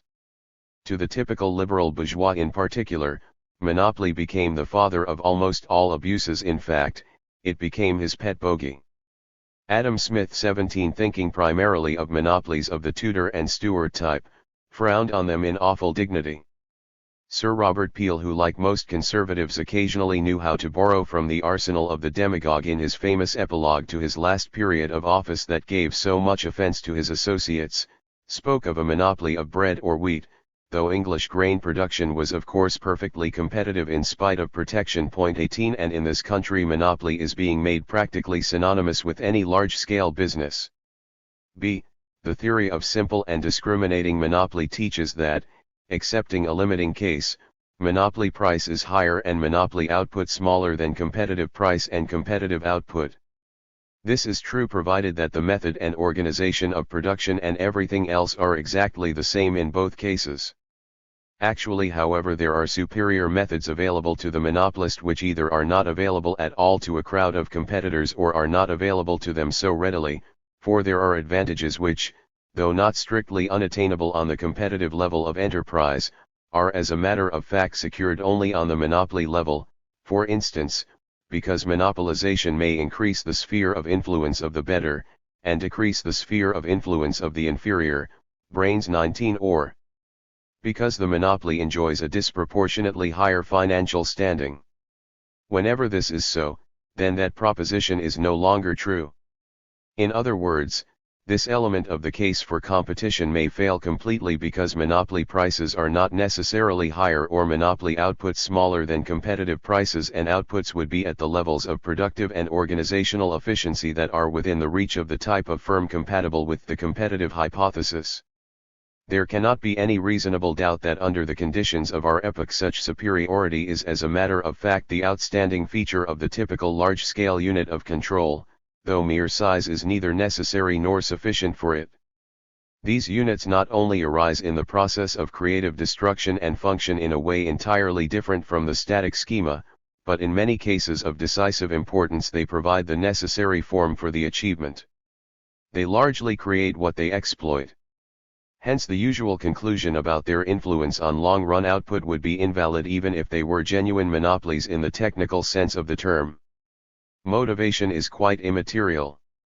Even if the opportunity to set monopolist prices were the sole object, the pressure of the improved methods or of a huge apparatus would in general tend to shift the point of the monopolist's optimum toward or beyond the competitive cost price in the above sense, thus doing the work partly, wholly, or more than wholly of the competitive mechanism. 20 Even if restriction is practiced and excess capacity is in evidence all along.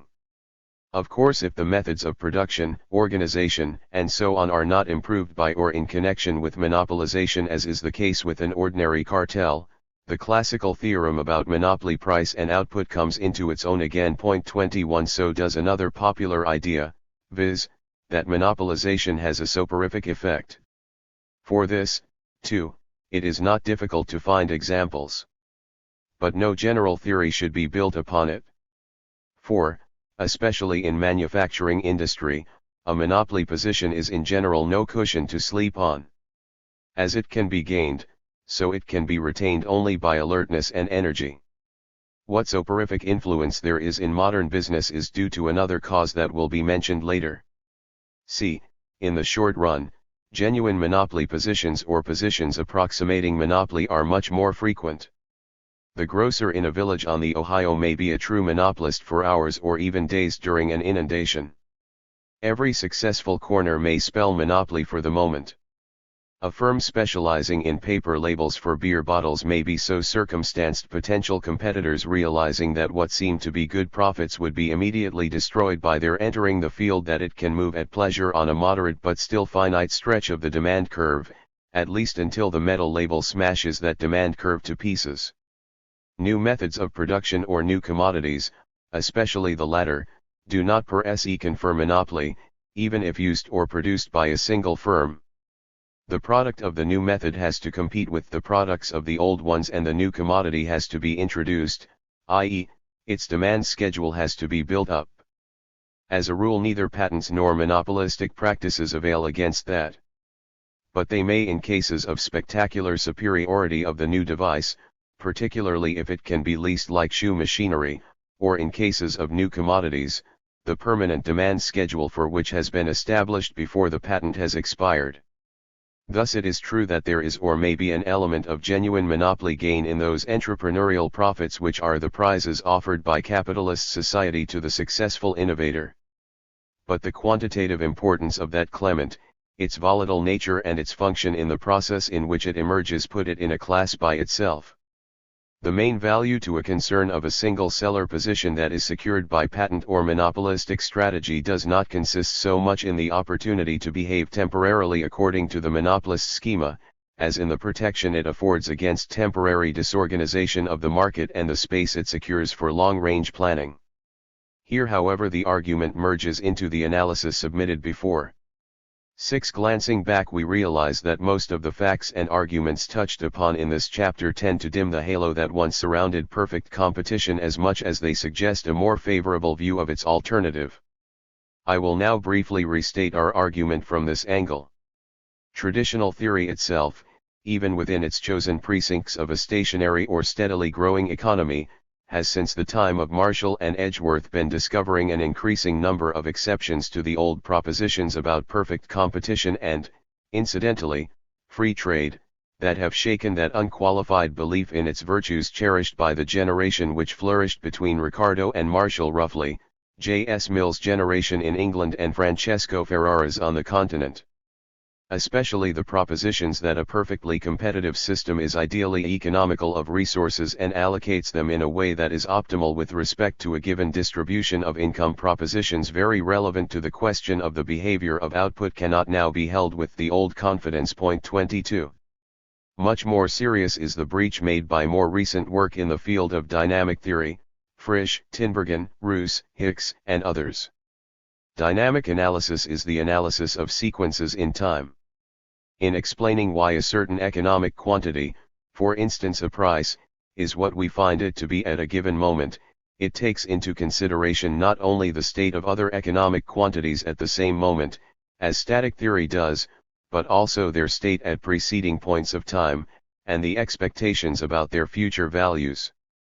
Now the first thing we discover in working out the propositions that thus relate quantities belonging to different points of time 23 is the fact that, once equilibrium has been destroyed by some disturbance, the process of establishing a new one is not so sure and prompt and economical as the old theory of perfect competition made it out to be, and the possibility that the very struggle for adjustment might lead such a system farther away from instead of nearer to a new equilibrium. This will happen in most cases unless the disturbance is small. In many cases, lagged adjustment is sufficient to produce this result. All I can do here is to illustrate by the oldest, simplest, and most familiar example. Suppose that demand and intended supply are in equilibrium in a perfectly competitive market for wheat, but that bad weather reduces the crop below what farmers intended to supply. If price rises accordingly and the farmers thereupon produce that quantity of wheat which it would pay them to produce if that new price were the equilibrium price, then a slump in the wheat market will ensue in the following year. If now the farmers correspondingly restrict production, a price still higher than in the first year may result to induce a still greater expansion of production than occurred in the second year. And so on, as far as the pure logic of the process is concerned, indefinitely. The reader will readily perceive, from a survey of the assumptions involved, that no great fear need be entertained of ever higher prices and ever greater outputs alternating till doomsday. But even if reduced to its proper proportions, the phenomenon suffices to show up glaring weaknesses in the mechanism of perfect competition. As soon as this is realized, much of the optimism that used to grace the practical implications of the theory of this mechanism passes out through the ivory gate. But from our standpoint we must go further than that. Point 24. If we try to visualize how perfect competition works or would work in the process of creative destruction, we arrive at a still more discouraging result. This will not surprise us, considering that all the essential facts of that process are absent from the general schema of economic life that yields the traditional propositions about perfect competition. At the risk of repetition I will illustrate the point once more. Perfect competition implies free entry into every industry. It is quite true, within that general theory, that free entry into all industries is a condition for optimal allocation of resources and hence for maximizing output. If our economic world consisted of a number of established industries producing familiar commodities by established and substantially invariant methods, and if nothing happened except that additional men and additional savings combine in order to set up new firms of the existing type, then impediments to their entry into any industry they wish to enter would spell loss to the community. But perfectly free entry into a new field may make it impossible to enter it at all. The introduction of new methods of production and new commodities is hardly conceivable with perfect and perfectly prompt competition from the start. And this means that the bulk of what we call economic progress is incompatible with it. As a matter of fact, Perfect competition is and always has been temporarily suspended whenever anything new is being introduced automatically or by measures devised for the purpose, even in otherwise perfectly competitive conditions. Similarly, within the traditional system the usual indictment of rigid prices stands all right. Rigidity is a type of resistance to adaptation that perfect and prompt competition excludes. And for the kind of adaptation and for those conditions which have been treated by traditional theory, it is again quite true that such resistance spells loss and reduced output. But we have seen that in the spurts and vicissitudes of the process of creative destruction the opposite may be true. Perfect and instantaneous flexibility may even produce functionless catastrophes. This of course can also be established by the general dynamic theory which, as mentioned above, shows that there are attempts at adaptation that intensify disequilibrium. Again, under its own assumptions, traditional theory is correct in holding that profits above what is necessary in each individual case to call forth the equilibrium amount of means of production, entrepreneurial ability included, both indicate and in themselves imply net social loss, and that business strategy that aims at keeping them alive is inimical to the growth of total output. Perfect competition would prevent or immediately eliminate such surplus profits and leave no room for that strategy. But since in the process of capitalist evolution these profits acquire new organic functions, I do not want to repeat what they are. That fact cannot any longer be unconditionally credited to the account of the perfectly competitive model, so far as the secular rate of increase in total output is concerned. Finally, it can indeed be shown that, under the same assumptions which amount to excluding the most characteristic features of capitalist reality, a perfectly competitive economy is comparatively free from waste, and in particular from those kinds of waste which we most readily associate with its counterpart. But this does not tell us anything about how its account looks under the conditions set by the process of creative destruction. On the one hand, much of what without reference to those conditions would appear to be unrelieved waste ceases to qualify as such when duly related to them. The type of excess capacity, for example, that owes its existence to the practice of building ahead of demand or to the practice of providing capacity for the cyclical peaks of demand, would in a regime of perfect competition be much reduced. But when all the facts of the case are taken into consideration, it is no longer correct to say that perfect competition wins out on that score. For though a concern that has to accept and cannot set prices would, in fact, use all of its capacity that can produce at marginal costs covered by the ruling prices, it does not follow that it would ever have the quantity and quality of capacity that big business has created and was able to create precisely because it is in a position to use its strategic ally. Excess capacity of this type may, it does in some and does not in other cases, constitute a reason for claiming superiority for a socialist economy. But it should not without qualification be listed as a claim to superiority of the perfectly competitive species of capitalist economy as compared with the monopolied species. On the other hand, working in the conditions of capitalist evolution, the perfectly competitive arrangement displays wastes of its own. The firm of the type that is compatible with perfect competition is in many cases inferior in internal, especially technological, efficiency. If it is, then it wastes opportunities. It may also in its endeavors to improve its methods of production waste capital because it is in a less favorable position to evolve and to judge new possibilities. And, as we have seen before, a perfectly competitive industry is much more apt to be rooted and to scatter the bacilli of depression under the impact of progress or of external disturbance than is big business. In the last resort, American agriculture, English coal mining, the English textile industry are costing consumers much more and are affecting total output much more injuriously than they would if controlled, each of them, by a dozen good brains. Thus it is not sufficient to argue that because perfect competition is impossible under modern industrial conditions, or because it always has been impossible, the large-scale establishment or unit of control must be accepted as a necessary evil inseparable from the economic progress which it is prevented from sabotaging by the forces inherent in its productive apparatus. What we have got to accept is that it has come to be the most powerful engine of that progress, and in particular of the long-run expansion of total output, not only in spite of, but to a considerable extent through, this strategy which looks so restrictive when viewed in the individual case and from the individual point of time. In this respect, perfect competition is not only impossible but inferior, and has no title to being set up as a model of ideal efficiency.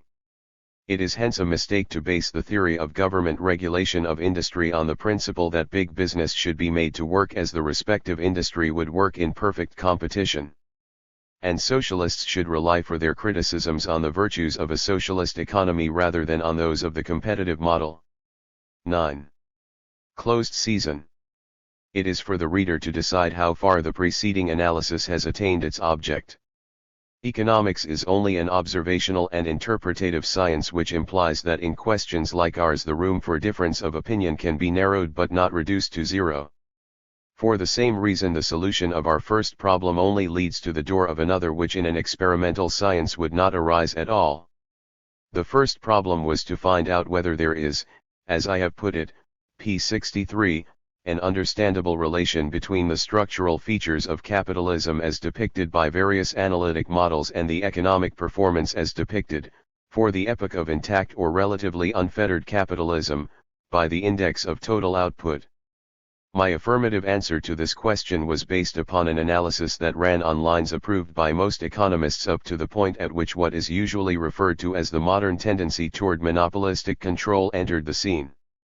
After that my analysis deviated from the usual lines in an attempt to show that what practically everyone concedes to the capitalism of perfect competition, whether a theoretical construction, or, at some time or other, a historical reality, must also to even a greater degree be conceded to big business capitalism. Since however we cannot put the driving power and the engine into an experiment station in order to let them perform under carefully controlled conditions, there is no way of proving, beyond the possibility of doubt, their adequacy to produce just that result, viz., the observed development of output. All we can say is that there was a rather striking performance and that the capitalist arrangement was favorable to producing it. And this is precisely why we cannot stop at our conclusion but have to face another problem. A priori it might still be possible to account for the observed performance by exceptional circumstances which would have asserted themselves in any institutional pattern. The only way to deal with this possibility is to examine the economic and political history of the period in question and to discuss such exceptional circumstances as we may be able to find. We will attack the problem by considering those candidates for the role of exceptional circumstances not inherent in the business processes of capitalism which have been put up by economists or historians. There are 5 of them. The first is government action which, though I quite agree with Marx in holding that politics and policies are not independent factors but elements of the social process we are analyzing, may be considered as a factor external to the world of business for the purposes of this argument. The period from about 1870 to 1914 presents an almost ideal case. It would be difficult to find another equally free from either the stimuli or the depressants that may proceed from the political sector of the social process. The removal of the fetters from entrepreneurial activity and from industry and trade in general had largely been accomplished before. New and different fetters and burdens, social legislation and so on were being imposed, but nobody will hold that they were major factors in the economic situation before 1914. There were wars. But none of them was economically important enough to exert vital effects one way or another. The Franco-German War that issued in the foundation of the German Empire might suggest a doubt. But the economically relevant event was after all the foundation of the Zollverein. There was armament expenditure. But in the circumstances of the decade ending in 1914 in which it assumed really important dimensions, it was a handicap rather than a stimulus. The second candidate is gold. It is very fortunate that we need not enter into the thicket of questions that surrounds the modus operandi of the new plethora of gold which burst forth from about 1890 on. For since in the first 20 years of the period gold actually was scarce and since the rate of increase in total output was then no smaller than it was later on, gold production cannot have been a major factor in the productive performance of capitalism whatever it might have had to do with prosperities and depressions. The same holds true as regards monetary management which at that time was not of an aggressive but rather of an adaptive type. Third, there was the increase in population which, whether a cause or a consequence of economic advance, certainly was one of the dominating factors in the economic situation. Unless we are prepared to aver that it was wholly consequential and to assume that any variation in output will always entail a corresponding variation in population while refusing to admit the converse nexus, all of which is of course absurd, that factor must be listed as an eligible candidate. For the moment, a brief remark will suffice to clarify the situation. A greater number of gainfully employed people will in general produce more than a smaller number would whatever the social organization. Hence, if any part of the actual rate of increase in population during that epoch can be assumed as of course it can to have occurred independently of the results produced by the capitalist system in the sense that it would have occurred under any system, population must to that extent be listed as an external factor.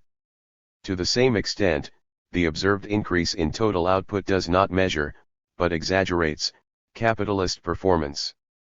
Other things being equal, however, a greater number of gainfully employed people will in general produce less per head of employed or of population than a somewhat smaller number would whatever the social organization.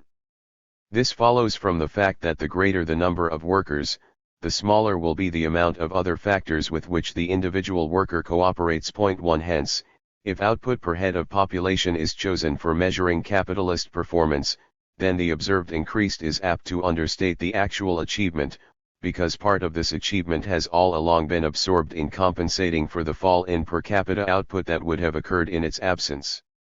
Other aspects of the problem will be considered later on. The fourth and fifth candidates command more support among economists but can easily be dismissed as long as we are dealing with past performance. The one is new land. The wide expanse of land that, economically speaking, entered the Americo-European sphere during that period, the huge mass of foodstuffs and raw materials, agricultural and other, that poured forth from it, all the cities and industries that everywhere grew up on the basis proffered by them. Was this not a quite exceptional factor in the development of output, in fact a unique one?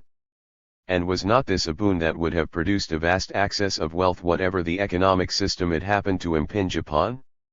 There is a school of socialist thought that takes this view and in fact explains in this way the failure of Marx's predictions about ever-increasing misery to come true. The results of the exploitation of virgin environments they hold responsible for the fact that we did not see more of exploitation of labor. Owing to that factor, the proletariat was permitted to enjoy a closed season. There is no question about the importance of the opportunities afforded by the existence of new countries. And of course they were unique. But objective opportunities, that is to say, opportunities that exist independently of any social arrangement, are always prerequisites of progress, and each of them is historically unique. The presence of coal and iron ore in England or of petroleum in this and other countries is no less important and constitutes an opportunity that is no less unique.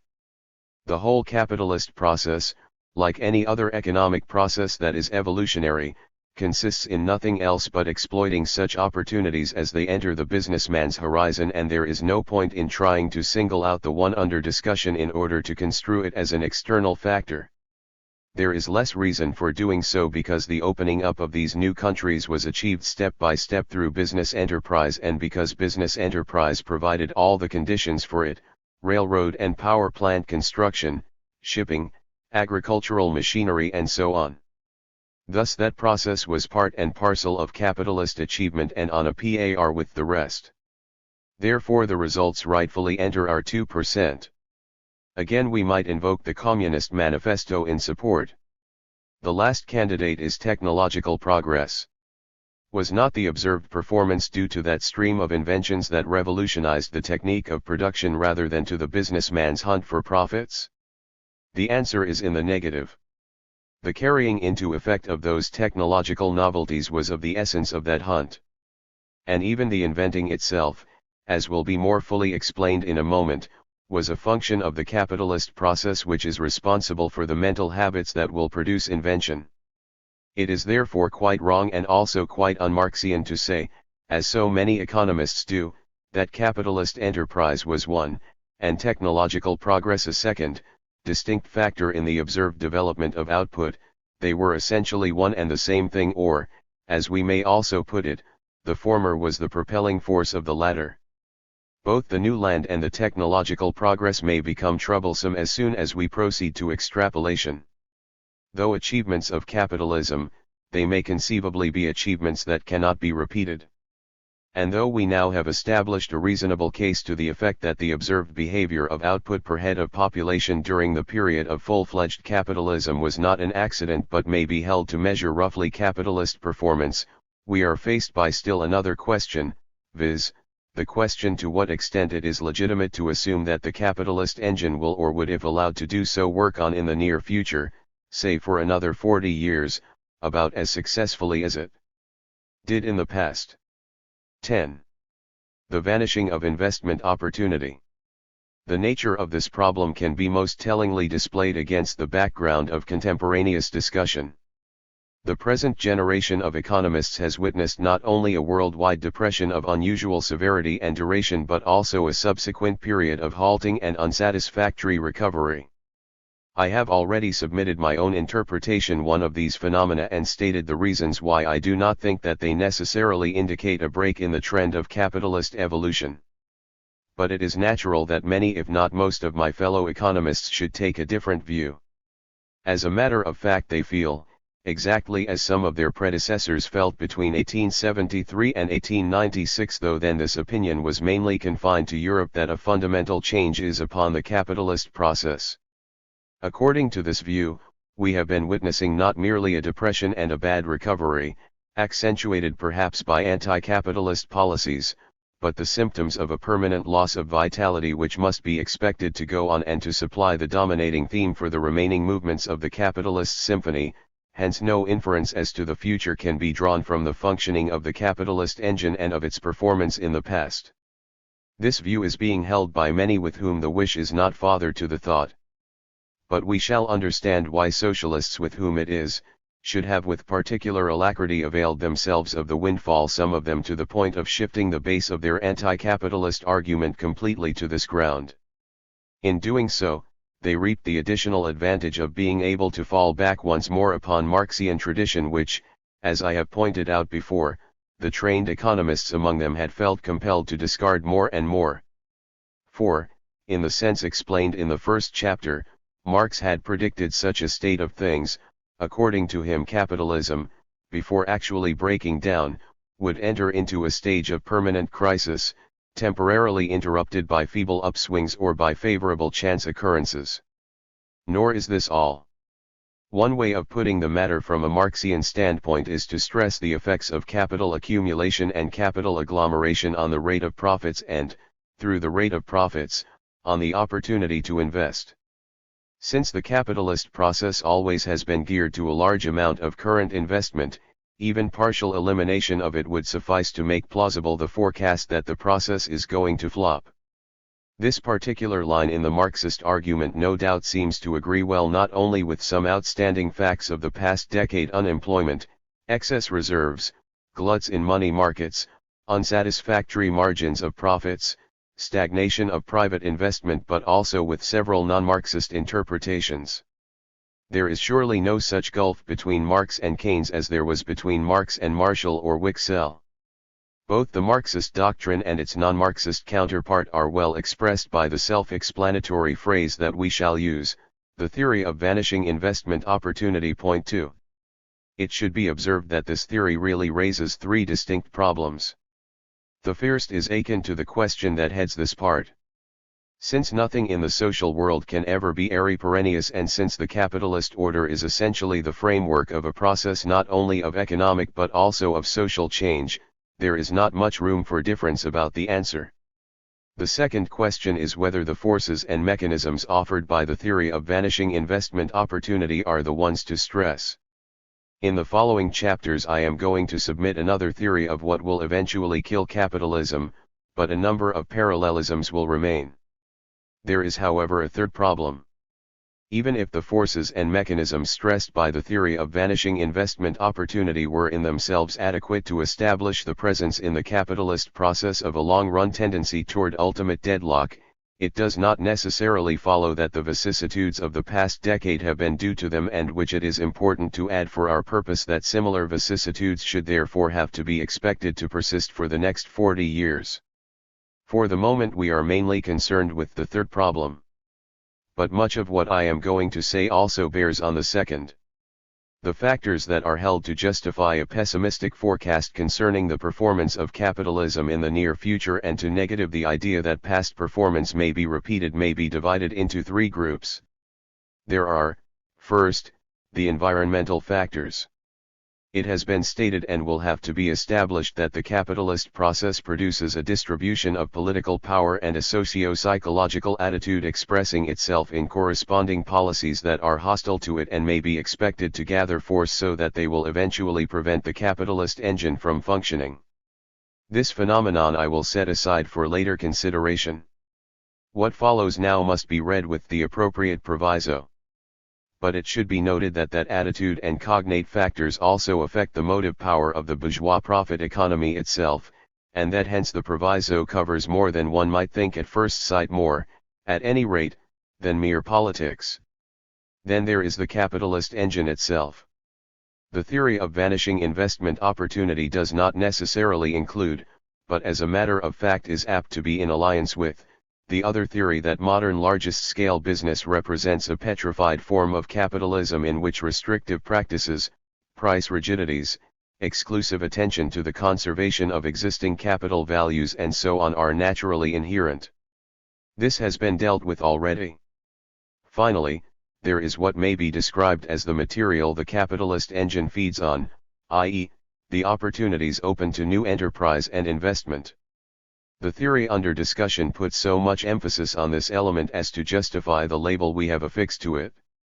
The main reasons for holding that opportunities for private enterprise and investment are vanishing are these: saturation, population, new lands, technological possibilities, and the circumstance that many existing investment opportunities belong to the sphere of public rather than of private investment. One for every given state of human wants and of technology. In the widest possible sense of the term, there is of course for every rate of real wages a definite amount of fixed and circulating capital that will spell saturation. If wants and methods of production had been frozen for good at their state in 1800, such a point would have been reached long ago. But is it not conceivable that wants may someday be so completely satisfied as to become frozen forever after?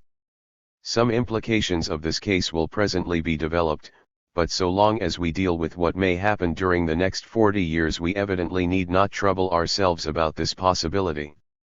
If ever it should materialize, then the current decline in birth rate, still more an actual fall in population, would indeed become an important factor in reducing opportunities for investment other than replacement. For if everyone's wants were satisfied or nearly satisfied, increase in the number of consumers would ex hypothesi be the only major source of additional demand. But independently of that possibility, decrease in the rate of increase in population does not per se endanger investment opportunity or the rate of increase in total output per head. Point 3 of this we can easily satisfy ourselves by a brief examination of the usual argument to the contrary. On the one hand, it is being held that a declining rate of increase in total population ipso facto spells a declining rate of increase in output and hence of investment because it restricts the expansion of demand. This does not follow. Want and effective demand are not the same thing. If they were, the poorest nations would be the ones to display the most vigorous demand. As it is, the income elements set free by the falling birth rate may be diverted to other channels, and they are particularly apt to be so diverted in all those cases in which the desire to expand alternative demands is the very motive of childlessness. A modest argument can indeed be made out by stressing the fact that the lines of demand characteristic of an increasing population are particularly calculable and thus afford particularly reliable investment opportunities. But the desires that provide alternative opportunities are, in the given state of satisfaction of wants, not much less so. Of course, the prognosis for certain individual branches of production, especially for agriculture, is in fact not a bright one. But this must not be confused with the prognosis for total output. Point 4. On the other hand, we might argue that the declining rate of increase in population will tend to restrict output from the supply side.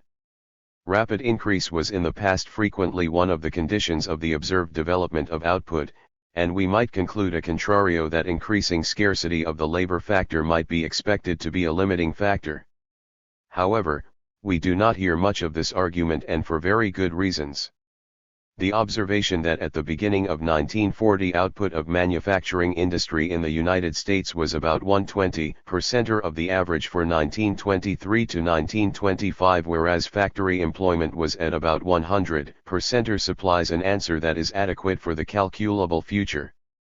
The extent of current unemployment, the fact that with a falling birth rate women are increasingly set free for productive work, and that the falling death rate means prolongation of the useful period of life, the unexhausted stream of labor-saving devices, the possibility, increasing relatively to what it would be in the case of rapid increase of population, of avoiding complementary factors of production of inferior quality, warding off in part the operation of the law of diminishing returns. All this gives ample support to Mr. Colin Clark's expectation that product per man-hour is going to rise during the next generation. 5. Of course, the labor factor may be made artificially scarce through high wage and short hour policies and through political interference with the discipline of the labor force. Comparison of the economic performance in the United States and France from 1933 to 1940 with the economic performance of Japan and Germany during the same years suggests in fact that something of this kind has already occurred. But this belongs to the group of environmental factors. As my argument will abundantly show before long, I am very far indeed from making light of the phenomenon under discussion. The falling birth rate seems to me to be one of the most significant features of our time. We shall see that even from a purely economic standpoint it is of cardinal importance, both as a symptom and as a cause of changing motivation. This, however, is a more complicated matter. Here we are concerned only with the mechanical effects of a decreasing rate of increase in population, and these certainly do not support any pessimistic forecast as to the development of output per head during the next 40 years. As far as that goes, those economists who predict a flop on this ground simply do what unfortunately economists have always been prone to do, as once they worried the public, on quite inadequate grounds, with the economic dangers of excessive numbers of mouths to feed, so they worry it now, on no better grounds, with the economic dangers of deficiencies. 2. Next, as to the opening up of new lands, that unique opportunity for investment which cannot ever recur.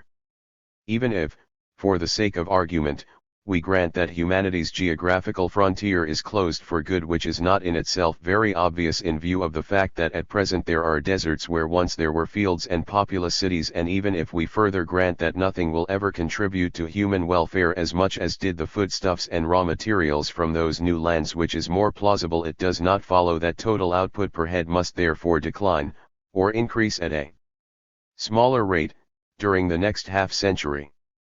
This would indeed have to be expected if the lands that in the 19th century entered the capitalist sphere had been exploited in the sense that diminishing returns would now be due to assert themselves. This, however, is not the case, and, as was just pointed out, the decreasing rate of increase in population removes from the range of practical considerations the idea that nature's response to human effort either already is or must soon become less generous than it has been. Technological progress effectively turned the tables on any such tendency, and it is one of the safest predictions that in the calculable future we shall live in an embarrassed-rich essay of both foodstuffs and raw materials, giving all the rein to expansion of total output that we shall know what to do with. This applies to mineral resources as well. There remains another possibility. Though the current output per head of foodstuffs and raw materials need not suffer and may even increase, the vast opportunities for enterprise and hence for investment that were afforded by the task of developing the new countries seem to have vanished with its completion, and all sorts of difficulties are being predicted from the resulting reduction of outlets for savings. We will assume again for the sake of argument that those countries actually are developed for good, and that savings, failing to adapt themselves to a reduction of outlets, might cause troubles and wastes unless other outlets open up instead. Both assumptions are indeed most unrealistic. but there is no necessity for us to question them because the conclusion as to the future development of output is contingent upon a third one that is completely gratuitous, viz., the absence of other outlets. This third assumption is simply due to lack of imagination and exemplifies a mistake that very frequently distorts historical interpretation. The particular features of a historic process that impress the analyst tend in his mind to slip into the position of fundamental causes whether they have a claim to that role or not. For instance, what is usually referred to as the rise of capitalism roughly coincides with the influx of silver from the Potosi mines and with a political situation in which the expenditure of princes habitually outran their revenue so that they had to borrow incessantly. Both facts are obviously relevant in a variety of ways to the economic developments of those times. Even peasants' revolts and religious upheavals may without absurdity be linked up with them. The analyst thereupon is apt to jump to the conclusion that the rise of the capitalist order of things is causally connected with them in the sense that without them, and a few other factors of the same type, the feudal world would have failed to transform itself into the capitalist one. But this is really another proposition and one for which there is, on the face of it, no warrant whatsoever. All that can be averred is that this was the road by which events traveled. It does not follow that there was no other. In this case, by the way, it cannot even be held that those factors favored capitalist development, for though they certainly did do so in some respects, they obviously retarded it in others.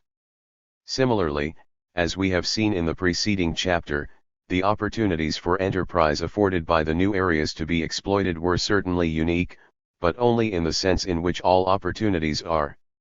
It is gratuitous to assume not only that the closing of the frontier will cause a vacuum, but also that whatever steps into the vacant place must necessarily be less important in any of the senses we may choose to give to that word.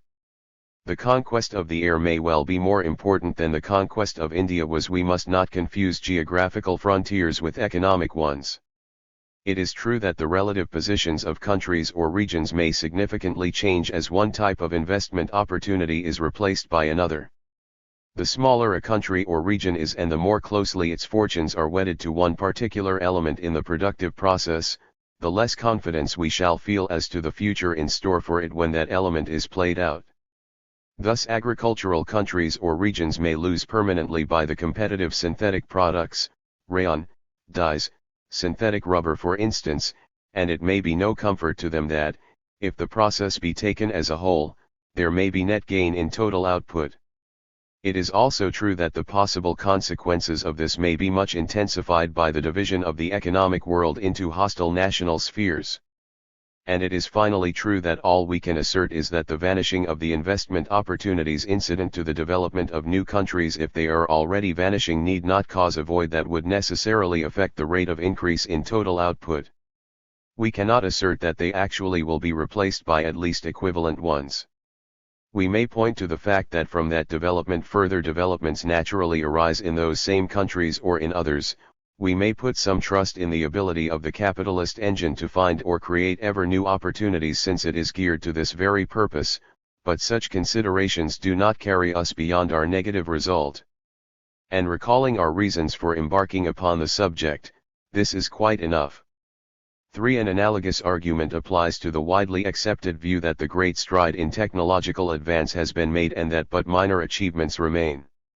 So far as this view does not merely render the impressions conceived from the state of things during and after the world crisis, when an apparent absence of novel propositions of the first magnitude was part of the familiar pattern of any Great Depression, it exemplifies still better than did the closing of humanity's frontier that error in interpretation economists are so prone to commit.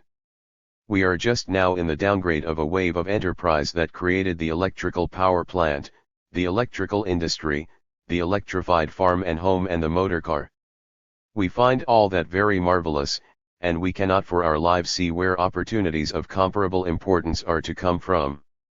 As a matter of fact, however, the promise held out by the chemical industry alone is much greater than what it was possible to anticipate in, say, 1880, not to mention the fact that the mere utilization of the achievement of the age of electricity and the production of modern homes for the masses would suffice to provide investment opportunities for quite a time to come. Technological possibilities are an uncharted sea. We may survey a geographical region and appraise, though only with reference to a given technique of agricultural production, the relative fertility of individual plots. Given that technique and disregarding its possible future developments, we may then imagine, though this would be wrong historically, that the best plots are first taken into cultivation, after them the next best ones, and so on. At any given time during this process it is only relatively inferior plots that remain to be exploited in the future. But we cannot reason in this fashion about the future possibilities of technological advance. From the fact that some of them have been exploited before others, it cannot be inferred that the former were more productive than the latter. And those that are still in the lap of the gods may be more or less productive than any that have thus far come within our range of observation. Again, this yields only a negative result, which even the fact that technological progress tends, through systemization and rationalization of research and of management, to become more effective and sure-footed, is powerless to turn into a positive one. But for us the negative result suffices. There is no reason to expect slackening of the rate of output through exhaustion of technological possibilities. For two variants of this branch of the theory of vanishing investment opportunity remain to be noticed. Some economists have held that the labor force of every country had to be fitted out at some time or other with the necessary equipment. This, so they argue, has been accomplished roughly in the course of the 19th century. While it was being accomplished, it incessantly created new demand for capital goods, whereas, barring additions, only replacement demand remains forever after. The period of capitalist armament thus would turn out to be a unique intermezzo after all, characterized by the capitalist economies straining every nerve in order to create for itself the necessary complement of tools and machines, and thus becoming equipped for the purpose of producing for further production at a rate which it is now impossible to keep up. This is a truly astounding picture of the economic process. Was there no equipment in the 18th century, or, in fact, at the time our ancestors dwelled in caves? And if there was, why should the additions that occurred in the 19th century have been more saturating than any that went before? Moreover, additions to the armor of capitalism are as a rule competitive with the pre-existing pieces of it. They destroy the economic usefulness of the latter. Hence the task of providing equipment can never be solved once for all. The cases in which replacement reserves are adequate to solve it as they normally would be in the absence of technological change are exceptions. This is particularly clear where the new methods of production are embodied in new industries. Obviously the automobile plants were not financed from the depreciation accounts of railroads. The reader will no doubt observe that even if we were able to accept the premises of this argument, no pessimistic forecast about the rate of expansion of total output would necessarily follow. On the contrary, he might draw the opposite inference, viz., that the possession of an extensive stock of capital goods that acquires economic immortality through continuous renewal should, if anything, facilitate further increase in total output. If so, he is quite right. The argument rests entirely on the disturbance to be expected if an economy geared to capital production faces a reduced rate of increase in the corresponding demand. But this disturbance, which is not of sudden occurrence, can easily be exaggerated. The steel industry, for instance, has not experienced great difficulties in transforming itself from an industry that produced capital goods almost exclusively into one that produces primarily durable consumers' goods or semi-finished products for the production of durable consumers' goods. And though compensation may not be possible within each existing capital goods industry, the principle involved is the same in all cases. The other variant is this. The great bursts of economic activity that used to spread the symptoms of prosperity all over the economic organism have of course always been associated with expansions of producers' expenditure that were in turn associated with the construction of additional plant and equipment. Now some economists have discovered, or think they have discovered, that at the present time new technological processes tend to require less fixed capital in this sense than they used to in the past, particularly in the epoch of railroad building. The inference is that spending for capital construction will henceforth decrease in relative importance. Since this will adversely affect those intermittent bursts of economic activity that evidently have much to do with the observed rate of increase in total output, it further follows that this rate is bound to decline, especially if saving goes on at the old rate. This tendency of new technological methods to become increasingly capital saving has not so far been adequately established. Statistical evidence up to 1929 later data do not qualify for the purpose. Point the other way. All that the sponsors of the theory in question have offered is a number of isolated instances to which it is possible to oppose others. But let us grant that such a tendency exists. We have then the same formal problem before us which exercised so many economists of the past in the case of labor-saving devices. These may affect the interests of labor favorably or adversely, but nobody doubts that on the whole they are favorable to an expansion of output. And this is barring possible disturbances in the saving investment process, which it is the fashion to exaggerate. No different in the case of devices that economize outlay on capital goods per unit of the final product. In fact, it is not far from the truth to say that almost any new process that is economically workable economizes both labor and capital. Railroads were presumably capital saving as compared with the outlay that transportation, by mail coach or cart, of the same numbers of passengers and of the same quantities of goods that actually are being transported by railroads now would have involved. Similarly, silk production by mulberry trees and silkworms may be more capital consuming, I don't know, than the production of an equivalent amount of rayon fabric would be. That may be very sad for the owners of capital already sunk in the former. But it need not even mean decrease of investment opportunity. It certainly does not necessarily mean decrease in the expansion of output. Those who hope to see capitalism break down solely by virtue of the fact that the unit of capital goes further in productive effect than it used to, may have to wait long indeed. 5. Finally, since the subject is usually dealt with by economists who aim at impressing upon the public the necessity of governmental deficit spending, another point never fails to turn up, viz., that such opportunities for investment as remain are more suited for public than they are for private enterprise. This is true to some extent. First, with increasing wealth certain lines of expenditure are likely to gain ground which do not naturally enter into any cost-profit calculation, such as expenditure on the beautification of cities, on public health and so on. Second, an ever-widening sector of industrial activity tends to enter the sphere of public management, such as means of communication, docks, power production, insurance and so on, simply because these industries become increasingly amenable to the methods of public administration. National and municipal investment could thus be expected to expand, absolutely and relatively, even in a thoroughly capitalist society, just as other forms of public planning would. But that is all.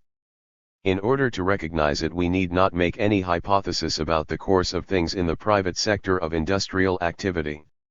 Moreover, for the purpose in hand it is immaterial whether in the future investment and the incident expansion of output will to a greater or a lesser extent be financed and managed by public rather than by private agencies, unless it be held in addition that public financing will impose itself because private business would not be able to face the deficits to be expected in the future from any investment. This, however, has been dealt with before. 11. The civilization of capitalism. Leaving the precincts of purely economic considerations, we now turn to the cultural complement of the capitalist economy, to its socio-psychological superstructure, if we wish to speak the Marxian language, and to the mentality that is characteristic of capitalist society and in particular of the bourgeois class.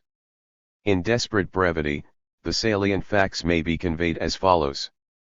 50,000 years ago man confronted the dangers and opportunities of his environment in a way which some prehistorians, sociologists, and ethnologists agree was roughly equivalent to the attitude of modern primitives. 1. Two elements of this attitude are particularly important for us: the collective and effective nature of the primitive mental process and, partly overlapping, the role of what, not quite correctly, I shall here call magic.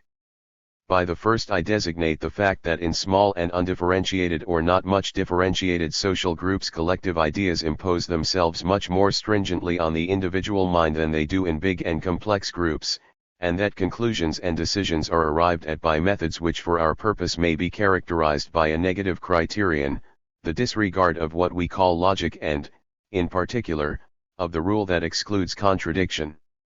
By the second I designate the use of a set of beliefs which are not indeed completely divorced from experience. No magic device can survive an unbroken sequence of failures but which insert, into the sequence of observed phenomena, entities, or influences derived from non-empirical sources point to the similarity of this type of mental process with the mental processes of neurotics has been pointed out by G. Dromard, 1911, his term, délire d'interprétation, is particularly suggestive, and S. Freud.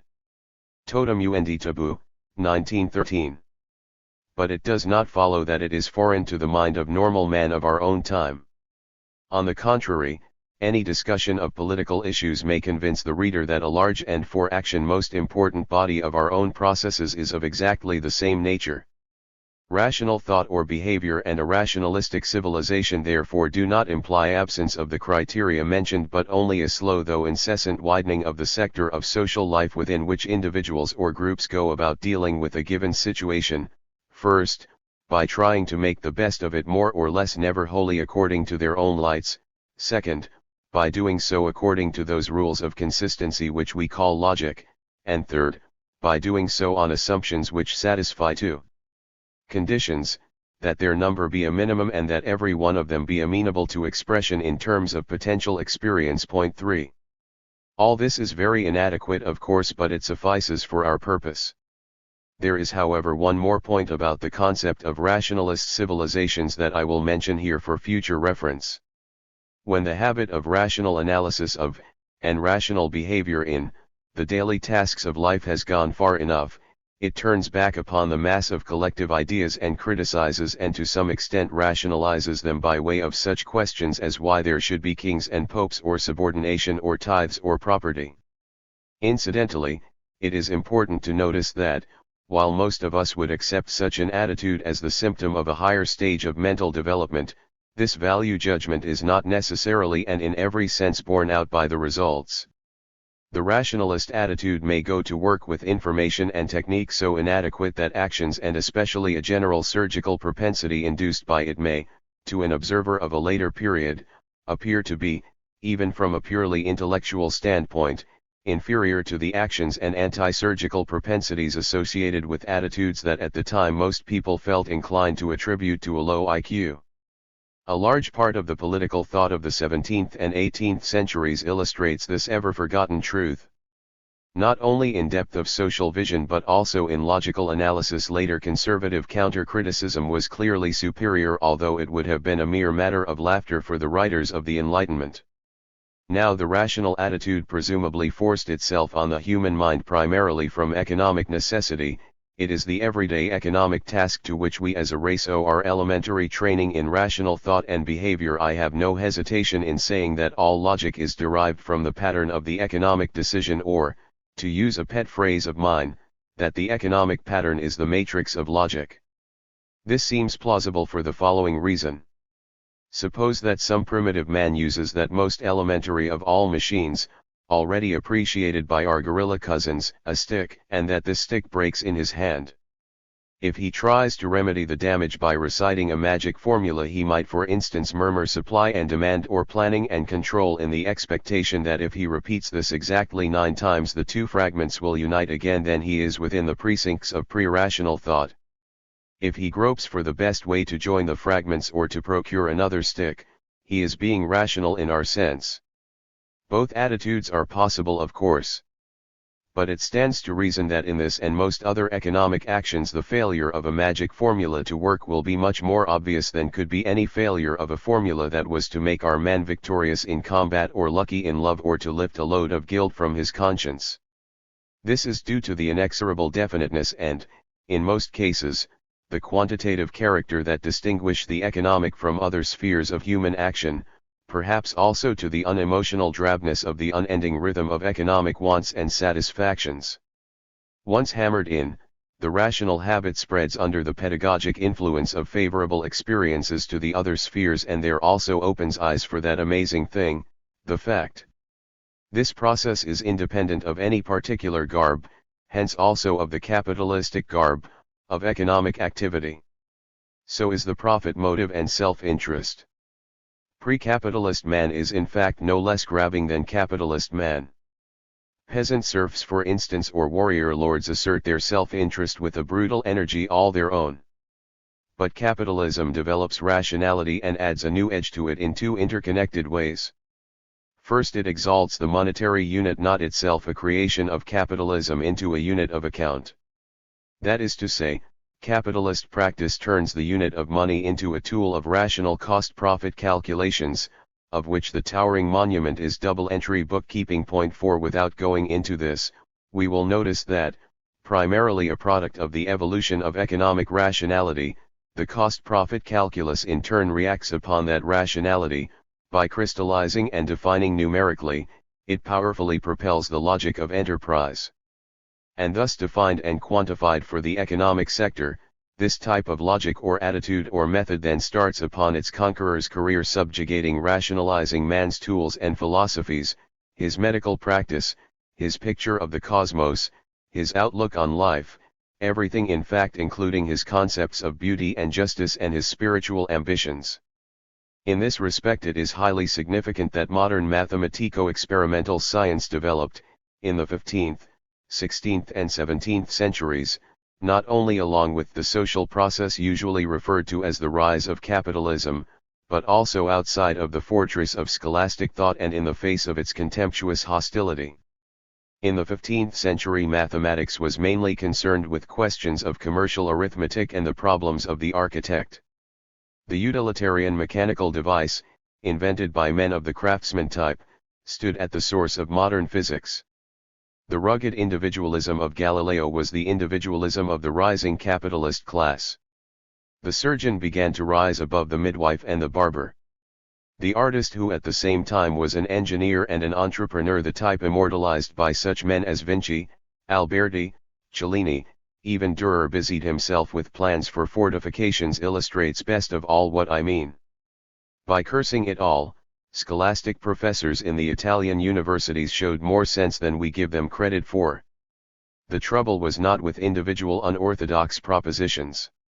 Any decent schoolman could be trusted to twist his texts so as to fit the Copernican system.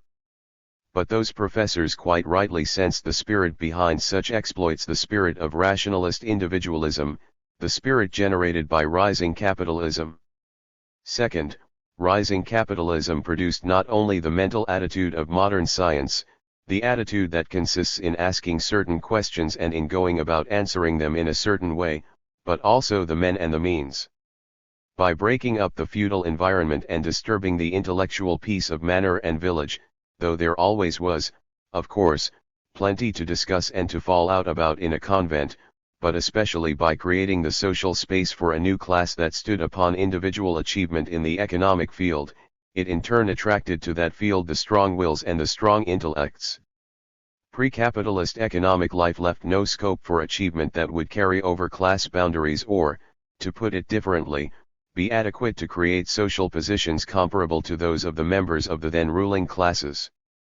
Not that it precluded assent in general. Point 5. But business activity was, broadly speaking, essentially subordinate, even at the peak of success within the craft guild, and it hardly ever led out of it.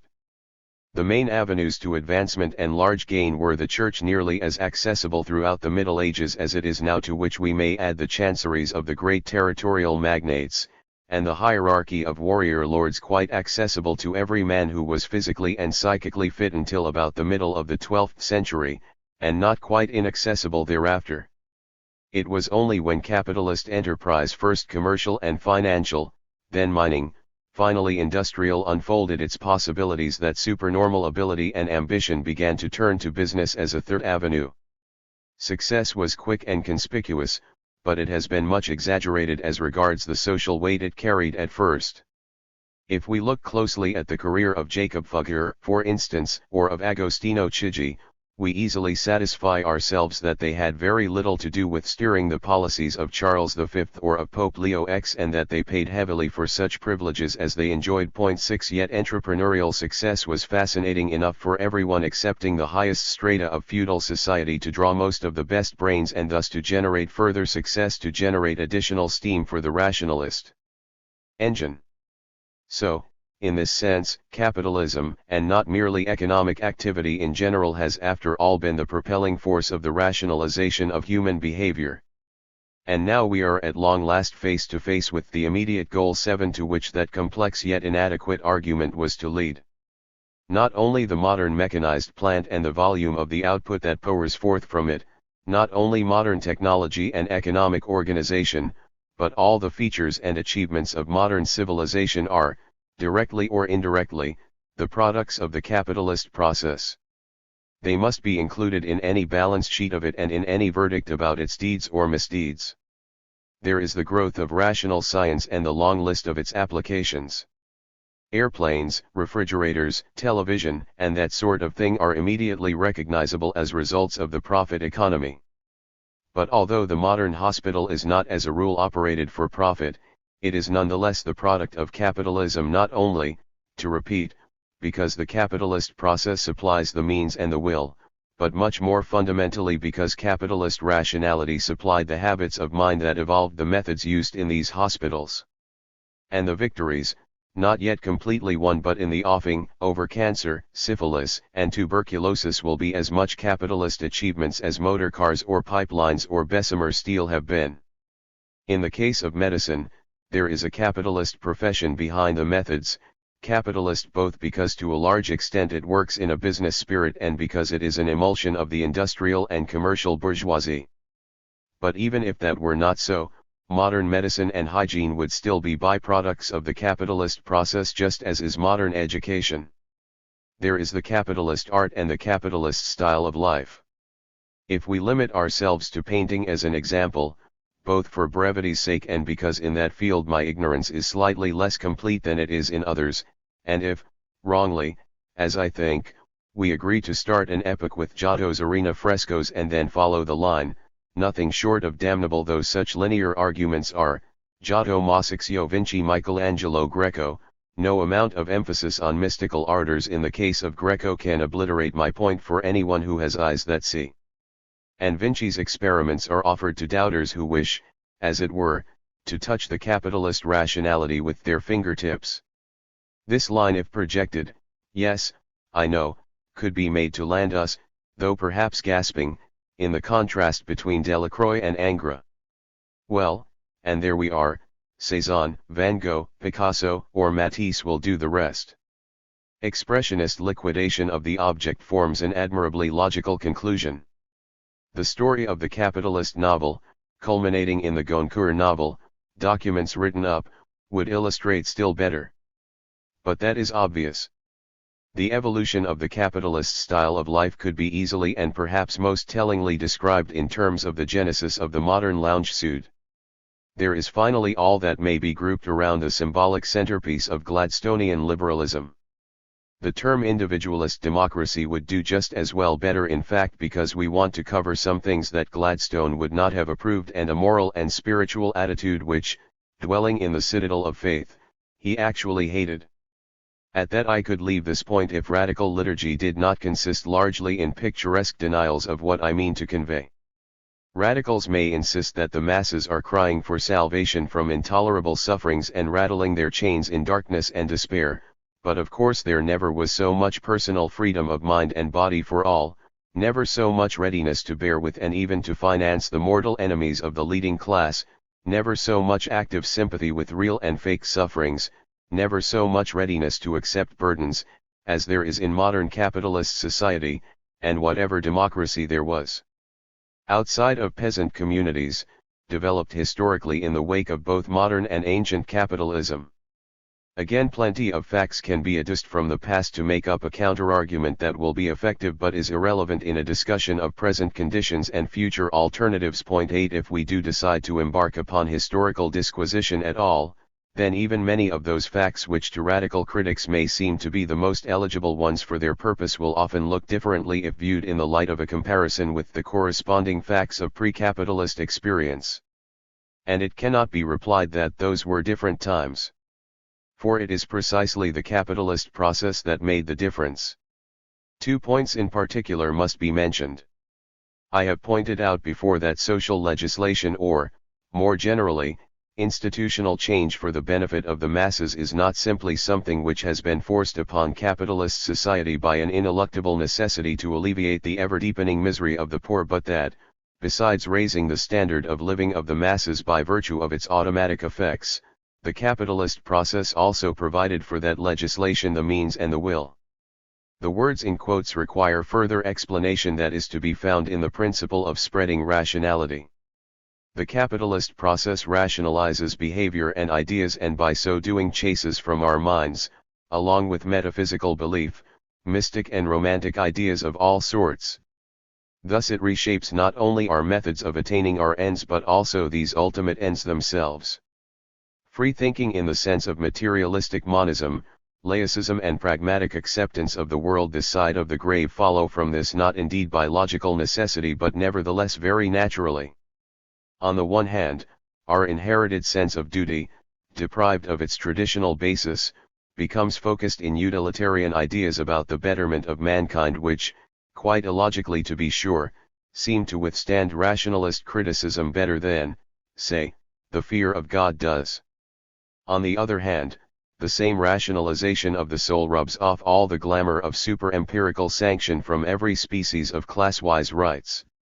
This then, together with the typically capitalist enthusiasm for efficiency and service so completely different from the body of ideas which would have been associated with those terms by the typical knight of old breeds that will within the bourgeoisie itself. Feminism, an essentially capitalist phenomenon, illustrates the point still more clearly. The reader will realize that these tendencies must be understood objectively and that therefore no amount of anti-feminist or anti-reformist talk or even of temporary opposition to any particular measure proves anything against this analysis. These things are the very symptoms of the tendencies they pretend to fight. Of this, more in the subsequent chapters.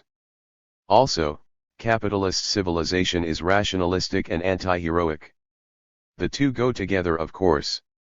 Success in industry and commerce requires a lot of stamina, yet industrial and commercial activity is essentially unheroic in the knight's sense, no flourishing of swords about it, not much physical prowess, no chance to gallop the armored horse into the enemy, preferably a heretic or heathen, and the ideology that glorifies the idea of fighting for fighting's sake and of victory for victory's sake understandably withers in the office among all the columns of figures.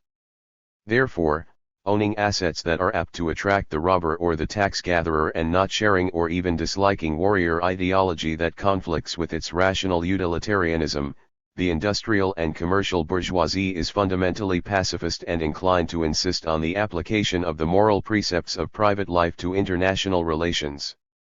It is true that, unlike most but like some other features of capitalist civilization, pacifism and international morality have also been espoused in non-capitalist environments and by pre-capitalist agencies, in the Middle Ages by the Roman Church for instance.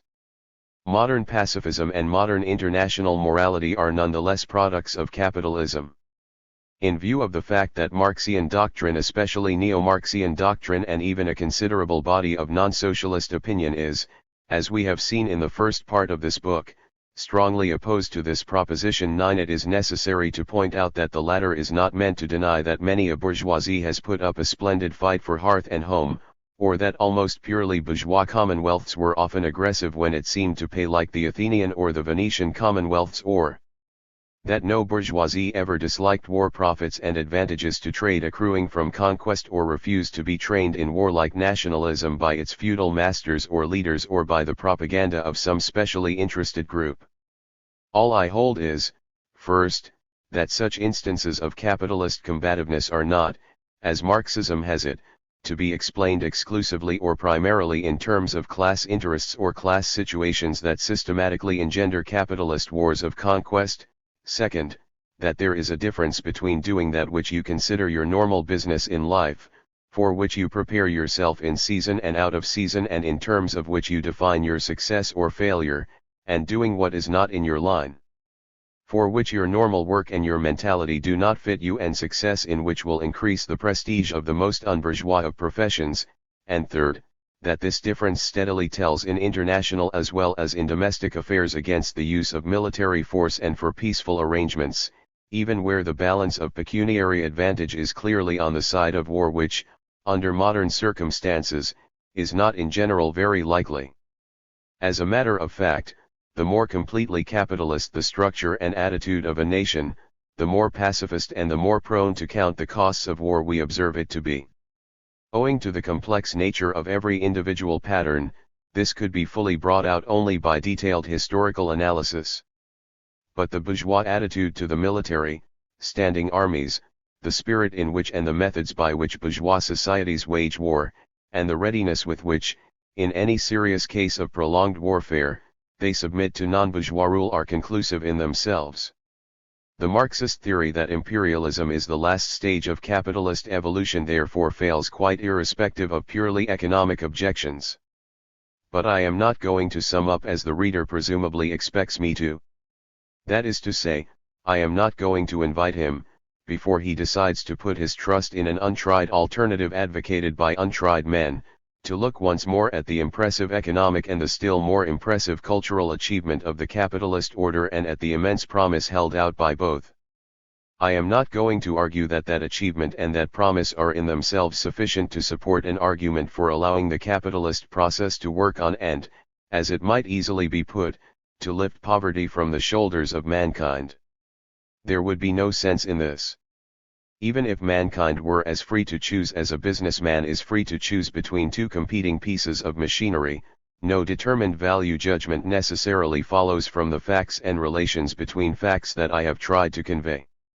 As regards the economic performance, it does not follow that men are happier or even better off in the industrial society of today than they were in a medieval manor or village.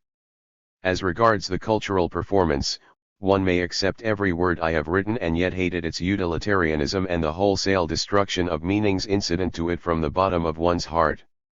Moreover, as I shall have to emphasize again in our discussion of the socialist alternative, one may care less for the efficiency of the capitalist process in producing economic and cultural values than for the kind of human beings that it turns out and then leaves to their own devices, free to make a mess of their lives. There is a type of radical whose adverse verdict about capitalist civilization rests on nothing except stupidity, ignorance, or irresponsibility, who is unable or unwilling to grasp the most obvious facts, let alone their wider implications. But a completely adverse verdict may also be arrived at on a higher plane. However, whether favorable or unfavorable, value judgments about capitalist performance are of little interest. For mankind is not free to choose. This is not only because the mass of people are not in a position to compare alternatives rationally and always accept what they are being told. There is a much deeper reason for it. Things economic and social move by their own momentum and the ensuing situations compel individuals and groups to behave in certain ways whatever they may wish to do, not indeed by destroying their freedom of choice but by shaping the choosing mentalities and by narrowing the list of possibilities from which to choose. If this is the quintessence of Marxism, then we all of us have got to be Marxists. In consequence, capitalist performance is not even relevant for prognosis. Most civilizations have disappeared before they had time to fill to the full the measure of their promise. Hence I am not going to argue, on the strength of that performance, that the capitalist intermezzo is likely to be prolonged. In fact, I am now going to draw the exactly opposite inference. 12. Crumbling walls. The obsolescence of the entrepreneurial function. In our discussion of the theory of vanishing investment opportunity, a reservation was made in favor of the possibility that the economic wants of humanity might someday be so completely satisfied that little motive would be left to push productive effort still further ahead. Such a state of satiety is no doubt very far off even if we keep within the present scheme of wants, and if we take account of the fact that, as higher standards of life are attained, these wants automatically expand and new wants emerge or are created. One satiety becomes a flying goal, particularly if we include leisure among consumers' goods. However, let us glance at that possibility, assuming, still more unrealistically, that methods of production have reached a state of perfection which does not admit of further improvement. A more or less stationary state would ensue. Capitalism, being essentially an evolutionary process, would become atrophic. There would be nothing left for entrepreneurs to do. They would find themselves in much the same situation as generals would in a society perfectly sure of permanent peace. Profits, and along with profits the rate of interest, would converge toward zero. The bourgeois strata that live on profits and interest would tend to disappear. The management of industry and trade would become a matter of current administration, and the personnel would unavoidably acquire the characteristics of a bureaucracy. Socialism of a very sober type would almost automatically come into being. Human energy would turn away from business. Other than economic pursuits would attract the brains and provide the adventure. For the calculable future, this vision is of no importance.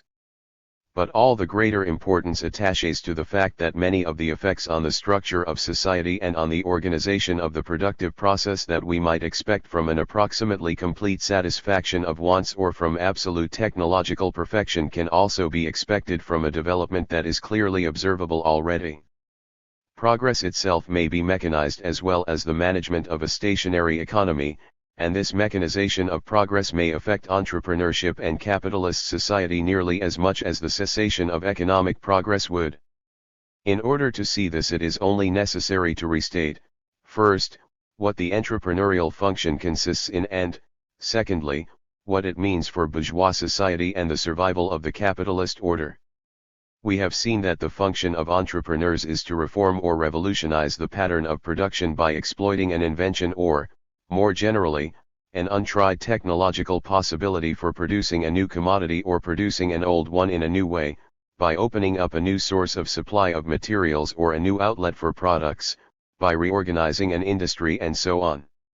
Railroad construction in its earlier stages, electrical power production before the First World War, steam and steel, the motorcar, colonial ventures afford spectacular instances of a large genus which comprises innumerable humbler ones down to such things as making a success of a particular kind of sausage or toothbrush.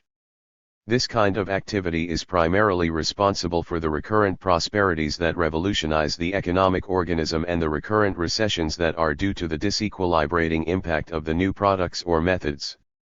To undertake such new things is difficult and constitutes a distinct economic function.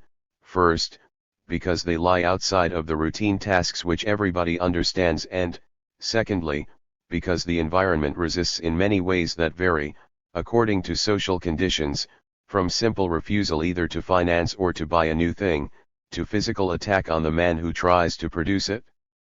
To act with confidence beyond the range of familiar beacons and to overcome that resistance requires aptitudes that are present in only a small fraction of the population and that define the entrepreneurial type as well as the entrepreneurial function. This function does not essentially consist in either inventing anything or otherwise creating the conditions which the enterprise exploits. It consists in getting things done. This social function is already losing importance and is bound to lose it at an accelerating rate in the future, even if the economic process itself, of which entrepreneurship was the prime mover, went on unabated.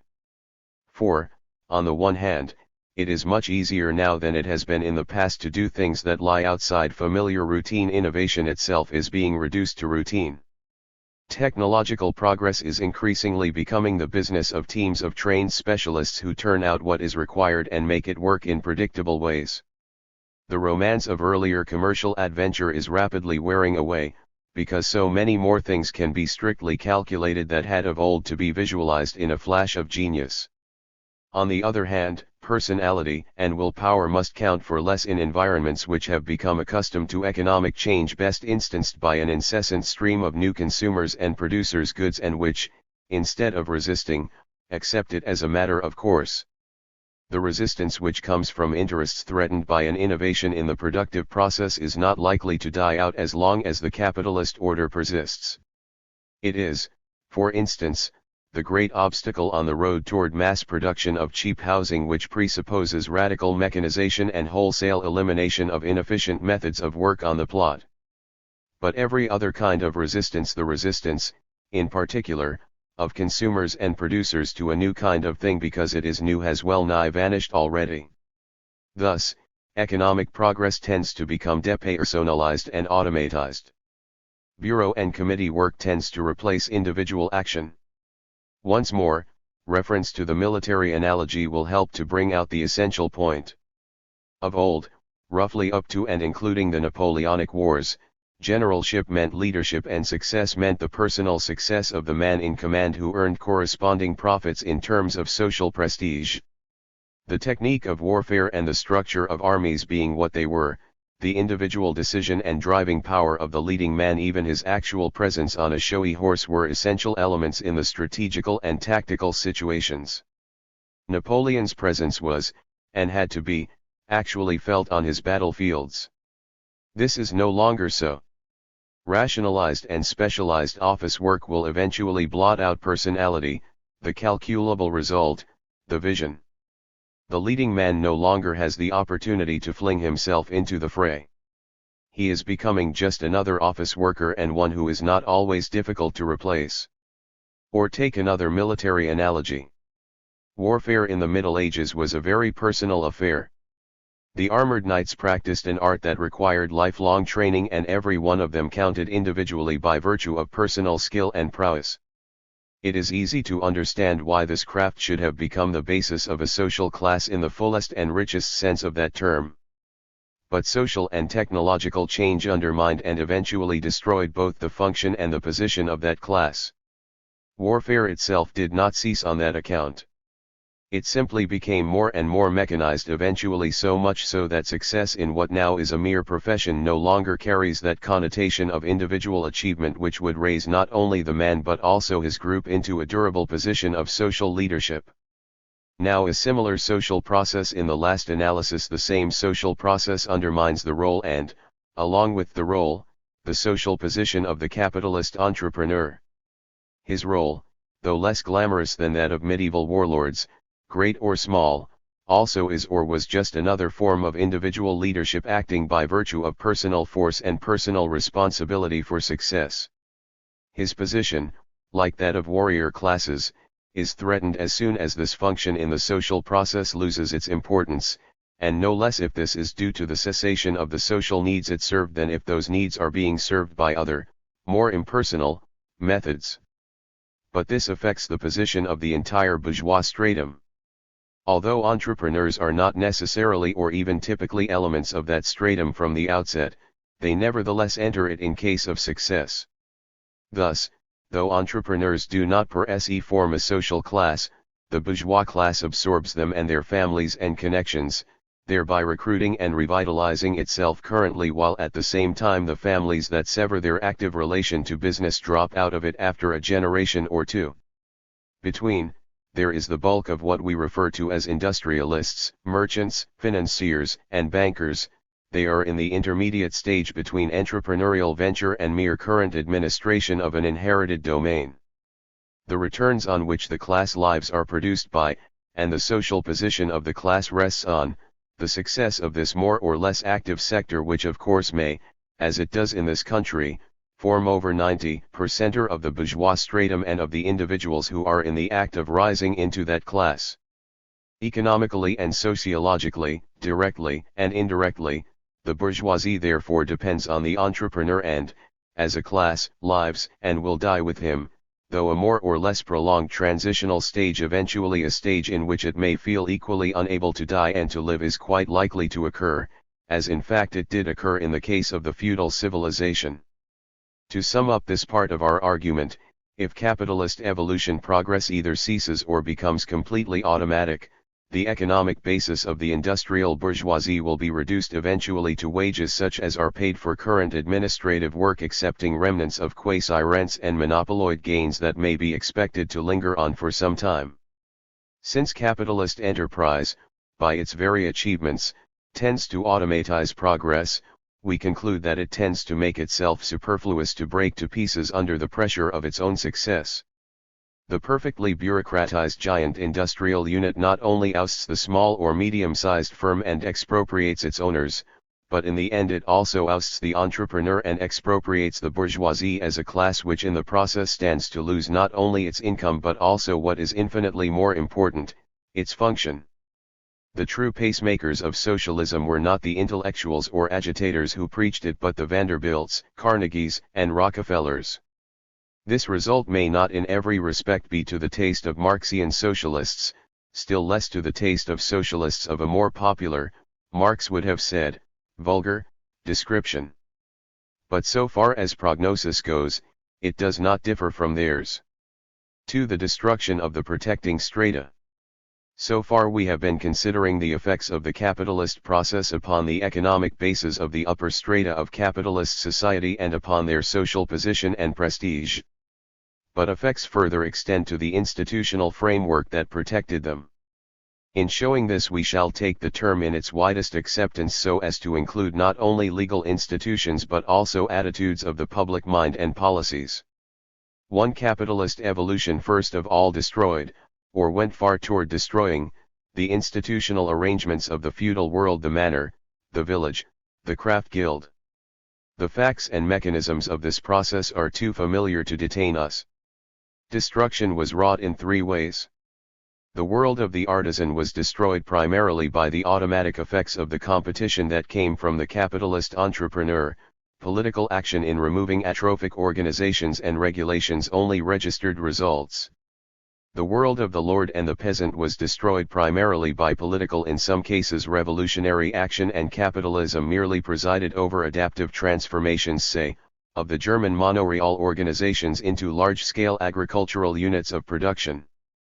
But along with these industrial and agrarian revolutions went a no less revolutionary change in the general attitude of legislative authority and public opinion.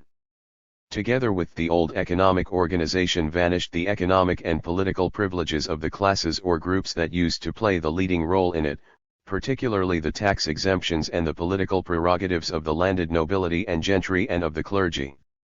Economically, all this meant for the bourgeoisie the breaking of so many fetters and the removal of so many barriers.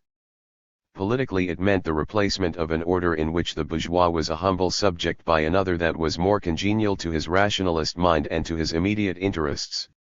But, surveying that process from the standpoint of today, the observer might well wonder whether in the end such complete emancipation was good for the bourgeois and his world. For those fetters not only hampered, they also sheltered. Before proceeding further, we must carefully clarify and appraise this point. To the related processes of the rise of the capitalist bourgeoisie and of the rise of national states produced, in the 16th, 17th, and 18th centuries, a social structure that may seem to us amphibial, though it was no more amphibial or transitional than any other. Consider the outstanding instance that is afforded by the monarchy of Louis XIV. The royal power had subjugated the landed aristocracy and at the same time conciliated it by proffering employment and pensions and by conditionally accepting its claim to a ruling or leading class position. The same royal power had subjugated and allied itself with the clergy too. It had finally strengthened its sway over the bourgeoisie, its old ally in the struggle with the territorial magnates, protecting and propelling its enterprise in order to exploit it the more effectively in turn.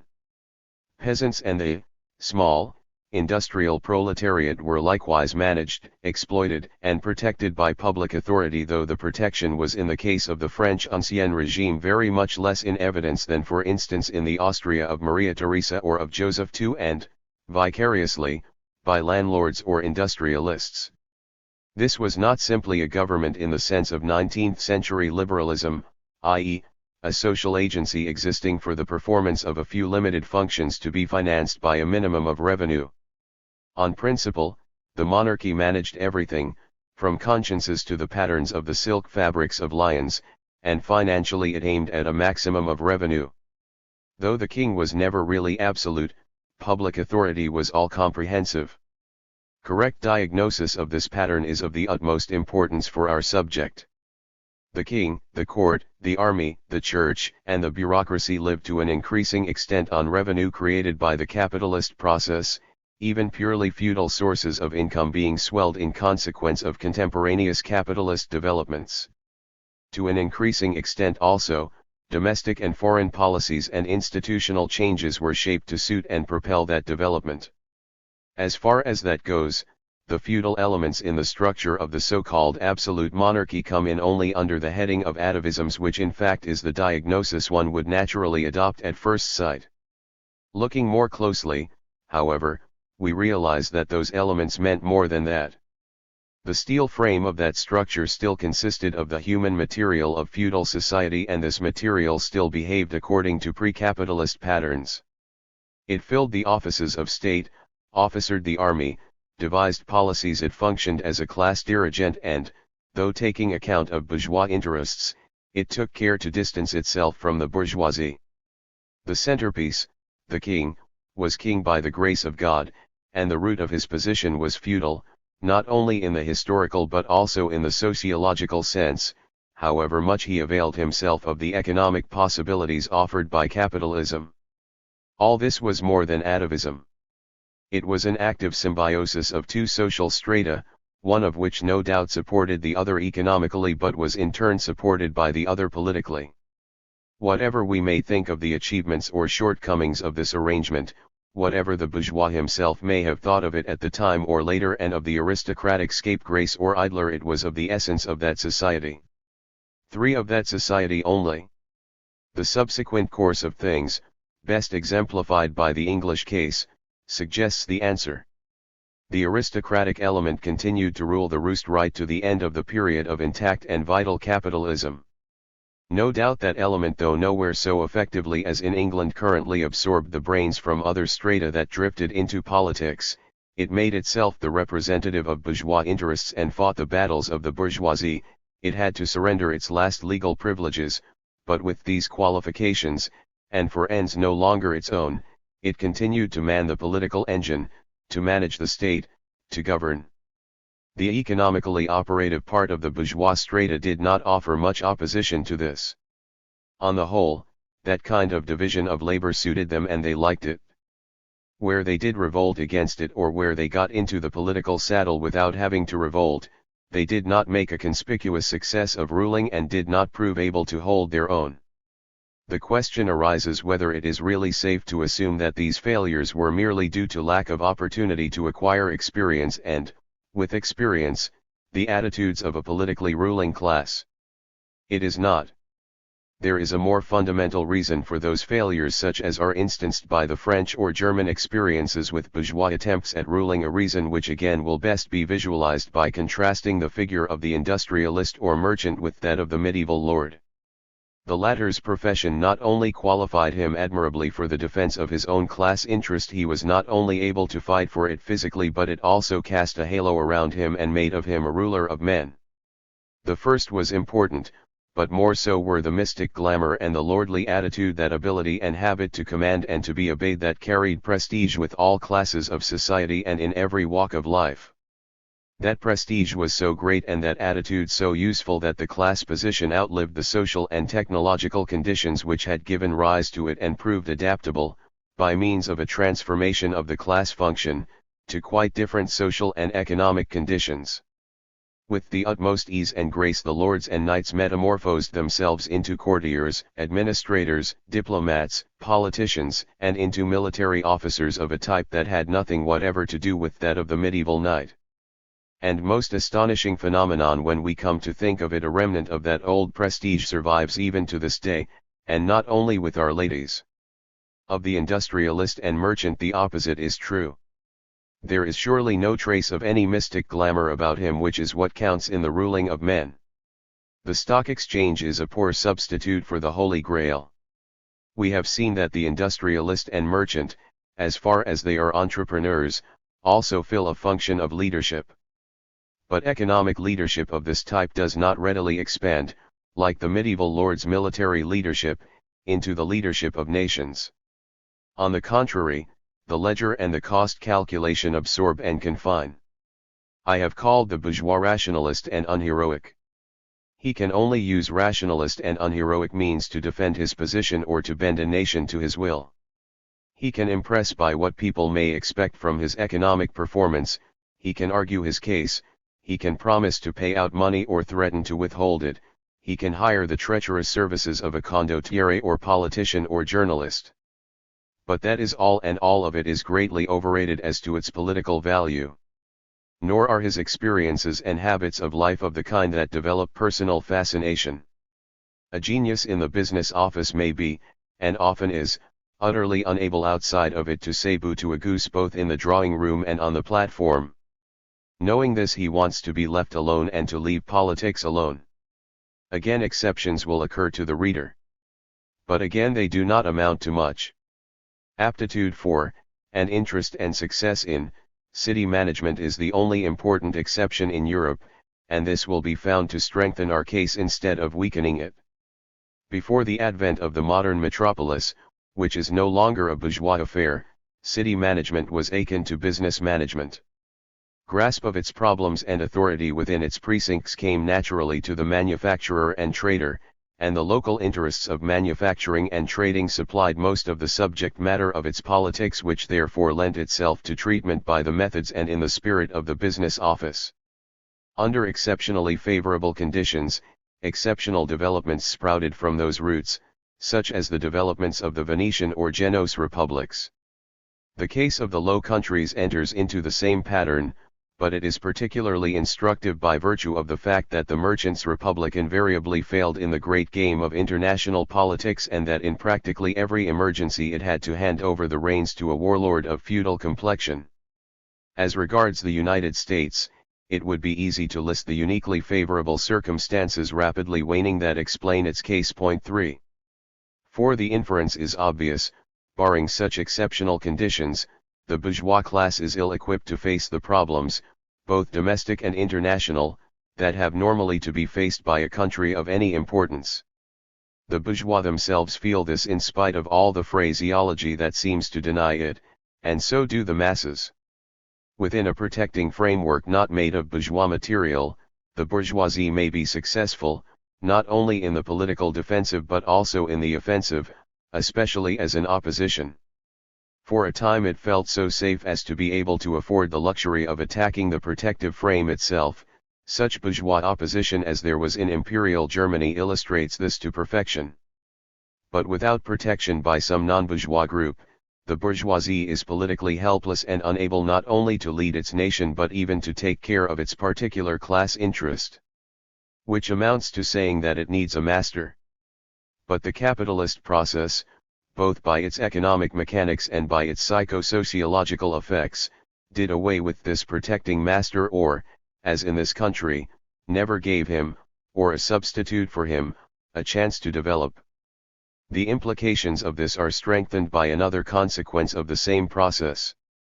Capitalist evolution eliminates not only the king dei gratia but also the political entrenchments that, had they proved tenable, would have been formed by the village and the craft guild. Of course, neither organization was tenable in the precise shape in which capitalism found it.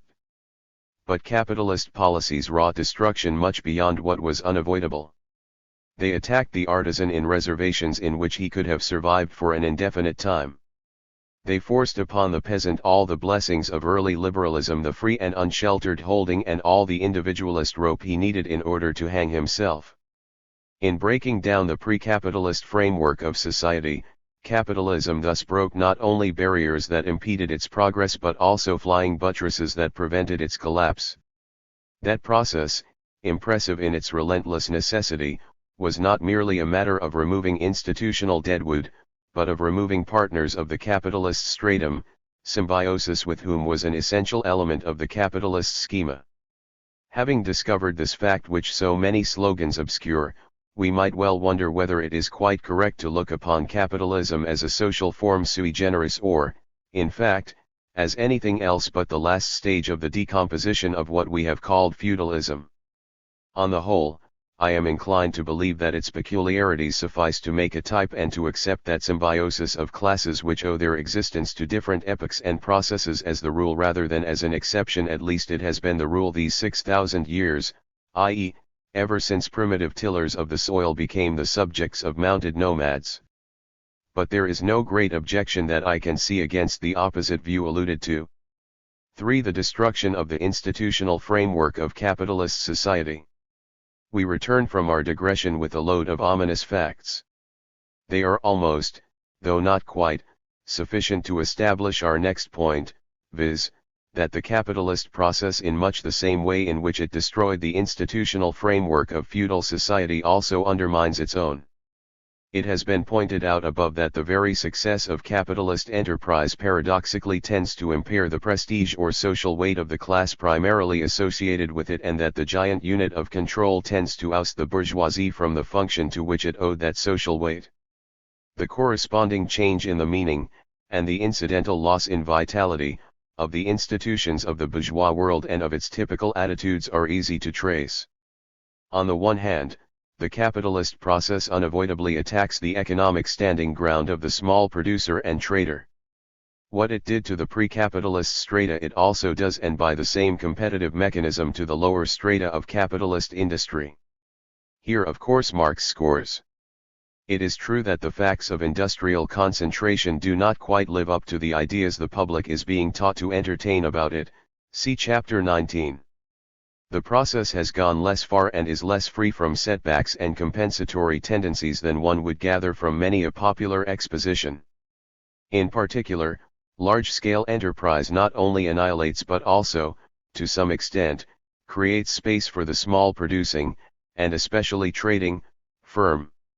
Also, in the case of the peasants and farmers, the capitalist world has at last proved both willing and able to pursue an expensive but on the whole effective policy of conservation. In the long run, however, there can be little doubt about the fact we are envisaging, or about its consequences. Outside of the agrarian field, moreover, the bourgeoisie has shown but little awareness of the problem or its importance for the survival of the capitalist order. The profits to be made by rationalizing the organization of production and especially by cheapening the tortuous way of commodities from the factory to the ultimate consumer are more than the mind of the typical businessman can resist. Now it is important to realize precisely what these consequences consist in. A very common type of social criticism which we have already met laments the decline of competition and equates it to the decline of capitalism because of the virtues it attributes to competition and the vices it attributes to modern industrial monopolies. In this schema of interpretation, monopolization plays the role of arteriosclerosis and reacts upon the fortunes of the capitalist order through increasingly unsatisfactory economic performance. We have seen the reasons for rejecting this view. Economically, neither the case for competition nor the case against concentration of economic control is anything like as strong as this argument implies. And, whether weak or strong, it misses the salient point. Even if the giant concerns were all managed so perfectly as to call forth applause from the angels in heaven, the political consequences of concentration would still be what they are. The political structure of a nation is profoundly affected by the elimination of a host of small and medium-sized firms, the owner-managers of which, together with their dependents, henchmen, and connections, count quantitatively at the polls and have a hold on what we may term the foreman class that no management of a large unit can ever have. The very foundation of private property and free contracting wears away in a nation in which its most vital, most concrete, most meaningful types disappear from the moral horizon of the people. On the other hand, the capitalist process also attacks its own institutional framework. Let us continue to visualize property and free contracting as parties pro toto within the precincts of the big units. Excepting the cases that are still of considerable importance in which a corporation is practically owned by a single individual or family, the figure of the proprietor and with it the specifically proprietary interest have vanished from the picture. There are the salaried executives and all the salaried managers and sub-managers. There are the big stockholders. And then there are the small stockholders. The first group tends to acquire the employee attitude and rarely if ever identifies itself with the stockholding interest, even in the most favorable cases, i.e., in the cases in which it identifies itself with the interest of the concern as such. The second group, even if it considers its connection with the concern as permanent and even if it actually behaves as financial theory would have stockholders behave, is at one remove from both the functions and the attitudes of an owner. As to the third group, small stockholders often do not care much about what for most of them is but a minor source of income, and, whether they care or not, they hardly ever bother, unless they or some representatives of theirs are out to exploit their nuisance value. Being often very ill-used and still more often thinking themselves ill-used, they almost regularly drift into an attitude hostile to their corporations, to big business in general and, particularly when things look bad, to the capitalist order as such. No element of any of those three groups into which I schematized the typical situation unconditionally takes the attitude characteristic of that curious phenomenon, so full of meaning and so rapidly passing, that is covered by the term property. Freedom of contracting is in the same boat. In its full vitality it meant individual contracting regulated by individual choice between an indefinite number of possibilities.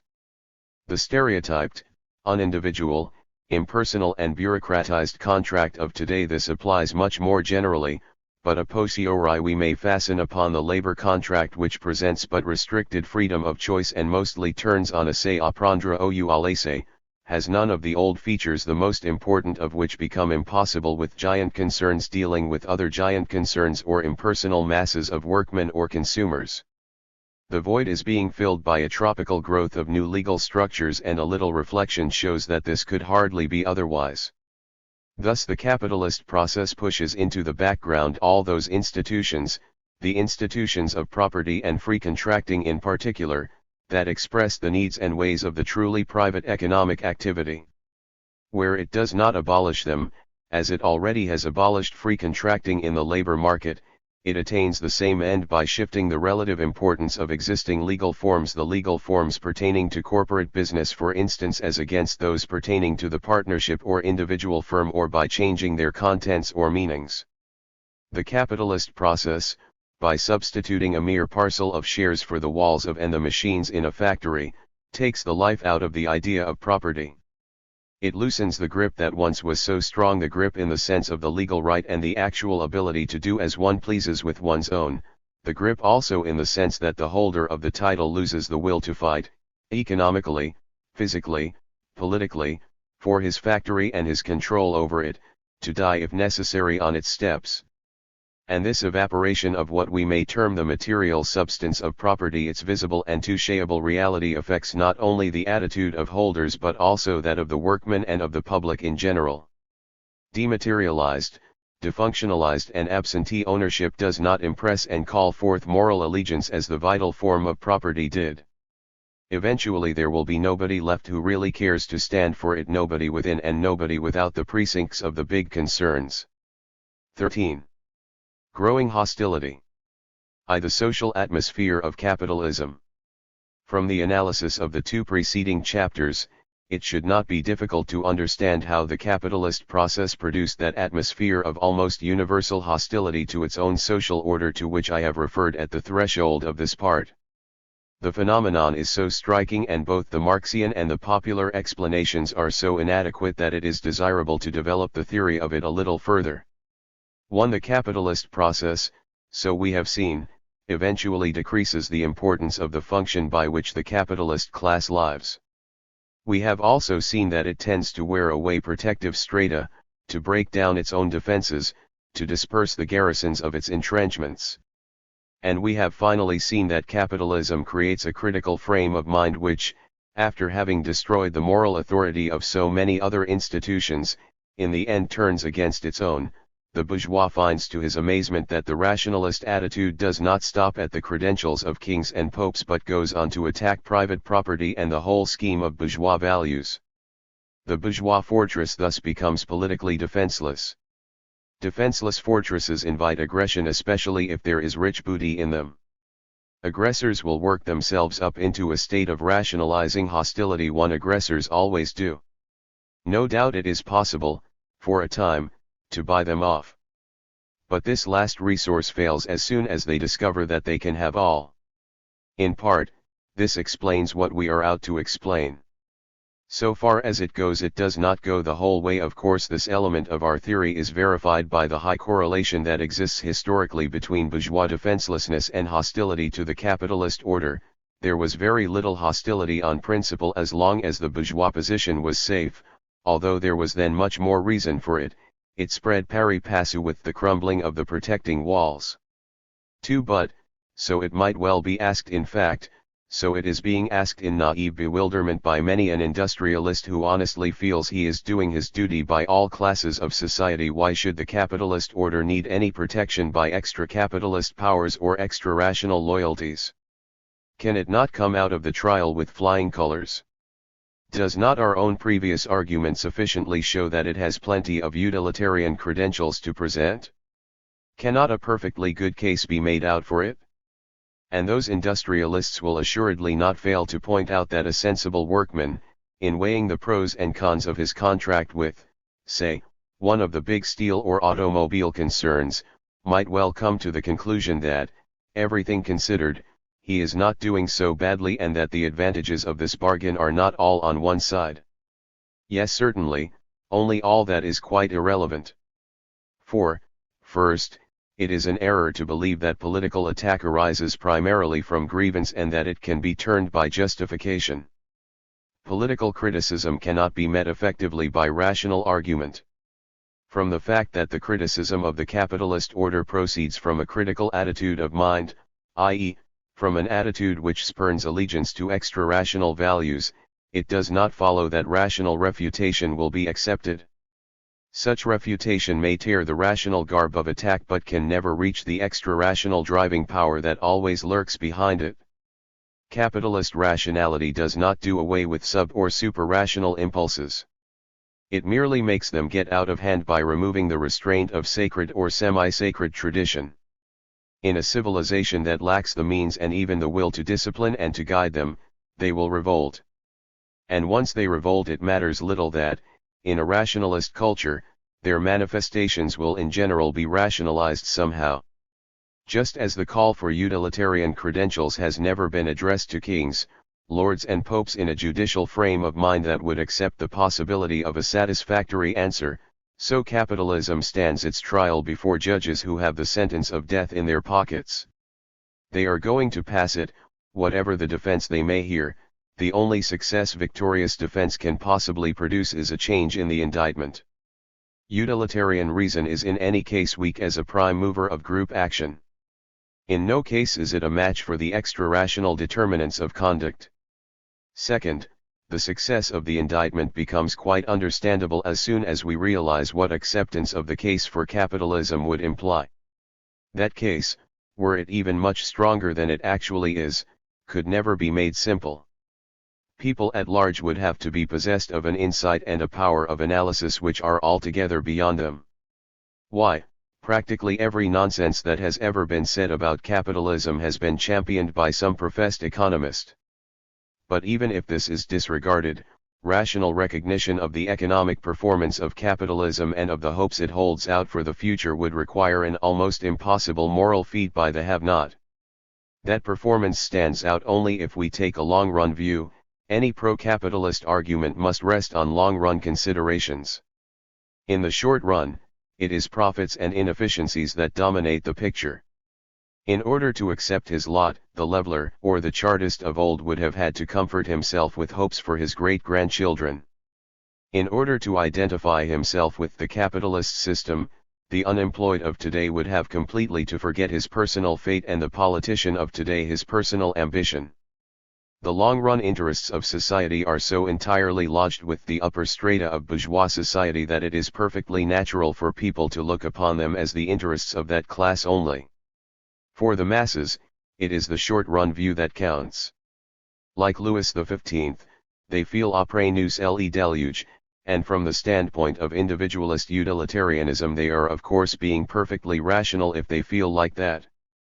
Third, there are the daily troubles and expectations of trouble everyone has to struggle with in any social system, the frictions and disappointments, the greater and smaller unpleasant events that hurt, annoy and thwart. I suppose that every one of us is more or less in the habit of attributing them wholly to that part of reality which lies without his skin, and emotional attachment to the social order, i.e., the very thing capitalism is constitutionally unable to produce is necessary in order to overcome the hostile impulse by which we react to them. If there is no emotional attachment, then that impulse has its way and grows into a permanent constituent of our psychic setup. Fourth, the ever-rising standards of life and particularly the leisure that modern capitalism provides for the fully employed workman. Well, there is no need for me to finish the sentence or to elaborate one of the tritest, oldest, and most stodgy of all arguments which unfortunately is but too true. Secular improvement that is taken for granted and coupled with individual insecurity that is acutely resented is of course the best recipe for breeding social unrest. 2. The sociology of the intellectual. Nevertheless, neither the opportunity of attack nor real or fancied grievances are in themselves sufficient to produce, however strongly they may favor, the emergence of active hostility against a social order. For such an atmosphere to develop, it is necessary that there be groups to whose interest it is to work up and organize resentment, to nurse it, to voice it and to lead it. As will be shown in Part 4, the mass of people never develops definite opinions on its own initiative. Still less is it able to articulate them and to turn them into consistent attitudes and actions. All it can do is to follow or refuse to follow such group leadership as may offer itself. Until we have discovered social groups that will qualify for that role, our theory of the atmosphere of hostility to capitalism is incomplete. Broadly speaking, conditions favorable to general hostility to a social system or specific attack upon it will in any case tend to call forth groups that will exploit them. But in the case of capitalist society there is a further fact to be noted: unlike any other type of society, capitalism inevitably and by virtue of the very logic of its civilization creates, educates, and subsidizes a vested interest in social unrest. Point 2. Explanation of this phenomenon, which is as curious as it is important, follows from our argument in Chapter 11, but may be made more telling by an excursion into the sociology of the intellectual. 1. This type is not easy to define. The difficulty is in fact symptomatic of the character of the species. Intellectuals are not a social class in the sense in which peasants or industrial laborers constitute social classes. They hail from all the corners of the social world, and a great part of their activities consist in fighting each other and in forming the spearheads of class interests not their own. Yet they develop group attitudes and group interests sufficiently strong to make large numbers of them behave in the way that is usually associated with the concept of social classes. Again, they cannot be simply defined as the sum total of all the people who have had a higher education. That would obliterate the most important features of the type. Yet anyone who had and, save exceptional cases, nobody who had not is a potential intellectual, and the fact that their minds are all similarly furnished facilitates understanding between them and constitutes a bond. Nor would it serve our purpose to make the concept coextensive with the membership of the liberal professions. Physicians or lawyers, for instance, are not intellectuals in the relevant sense unless they talk or write about subjects outside of their professional competence, which no doubt they often do, particularly the lawyers. Yet there is a close connection between the intellectuals and the professions. For some professions, especially if we count in journalism, actually do belong almost wholly to the domain of the intellectual type. The members of all professions have the opportunity of becoming intellectuals, and many intellectuals take to some profession for a living. Finally, a definition by means of the contrast to manual labor would be much too wide. Point 3. Yet the Duke of Wellington's scribbling set seems to be too narrow. Point 4. So is the meaning of hommes de lettres. But we might do worse than take our lead from the Iron Duke.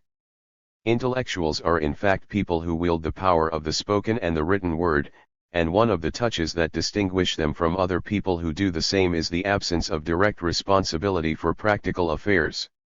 This touch in general accounts for another the absence of that first-hand knowledge of them which only actual experience can give. The critical attitude, arising no less from the intellectual's situation as an onlooker, in most cases also as an outsider, than from the fact that his main chance of asserting himself lies in his actual or potential nuisance value, should add a third touch.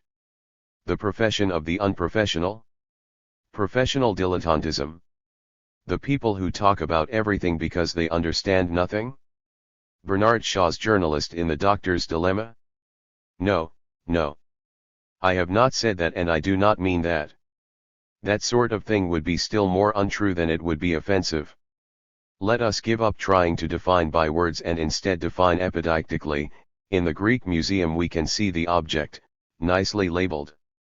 The sophists, philosophers, and readers, however strongly they objected to being thrown together, they were all of the same genus of the 5th and 4th centuries BC, illustrate ideally what I mean. That practically all of them were teachers does not destroy the value of the illustration. 2. When analyzing the rationalist nature of capitalist civilization, Chapter 11, I pointed out that the development of rational thought of course precedes the rise of the capitalist order by thousands of years. All that capitalism did was to give a new impulse and a particular bent to the process. Similarly, leaving aside the Greco-Roman world, we find intellectuals in thoroughly pre-capitalist conditions, for instance in the kingdom of the Franks and in the countries into which it dissolved. But they were few in number, they were clergymen, mostly monks, and their written performance was accessible to only an infinitesimal part of the population. No doubt strong individuals were occasionally able to develop unorthodox views and even to convey them to popular audiences. This, however, in general implied antagonizing a very strictly organized environment from which at the same time it was difficult to get away and risking the lot of the heretic. Even so, it was hardly possible without the support or connivance of some great lord or chieftain, as the tactics of missionaries suffice to show. On the whole, therefore, intellectuals were well in hand, and kicking over the traces was no joke, even in times of exceptional disorganization and license, such as during the Black Death, in and after 1348. But if the monastery gave birth to the intellectual of the medieval world, it was capitalism that let him loose and presented him with the printing press. The slow evolution of the lay intellectual was merely an aspect of this process. The coincidence of the emergence of humanism with the emergence of capitalism is very striking. The humanists were primarily philologists, but excellently illustrating a point made above, they quickly expanded into the fields of manners, politics, religion, and philosophy. This was not alone due to the contents of the classic works which they interpreted along with their grammar. From the criticism of a text to the criticism of a society, the way is shorter than it seems. Nevertheless, the typical intellectual did not relish the idea of the stake which still awaited the heretic. As a rule, honors and comfort suited him a great deal better. And these were after all to be had only from princes, temporal or spiritual, though the humanists were the first intellectuals to have a public in the modern sense. The critical attitude grew stronger every day. But social criticism beyond what was implied in certain attacks on the Catholic Church and in particular its head did not flourish under such conditions. Honors and emoluments can, however, be had in more than one way. Flattery and subservience are often less remunerative than are their opposites. This discovery was not made by the arithmophile, but no mortal ever surpassed him in exploiting it. Charles V was a devoted husband, but, during his campaigns which kept him from home for many months at a time, he lived the life of a gentleman of his time and class. Very well, the public and what particularly mattered to Charles, his empress need never know, provided arguments of the right kind and weight were duly handed to the great critic of politics and morals. Charles paid up. But the point is that this was not simple blackmail which in general benefits one party only and inflicts uncompensated loss on the other. Charles knew why he paid, though doubtless it would have been possible to secure silence by cheaper if more drastic methods. He did not display resentment. On the contrary, he even went out of his way to honor the man. Obviously he wanted more than silence and, as a matter of fact, he received full value for his gifts. 3. In a sense, therefore, the Aretino's pen was indeed stronger than the sword. But, perhaps through ignorance, I do not know of comparable instances of that type for the next 150 years, 6 during which intellectuals do not seem to have played any great role outside and independently of the established professions, mainly the law and the church. Now this setback roughly coincides with the setback in capitalist evolution which in most countries of continental Europe occurred in that troubled period. And the subsequent recovery of capitalist enterprise was similarly shared by the intellectuals. The cheaper book, the cheap newspaper or pamphlet, together with the widening of the public that was in part their product but partly an independent phenomenon due to the access of wealth and weight which came to the industrial bourgeoisie and to the incident increase in the political importance of an anonymous public opinion, all these boons, as well as increasing freedom from restraint, are byproducts of the capitalist engine. In the first 3/4 of the 18th century the individual patron was slow to lose the paramount importance in the intellectual's career that he had held at the beginning. But in the peak successes at least, we clearly discern the growing importance of the new element, the support of the collective patron, the bourgeois public. In this as in every other respect, Voltaire affords an invaluable instance. His very superficiality that made it possible for him to cover everything from religion to Newtonian optics, allied to indomitable vitality and an insatiable curiosity, a perfect absence of inhibitions, an unerring instinct for and a wholesale acceptance of the humors of his time, enabled that uncritical critic and mediocre poet and historian to fascinate and to sell. He also speculated, cheated, accepted gifts and appointments, but there was always the independence founded on the solid base of his success with the public. Rousseau's case and type, though entirely different, would be still more instructive to discuss. In the last decades of the 18th century, a striking episode displayed the nature of the power of a freelance intellectual who has nothing to work with but the socio-psychological mechanism called public opinion. This happened in England, the country that was then farthest advanced on the road of capitalist evolution. John Wilkes' attacks on the political system of England, it is true, were launched under uniquely favourable circumstances. Moreover, it cannot be said that he actually upset the Earl of Bute's government, which never had any chance and was bound to fall for a dozen other reasons, but Wilkes' North Britain was nevertheless the last straw that broke Lord Bute's political back. Number 45 of the North Britain was the first discharge in a campaign that secured the abolition of general warrants and made a great stride toward the freedom of the press and of elections. This does not amount to making history or to creating the conditions for a change in social institutions, but it does amount to playing, say, the role of a midwife's assistant. 7 The inability of Wilkes' enemies to thwart him is the most significant fact about it all. They evidently had all the power of organized government at their command. Yet something drove them back. In France, the years preceding the Revolution and the Revolution itself brought the rabble-raising tabloid, Marat, Desmoulins, which however did not, like ours, completely jettison style and grammar. But we must hurry on. The Terror and, more systematically, the First Empire put an end to this. Then followed a period, interrupted by the rule of the roi bourgeois, of more or less resolute repression that lasted until the Second Empire felt compelled to loosen the reins about the middle 60s. In Central and Southern Europe this period also lasted about as long, and in England analogous conditions prevailed from the beginning of the Revolutionary Wars to Canning's accession to power. For how impossible it is to stem the tide within the framework of capitalist society is shown by the failure of the attempts, some of them prolonged and determined, made during that period by practically all European governments to bring the intellectuals to heel. Their histories were nothing but so many different versions of Wilkes' exploits. In capitalist society, or in a society that contains a capitalist element of decisive importance, any attack on the intellectuals must run up against the private fortresses of bourgeois business which, or some of which, will shelter the quarry. Moreover, such an attack must proceed according to bourgeois principles of legislative and administrative practice, which no doubt may be stretched and bent but will checkmate prosecution beyond a certain point. Lawless violence the bourgeois stratum may accept or even applaud when thoroughly roused or frightened, but only temporarily.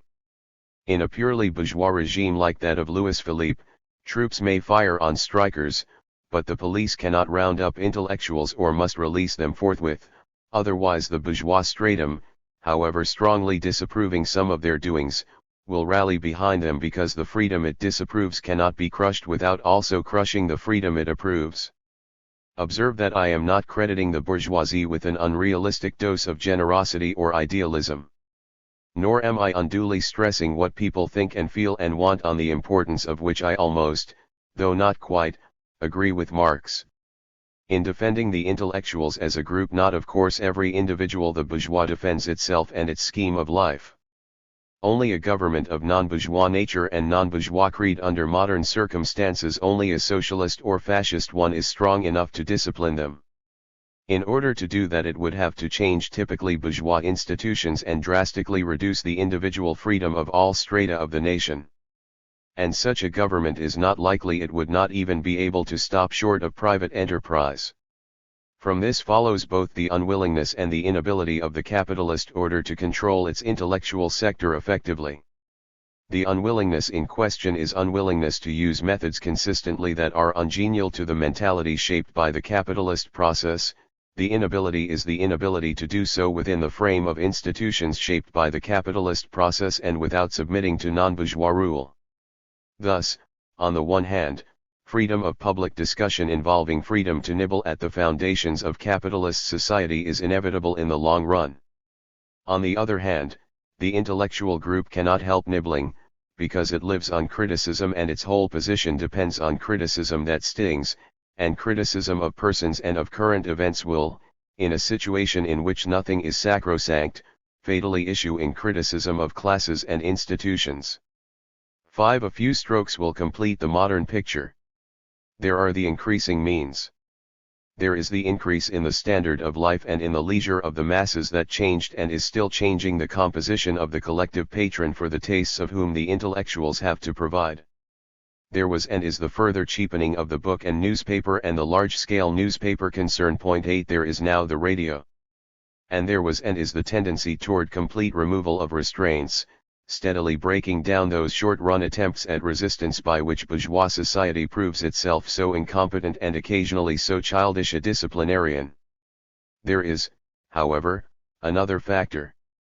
One of the most important features of the later stages of capitalist civilization is the vigorous expansion of the educational apparatus and particularly of the facilities for higher education. This development was and is no less inevitable than the development of the largest-scale industrial unit 9, but, unlike the latter, it has been and is being fostered by public opinion and public authority so as to go much further than it would have done under its own steam. Whatever we may think of this from other standpoints and whatever the precise causation, there are several consequences that bear upon the size and attitude of the intellectual group. First, inasmuch as higher education thus increases the supply of services in professional, quasi-professional, and in the end all white-collar lines beyond the point determined by cost-return considerations, it may create a particularly important case of sectional unemployment.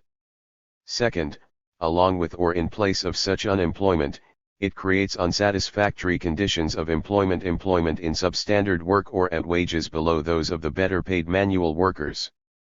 Third, it may create unemployability of a particularly disconcerting type. The man who has gone through a college or university easily becomes psychically unemployable in manual occupations without necessarily acquiring employability in, say, professional work. His failure to do so may be due either to lack of natural ability perfectly compatible with passing academic tests or to inadequate teaching, and both cases will, absolutely and relatively, occur more frequently as ever larger numbers are drafted into higher education and as the required amount of teaching increases irrespective of how many teachers and scholars nature chooses to turn out. The results of neglecting this and of acting on the theory that schools, colleges, and universities are just a matter of money, are too obvious to insist upon.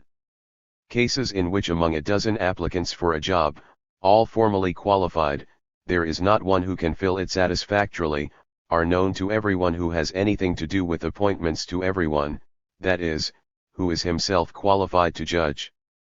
All those who are unemployed or unsatisfactorily employed or unemployable drift into the vocations in which standards are least definite or in which aptitudes and acquirements of a different order count.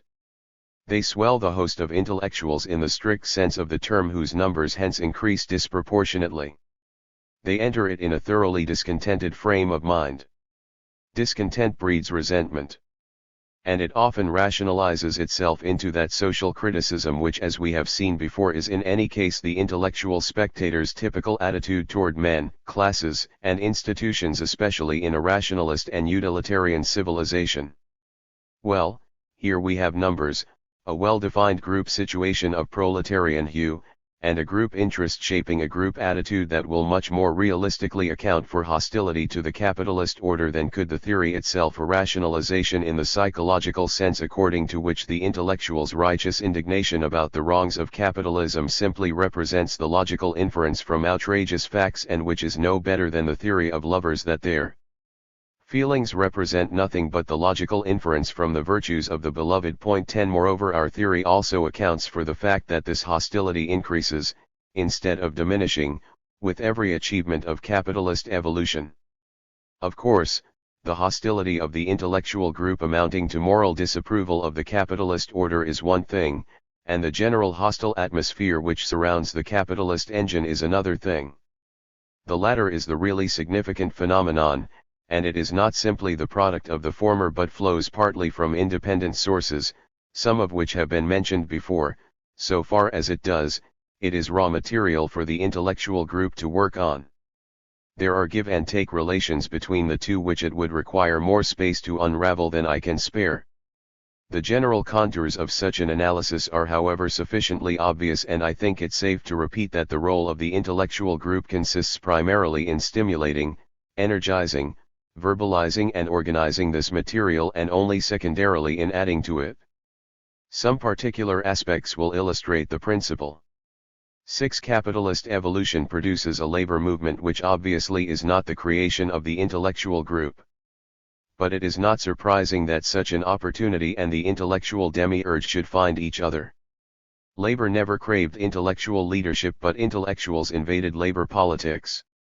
They had an important contribution to make. They verbalized the movement, supplied theories and slogans for it. Class war is an excellent example, made it conscious of itself, and in doing so changed its meaning. In solving this task from their own standpoint, they naturally radicalized it, eventually imparting a revolutionary bias to the most bourgeois trade union practices, a bias most of the non-intellectual leaders at first greatly resented. But there was another reason for this. Listening to the intellectual, the workman is almost invariably conscious of an impassable gulf, if not of downright distrust. In order to get hold of him and to compete with non-intellectual leaders, the intellectual is driven to courses entirely unnecessary for the latter, who can afford to frown. Having no genuine authority and feeling always in danger of being unceremoniously told to mind his own business, he must flatter, promise and incite, nurse left-wings and scowling minorities, sponsor doubtful or submarginal cases, appeal to fringe ends, profess himself ready to obey, in short, behave toward the masses as his predecessors behaved, first toward their ecclesiastical superiors, later toward princes and other individual patrons, still later toward the collective master of bourgeois. Complexion. Point 11. Thus, though intellectuals have not created the labor movement, they have yet worked it up into something that differs substantially from what it would be without them.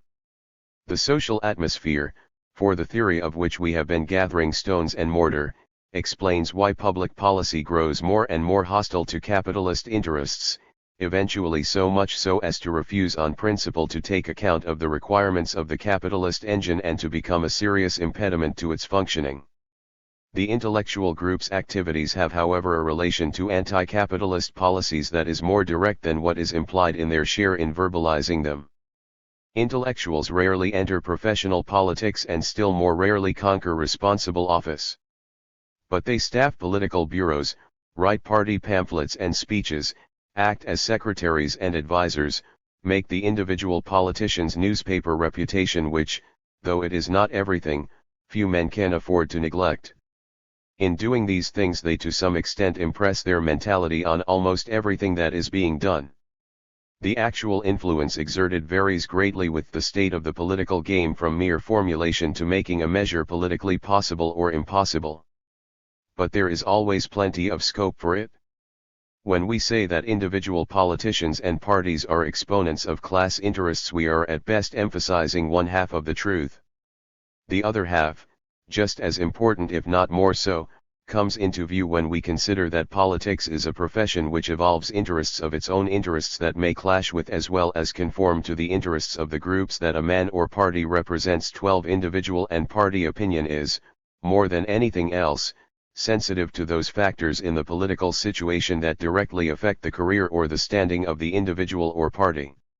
Some of these are controlled by the intellectual group in much the same sense as is the moral code of an epoch that exalts the cause of some interests and puts the cause of others tacitly out of court. Finally, that social atmosphere or code of values affects not only policies, the spirit of legislation, but also administrative practice. But again, there is also a more direct relation between the intellectual group and bureaucracy.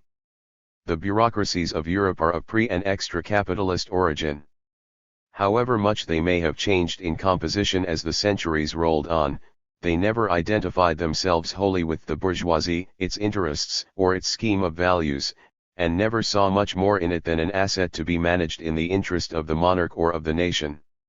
Except for inhibitions due to professional training and experience, they are therefore open to conversion by the modern intellectual with whom, through a similar education, they have much in common. 13 While the tinge of gentility that in many cases used to raise a barrier has been fading away from the modern civil servant during the last decades. Moreover, in times of rapid expansion of the sphere of public administration, much of the additional personnel required has to be taken directly from the intellectual group. Witness this country. 14.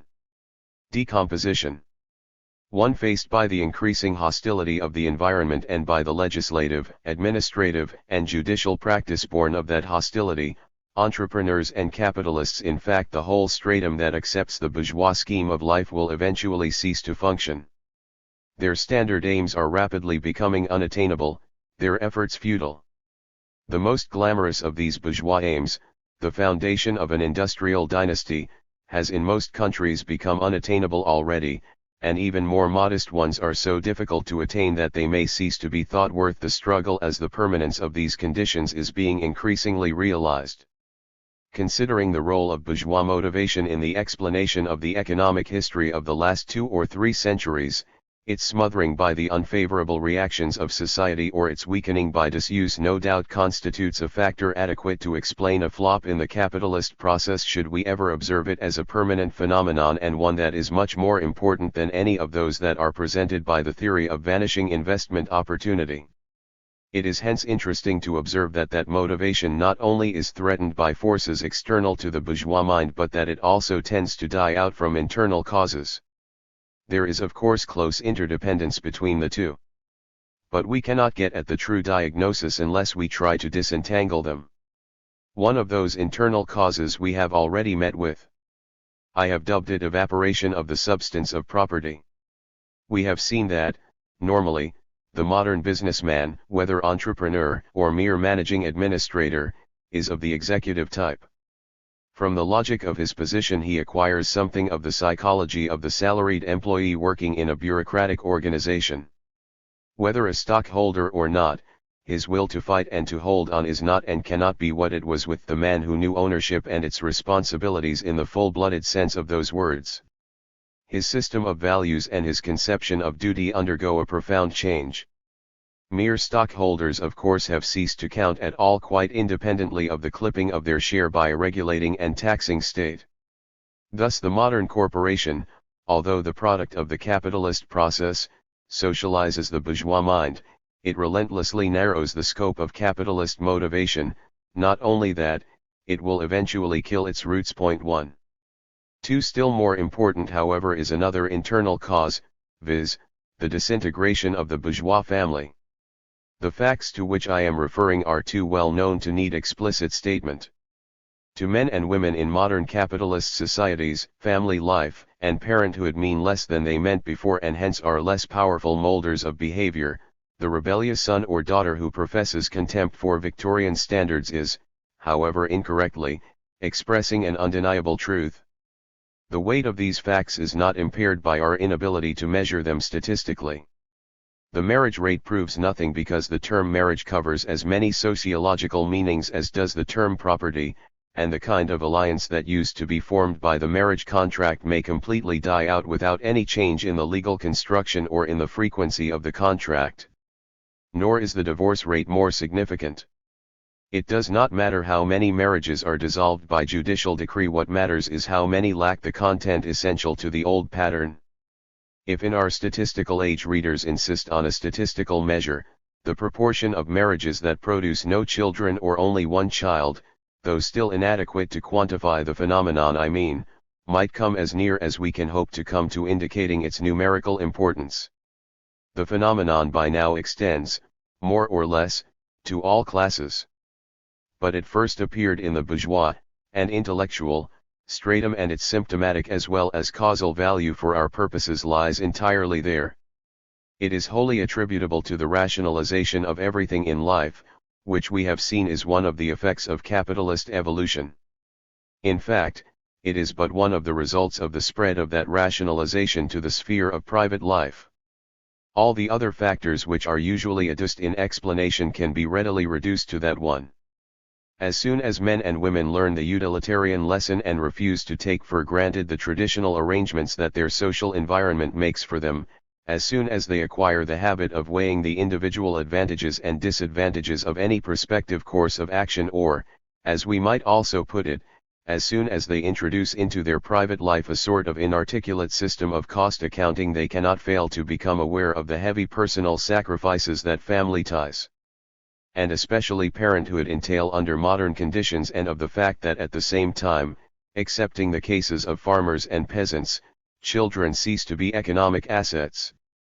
These sacrifices do not consist only of the items that come within the reach of the measuring rod of money, but comprise in addition an indefinite amount of loss of comfort, of freedom from care, and opportunity to enjoy alternatives of increasing attractiveness and variety, alternatives to be compared with joys of parenthood that are being subjected to a critical analysis of increasing severity. The implication of this is not weakened but strengthened by the fact that the balance sheet is likely to be incomplete, perhaps even fundamentally wrong. For the greatest of the assets, the contribution made by parenthood to physical and moral health, to normality as we might express it, particularly in the case of women, almost invariably escapes the rational searchlight of modern individuals who, in private as in public life, tend to focus attention on ascertainable details of immediate utilitarian relevance and to sneer at the idea of hidden necessities of human nature or of the social organism. The point I wish to convey is, I think, clear without further elaboration. It may be summed up in the question that is so clearly in many potential parents' minds: why should we stunt our ambitions and impoverish our lives in order to be insulted and looked down upon in our old age? While the capitalist process, by virtue of the psychic attitudes it creates, progressively dims the values of family life and removes the conscientious inhibitions that an old moral tradition would have put in the way toward a different scheme of life, it at the same time implements the new tastes. As regards childlessness, capitalist inventiveness produces contraceptive devices of ever-increasing efficiency that overcome the resistance which the strongest impulse of man would otherwise have put up. As regards the style of life, capitalist evolution decreases the desirability of, and provides alternatives to, the bourgeois family home. I have previously adverted to the evaporation of industrial property, I have now to advert to the evaporation of consumers' property.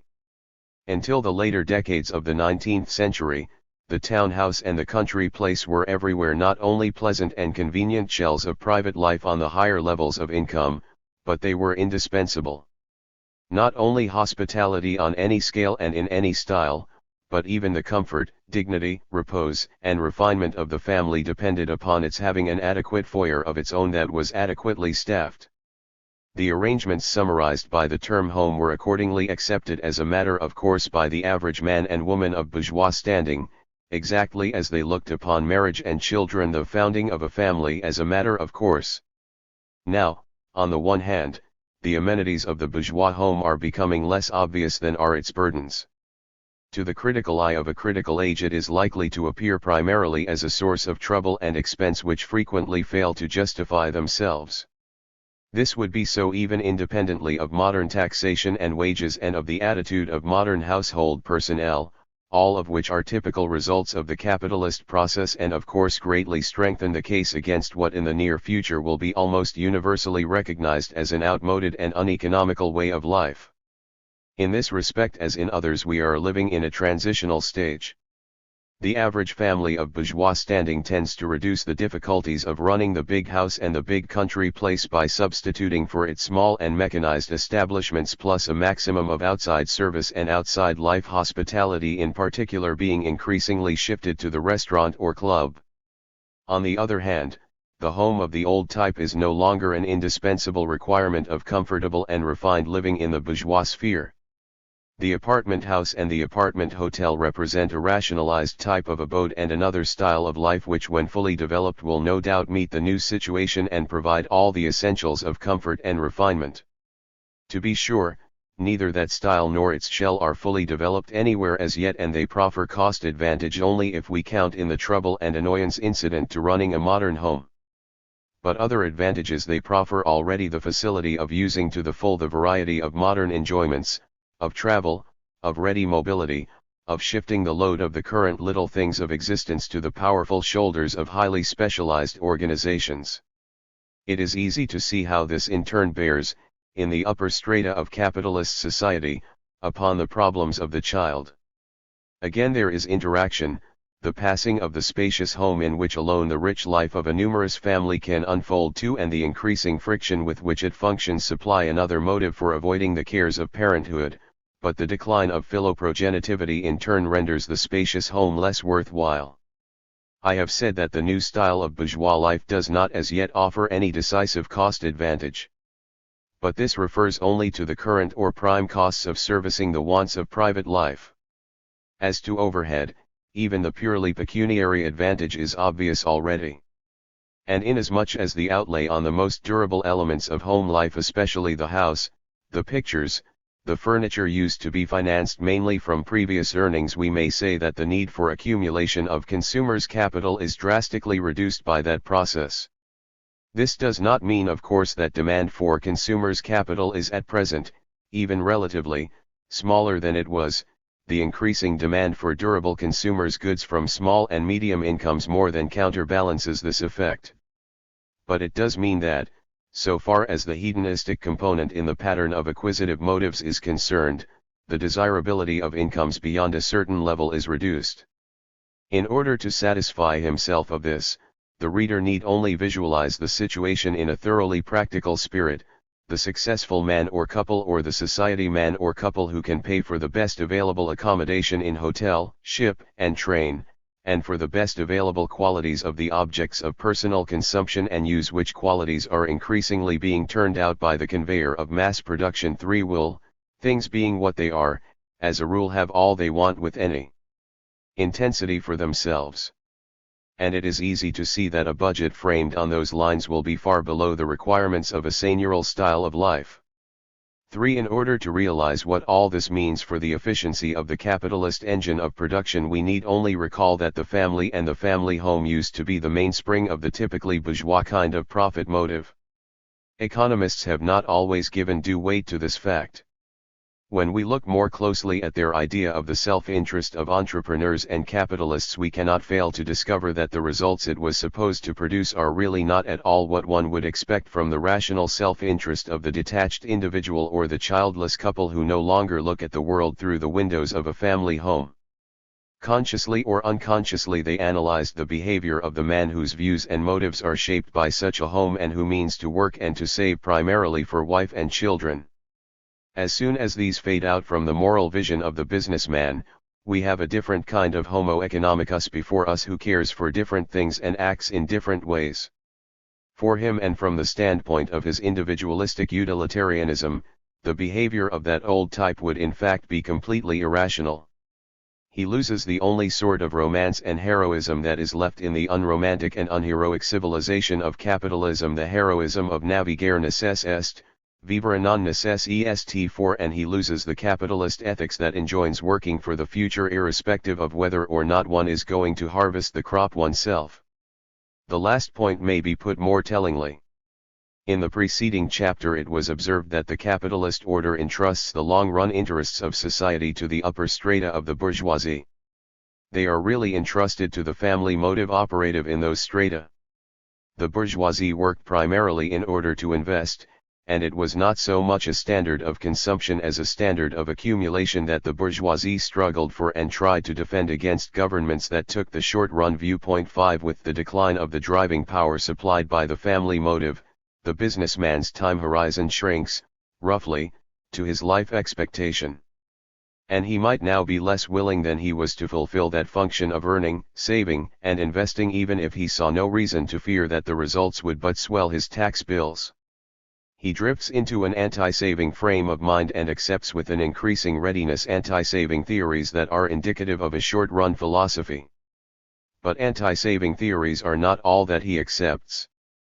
With a different attitude to the concern he works for and with a different scheme of private life, he tends to acquire a different view of the values and standards of the capitalist order of things. Perhaps the most striking feature of the picture is the extent to which the bourgeoisie, besides educating its own enemies, allows itself in turn to be educated by them. It absorbs the slogans of current radicalism and seems quite willing to undergo a process of conversion to a creed hostile to its very existence.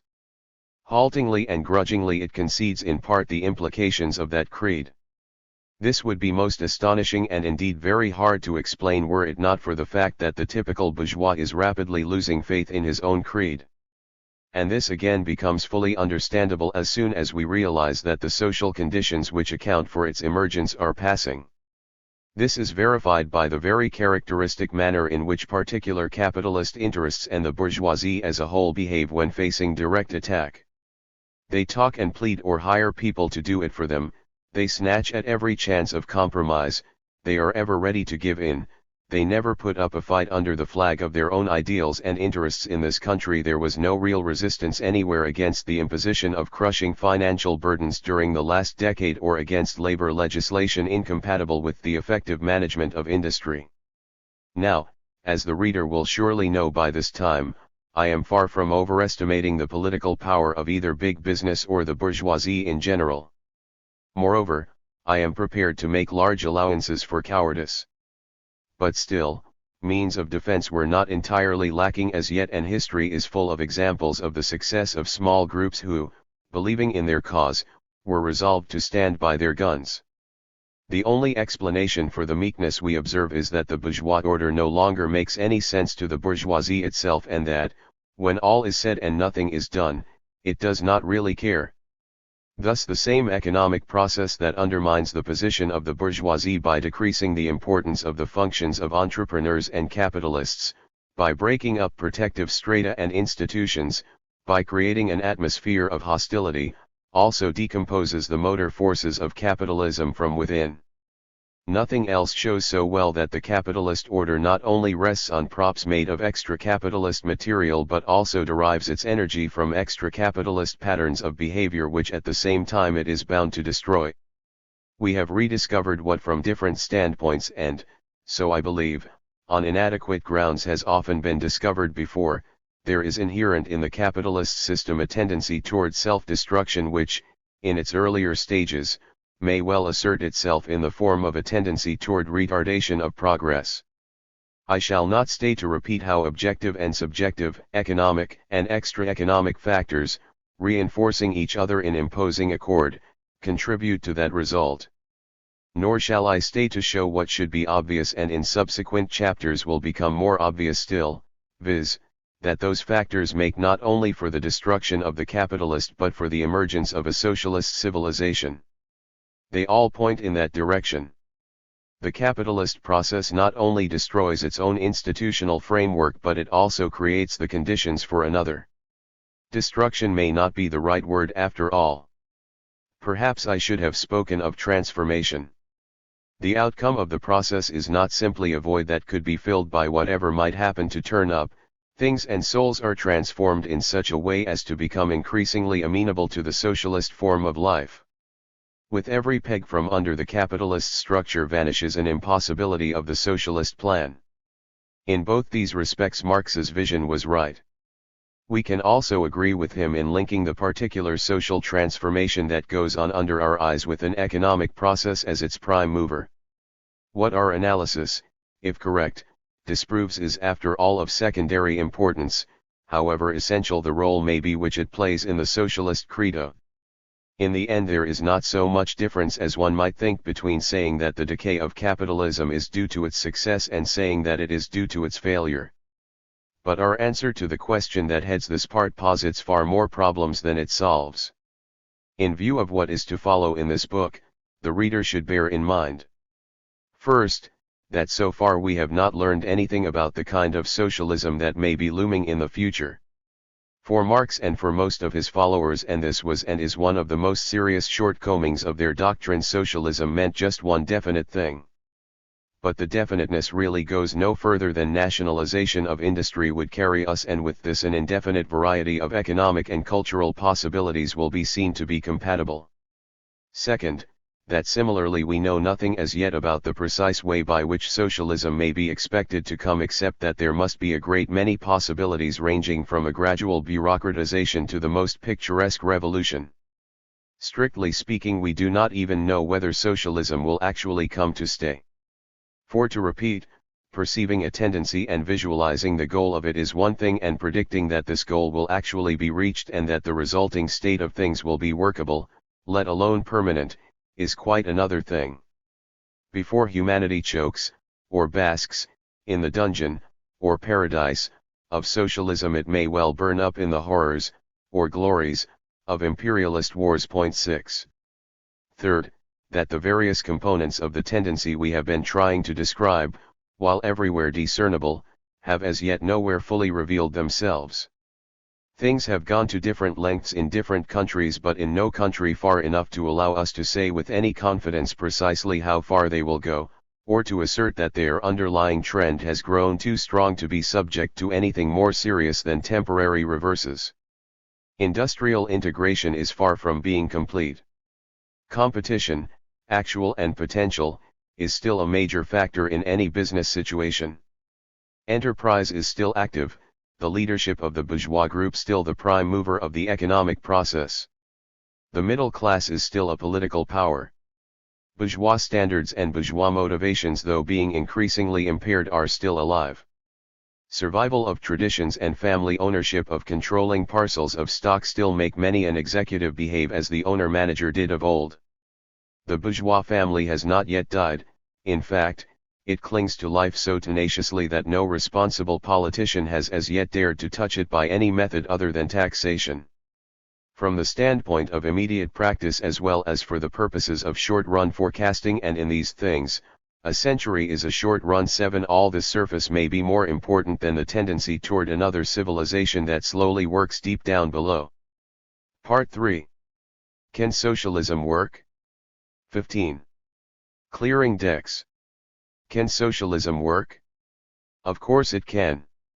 No doubt is possible about that once we assume, first, that the requisite stage of industrial development has been reached, and, second, that transitional problems can be successfully resolved. One may, of course, feel very uneasy about these assumptions themselves, or about the questions whether the socialist form of society can be expected to be democratic, and, democratic or not, how well it is likely to function. All that will be discussed later on. But if we accept these assumptions and discard these doubts, the answer to the remaining question is clearly yes. Before I attempt to prove it, I should like to clear some obstacles from our way. We have so far been rather careless about certain definitions, and we must make up for it now. We shall simply envisage two types of society and mention others only incidentally. These types we will call commercial and socialist. Commercial society is defined by an institutional pattern of which we need only mention two elements: private property in means of production and regulation of the productive process by private contract, or management or initiative. Such a type of society is not as a rule purely bourgeois, however. For as we have seen in Part 2, an industrial and commercial bourgeoisie will in general not be able to exist except in symbiosis with a non-bourgeois stratum. Nor is commercial society identical with capitalist society. The latter, a special case of the former, is defined by the additional phenomenon of credit creation by the practice, responsible for so many outstanding features of modern economic life, of financing enterprise by bank credit, i.e., by money, notes or deposits, manufactured for that purpose. But since commercial society, as an alternative to socialism, in practice always appears in the particular form of capitalism, it will make no great difference if the reader prefers to keep to the traditional contrast between capitalism and socialism.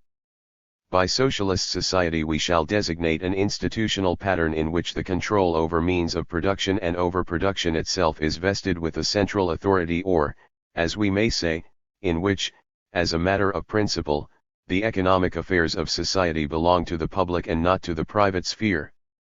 Socialism has been called an intellectual proteus.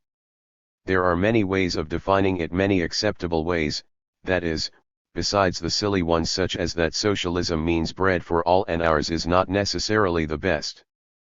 But there are some points about it which it may be well for us to notice, braving the danger of an indictment on the score of pedantry.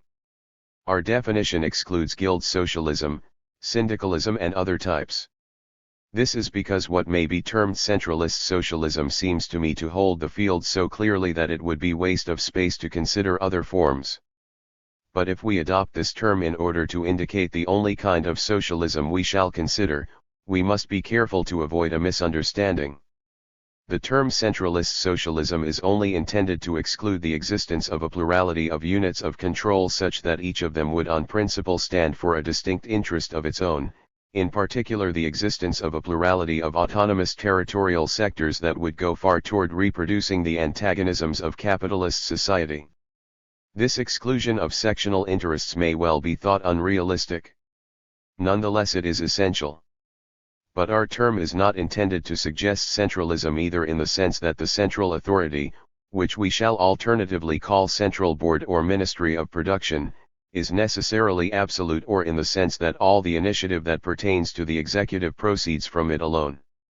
As regards the first point, the board or ministry may have to submit its plan to a Congress or Parliament. There may also be a supervising and checking authority, a kind of cour de comptes that could conceivably even have the right to veto particular decisions. As regards the second point, some freedom of action must be left, and almost any amount of freedom might be left, to the men on the spot, say, the managers of the individual industries or plants. For the moment, I will make the bold assumption that the rational amount of freedom is experimentally found and actually granted, so that efficiency suffers neither from the unbridled ambitions of subordinates nor from the piling up on the desk of the Minister of Reports and unanswered questions, nor from orders of the latter suggestive of Mark Twain's rules about the harvesting of potatoes. I have not separately defined collectivism or communism. The former term I shall not use at all, and the latter only incidentally with reference to groups that call themselves so. But if I had to use them, I should make them synonymous with socialism. Analyzing historical usage, most writers have tried to give them distinct meanings. It is true that the term communist has fairly consistently been chosen to denote ideas more thoroughgoing or radical than others. But then, one of the classic documents of socialism is entitled the Communist Manifesto.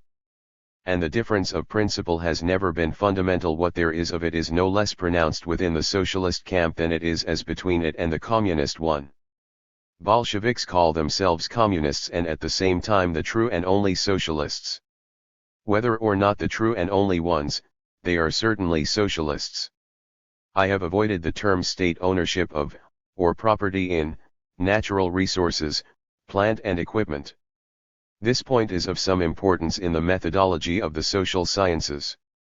There are no doubt concepts that bear no relation to any particular epoch or social world, such as want or choice or economic good.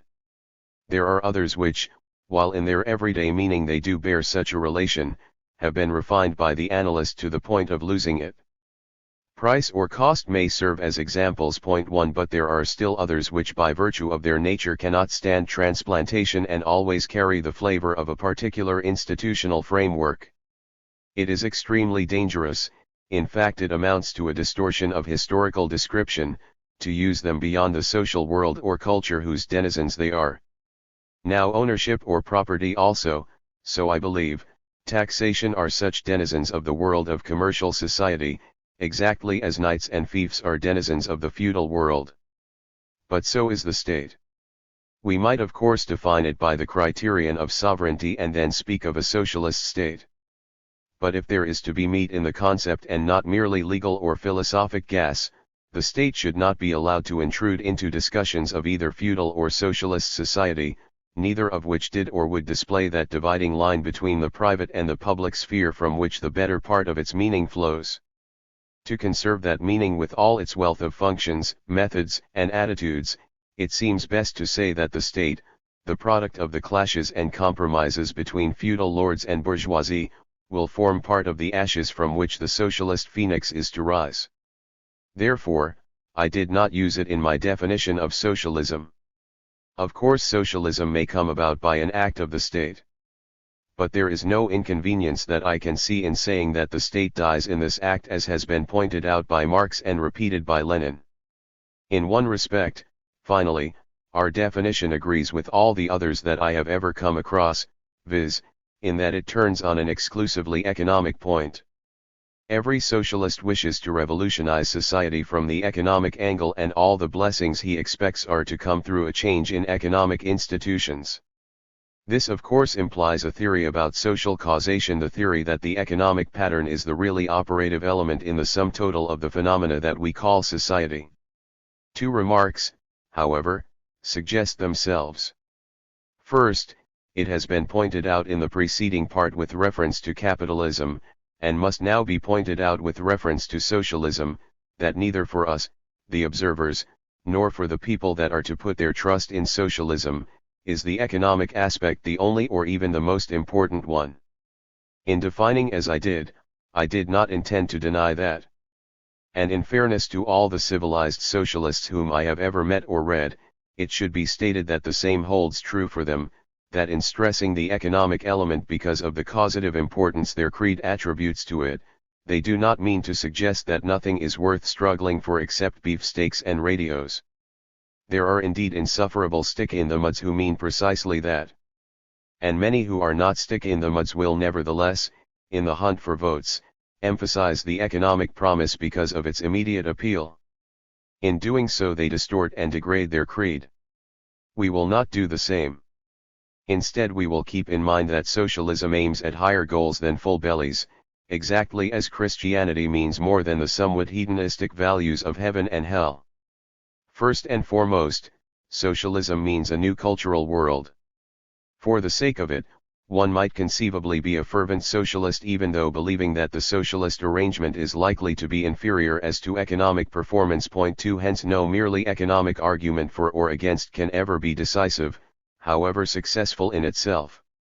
But second, what cultural world? We might try to answer this question by surveying the actual professions of accredited socialists in order to see whether a type emerges from them. At first sight, the material seems to be abundant. Some socialists are ready enough, with folded hands and the smile of the blessed on their lips, to chant the canticle of justice, equality, freedom in general and freedom from the exploitation of man by man in particular, of peace and love, of fetters broken and cultural energies unchained, of new horizons opened, of new dignities revealed. But that is Rousseau adulterated with some Bentham. Others simply voice the interests and appetites of the radical wing of trade unionism. Still others, however, are remarkably reticent. Because they despise cheap slogans but cannot think of anything else? Because, though they do think of something else, they doubt its popular appeal? Because they know that they differ hopelessly with their comrades? So we cannot proceed on this line. Instead, we have to face what I shall refer to as the cultural indeterminateness of socialism. In fact, according to our definition as well as to most others, a society may be fully and truly socialist and yet be led by an absolute ruler, or be organized in the most democratic of all possible ways. It may be aristocratic or proletarian, it may be a theocracy and hierarchic or atheist or indifferent as to religion. It may be much more strictly disciplined than men are in a modern army or completely lacking in discipline. It may be ascetic or eudemonist in spirit, energetic or slack, thinking only of the future or only of the day, warlike and nationalist or peaceful and internationalist, equalitarian or the opposite. It may have the ethics of lords or the ethics of slaves. Its art may be subjective or objective. 3. Its forms of life individualistic or standardized, and what for some of us would by itself suffice to command our allegiance or to arouse our contempt, it may breed from its supernormal or from its subnormal stock and produce supermen or submen accordingly. Why is this so? Well, the reader may have his choice. He may say either that Marx is wrong and that the economic pattern does not determine a civilization, or else that the complete economic pattern would determine it, but that, without the aid of further economic data and assumptions, the element that constitutes socialism in our sense does not. We should not have fared any better with capitalism, by the way, had we tried to reconstruct its cultural world from nothing but the facts embodied in our definition of it. We have in this case no doubt an impression of determinateness and find it possible to reason on tendencies in capitalist civilization. But this is only because we have a historic reality before us that supplies us with all the additional data we need and via facti excludes an infinite number of possibilities. We have, however, used the word determinateness in a rather strict and technical sense and, moreover, with reference to a whole cultural world. Indeterminateness in this sense is no absolute bar to attempts at discovering certain features or tendencies that the socialist arrangement as such may be more likely to produce than others, especially features of, and tendencies in, particular spots of the cultural organism. Nor is it impossible to frame reasonable additional assumptions. This much is obvious from the above survey of possibilities. If, for instance, we believe as many socialists do wrongly, as I think that wars are nothing but one of the forms of the conflict of capitalist interests, it readily follows that socialism would be pacifist and not warlike. Or if we assume that socialism evolves along with, and is inseparable from, a certain type of rationalism, we shall conclude that it is likely to be irreligious if not anti-religious. We shall ourselves try our hand at this game here and there, although in the main we had better yield the floor to the only truly great performer in that field, Plato. But all this does not do away with the fact that socialism is indeed a cultural produce and that its cultural possibilities can be made more definite only if we resign ourselves to speaking of special cases within the socialist genus, each of which to be sure will be the only true one for the man who stands for it, but any one of which may be in store for us. 16. The Socialist Blueprint. First of all, we must see whether or not there is anything wrong with the pure logic of a socialist economy. For although no proof of the soundness of that logic will ever convert anyone to socialism or, in fact, prove much for socialism as a practical proposition, proof of logical unsoundness or even failure in an attempt to prove logical soundness would in itself suffice to convict it of inherent absurdity. More precisely, our question may be formulated as follows: given a socialist system of the kind envisaged, is it possible to derive, from its data and from the rules of rational behavior, uniquely determined decisions as to what and how to produce, or, to put the same thing into the slogan of exact economics, do those data and rules, under the circumstances of a socialist economy, yield equations which are independent, compatible, i.e., free from contradiction and sufficient in number to determine uniquely the unknowns of the problem before the central board or ministry of production? 1. The answer is in the affirmative. There is nothing wrong with the pure logic of socialism. And this is so obvious that it would not have occurred to me to insist on it were it not for the fact that it has been denied, and the still more curious fact that orthodox socialists, until they were taught their business by economists of strongly bourgeois views and sympathies, failed to produce an answer that would meet scientific requirements.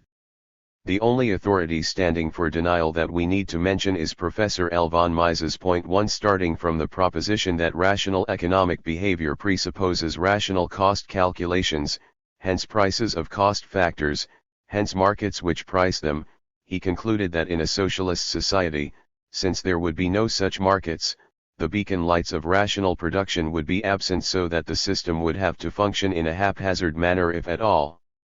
To this and similar criticisms, or perhaps to some doubts of their own, the accredited exponents of socialist orthodoxy had at first not much to oppose except the argument that the socialist management would be able to start from the system of values evolved by its capitalist predecessor, which is no doubt relevant for a discussion of practical difficulties, but not at all for the question of principle or a paean on the miraculous glories of their heaven, in which it would be easy to dispense altogether with capitalist tricks like cost rationality, and in which comrades would solve all problems by helping themselves to the bounties pouring forth from social stores. This amounts to accepting the criticism, and some socialists actually seem to do so even today. The economist who settled the question in a manner that left little to do except elaboration and the clearing up of points of secondary importance, was Enrico Barone, to whose argument I refer readers who want a rigorous demonstration. Point 2. Here a brief sketch will suffice. Viewed from the economist's standpoint, Production including transportation and all operations incident to marketing is nothing but the rational combination of the existing factors within the constraints imposed by technological conditions. In a commercial society, the task of combining factors involves buying or hiring them, and those individual incomes which are typical of such a society emerge in this very process of buying or hiring. That is to say, the production and the distribution of the social product are but different aspects of one and the same process that affects both simultaneously. Now the most important logical or purely theoretical difference between commercial and socialist economy is that in the latter this is no longer so. Since prima facie there are no market values of means of production and, what is still more important, since the principles of socialist society would not admit of making them the criterion of distribution even if they did exist, the distributive automatism of commercial society is lacking in a socialist one. The void has to be filled by a political act, let us say by the constitution of the Commonwealth. Distribution thus becomes a distinct operation and, in logic at least, is completely severed from production. This political act or decision would have to result from, and in turn go a long way toward determining, the economic and cultural character of the society, its behavior, aims and achievements, but it would be completely arbitrary when viewed from the economic standpoint. As has been pointed out before, the Commonwealth may adopt an equalitarian rule, and this again in any of the many meanings that may be associated with equalitarian ideals, or admit inequalities to any desired degree. It might even distribute with a view to producing maximum performance in any desired direction, a particularly interesting case. It may study the wishes of individual comrades or resolve to give them what some authority or other thinks best for them. The slogan "to everyone according to his needs" might carry either meaning. But some rule must be established. For our purpose it will be sufficient to consider a very special case. To suppose then that the ethical persuasion of our socialist commonwealth is thoroughly equalitarian, but at the same time prescribes that comrades should be free to choose as they please among all the consumers' goods which the ministry is able and willing to produce. The community may of course refuse to produce certain commodities, alcoholic beverages for instance.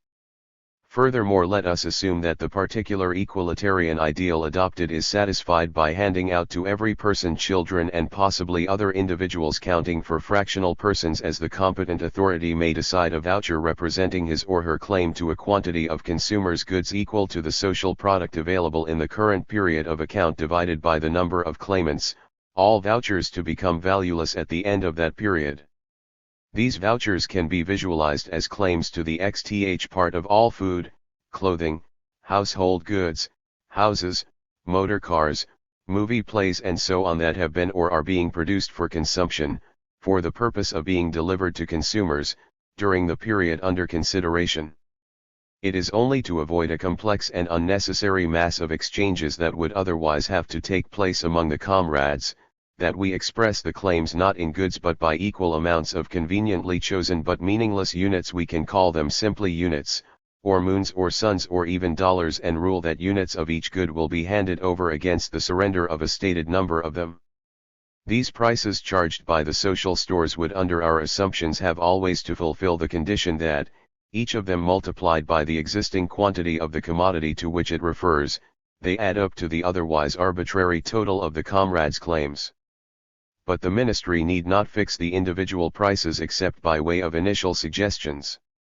Given the tastes and the equal dollar incomes, comrades will reveal, by their reaction to these initial suggestions, at what prices they are ready to take the whole social product save those articles that nobody cares to have at all, and the ministry will then have to accept those prices if it wishes to have the stores cleared. This will accordingly be done, and the principle of equal shares will be thus carried out in a very plausible sense and in a uniquely determined way.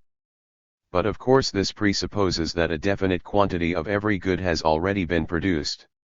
The real problem, the solvability of which has been denied, is precisely how this can be done rationally, i.e., in a way which will result in a maximum of consumers' satisfaction. 3. Subject to the limits imposed by the available resources, the technological possibilities and the rest of the environmental conditions.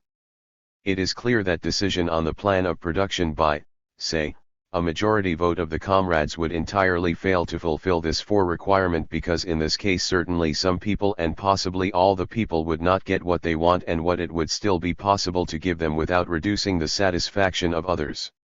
It is, however, equally clear that economic rationality in this sense can be attained in another way. For the theorist, this follows from the elementary proposition that consumers, in evaluating, demanding, consumers' goods, ipso facto also evaluate the means of production which enter into the production of those goods. For the layman, proof of the possibility of a rational plan of production in our socialist society can be supplied as follows. 3. To facilitate matters, we will assume that means of production are present in given and, for the moment, unalterable quantities.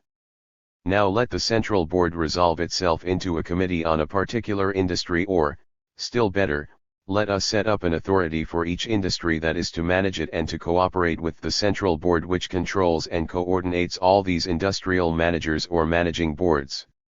This the central board does by allocating productive resources, all of which are under its control, to these industrial managements according to certain rules. Suppose the board rules that industrial managements can have any quantities of producers' goods and services they choose to call for, subject to 3 conditions. First, they must produce as economically as possible. Second, they are required to transfer to the central board, for every unit of each producer's good and service called for, a stated number of those consumers' dollars which they have acquired by previous deliveries of consumers' goods. We might just as well say that the central board declares itself ready to sell to any industrial management unlimited quantities of producers' goods and services at stated prices. Third, the managements are required to call for and to use such quantities as, and not less than, producing in the most economical manner, they can use without having to sell any part of their products for less dollars than they have to transfer to the central board for the corresponding amounts of means of production. In more technical language, this condition means that production in all lines should be such as to make prices equal, not merely proportional, to marginal costs. 5. The task of each industrial board is then uniquely determined.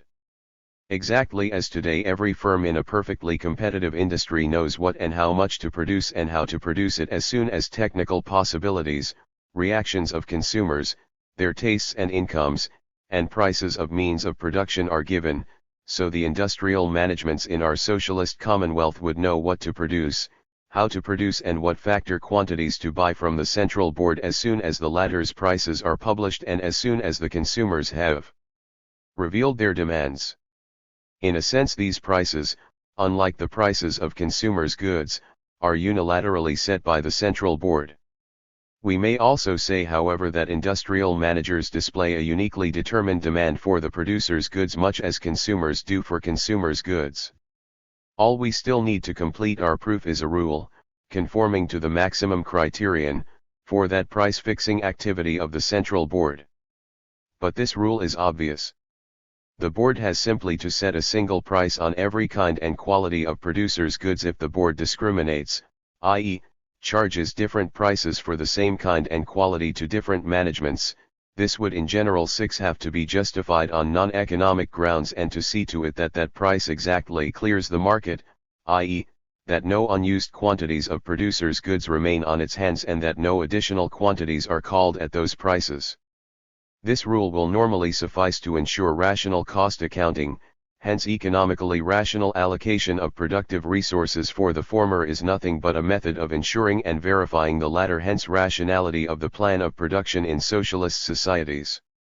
Proof follows from the consideration that as long as this rule is being observed, no element of productive resources can be diverted to any other line of production without causing the destruction of as much, or more, consumers' values, expressed in terms of consumers' dollars, as that element would add in its new employment. This amounts to saying that production is being carried, in all directions open in the general conditions of the society's environment, as far as and no farther than it rationally can be, and completes our case for the rationality of socialist planning in a stationary process of economic life in which everything is correctly foreseen and repeats itself, and in which nothing happens to upset the plan. But no great difficulties arise if we go beyond the precincts of the theory of the stationary process and admit the phenomena incident to industrial change. So far as economic logic is concerned, it cannot be held that socialism of the kind envisaged, while theoretically capable of coping with the recurrent tasks of the administration of a stationary economy, would necessarily fail in the solution of the problems presented by progress. We shall see later why it is nevertheless important for the success of a socialist society that it should embark upon its career not only as richly endowed as possible by its capitalist predecessor with experience and techniques as well as with resources, but also after the latter has sown its wild oats, done its work and is approaching a stationary state. But the reason for it is not in any inability of ours to devise a rational and uniquely determined course for the socialist society to take whenever the opportunity for an improvement in the industrial apparatus presents itself. Suppose that a new and more efficient piece of machinery has been designed for the productive process of industry X. In order to exclude the problems incident to the financing of investment to be considered presently and to isolate a distinct set of phenomena, we will assume that the new machine can be produced by the same plants which thus far produced the less efficient one and at exactly the same costs in terms of productive resources. The management of Industry X, in obedience to the first clause of its instruction, viz., the rule to produce as economically as possible, will adopt the new machine and thus produce the same output with a smaller amount of means of production than heretofore. Consequently, it would henceforth be in a position to transfer to the Ministry or Central Board an amount of consumers' dollars smaller than the amount received from consumers. Call the difference as you please, for instance D, or a shovel, or profits. The management would, it is true, violate the condition set by the third clause of its instruction if it realized that profit, and if it obeys that clause and immediately produces the greater amount now required in order to satisfy that condition, those profits will never emerge. But their potential existence in the calculations of the management is quite sufficient to make them fill the only function they would have under our assumption, viz., the function of indicating, in a uniquely determined manner, the direction and extent of the reallocation of resources that it is now rational to carry out.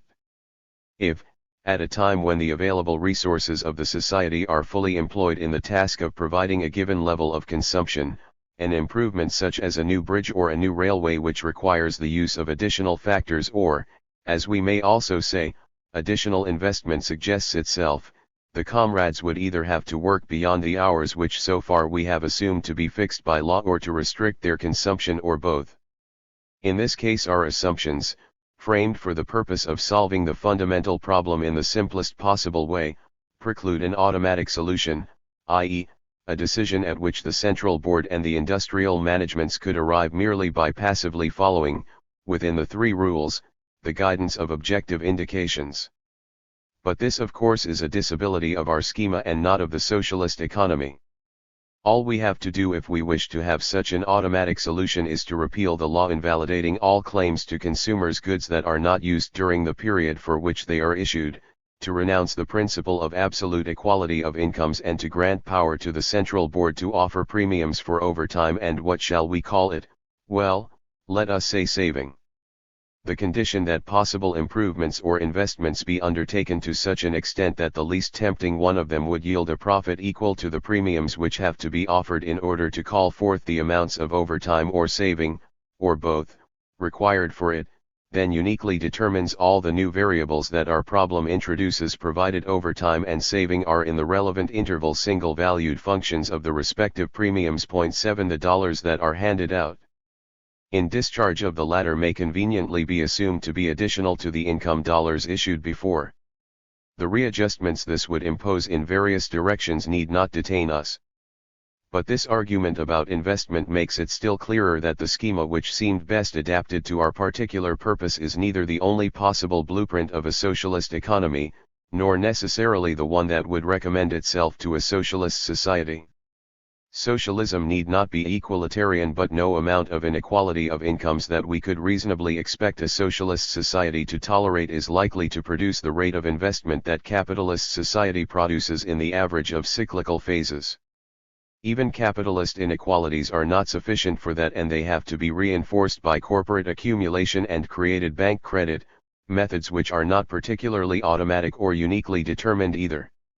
If, therefore, a socialist society desires to achieve a similar or even greater rate of real investment, of course it need not methods other than saving would have to be resorted to.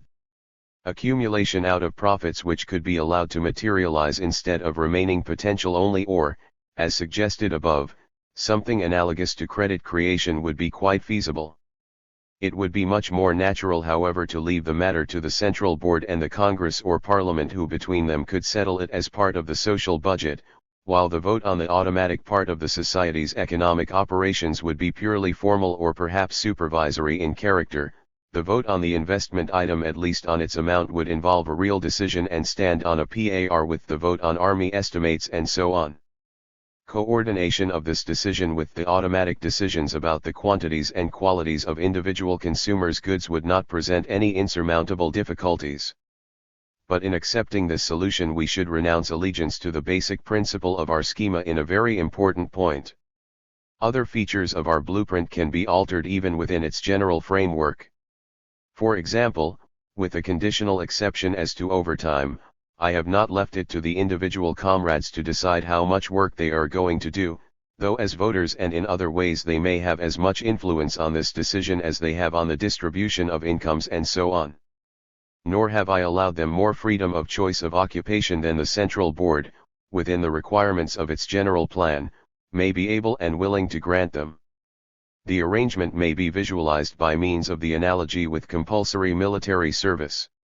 Such a plan comes fairly close to the slogan, "To everyone according to his need, everyone to contribute according to his aptitude," or at all events it could, with only minor modifications, be made to conform to it. But instead we may also leave it to the individual comrades to decide how much and what kind of work they are to do. Rational allocation of the working force would then have to be attempted by a system of inducements, premiums again being offered, in this case not only for overtime but for all work, so as to secure everywhere the offer of labor of all types and grades appropriate to the structure of consumers' demand and to the investment program. These premiums would have to bear an obvious relation to the attractiveness or irksomeness of each job and to the skill that must be acquired in order to fill it, hence also to the wage schedule of capitalist society. Though the analogy between the latter and such a socialist system of premiums should not be pushed too far, we might speak of a labor market. Insertion of this piece of mechanism would of course make a great deal of difference to our blueprint. But it would not affect the determinateness of the socialist system. Its formal rationality would in fact stand out still more strongly. 5. So would that family likeness between commercial and socialist economy which the reader cannot have failed to notice all along.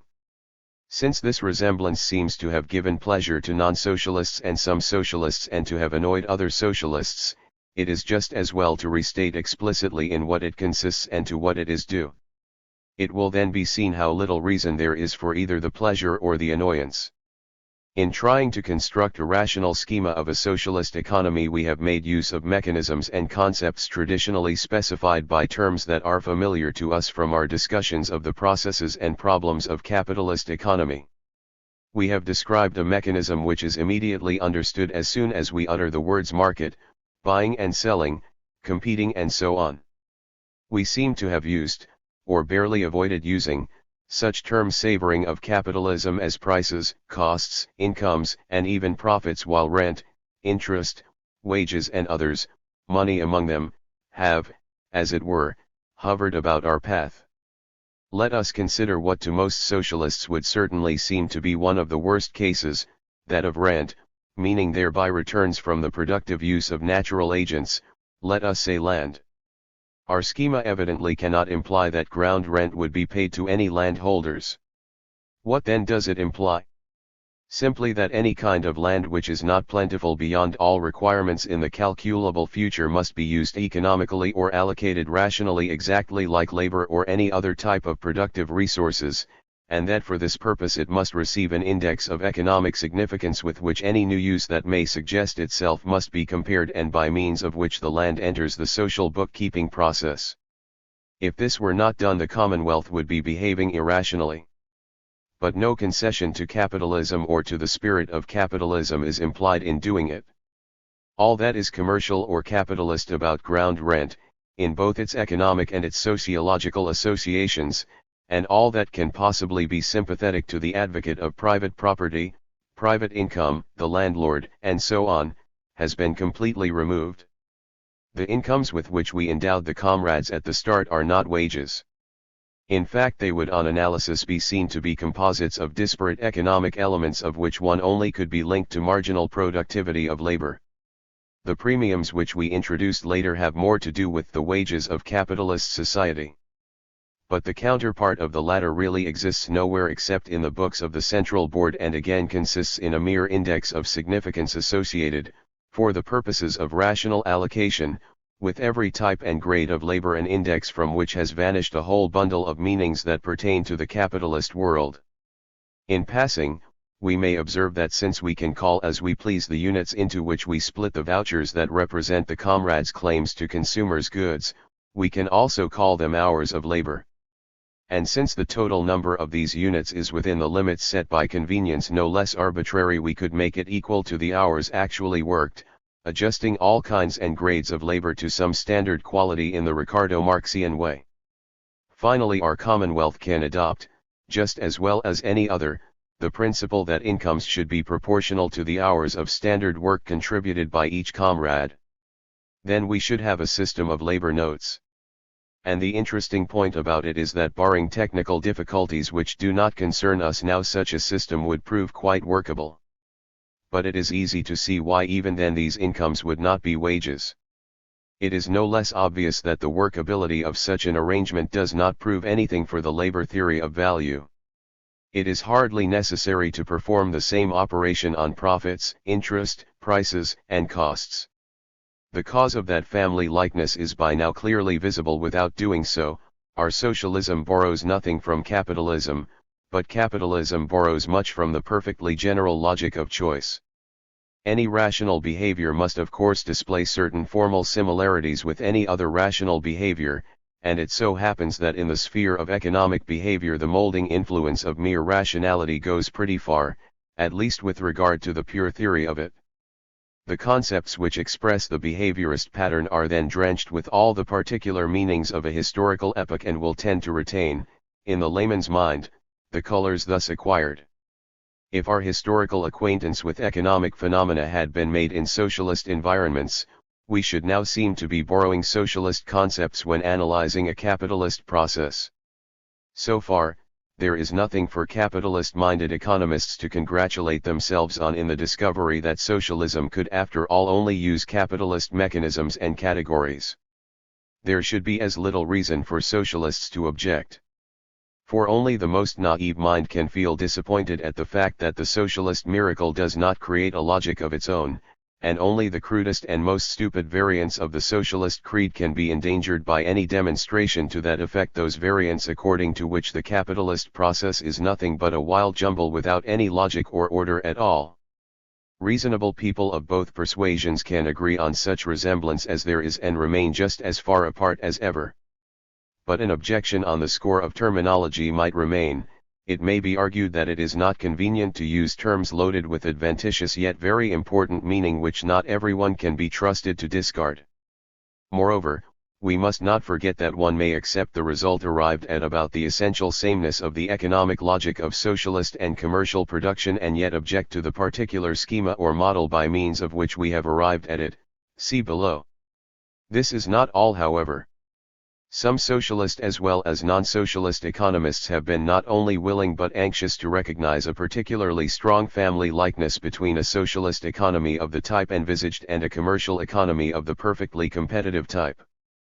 We might almost speak of a school of socialist thought that tends to glorify perfect competition and to advocate socialism on the ground that it offers the only method by which the results of perfect competition can be attained in the modern world. The tactical advantages to be reaped by placing oneself on this standpoint are indeed obvious enough to explain what at first sight looks like surprising broad-mindedness.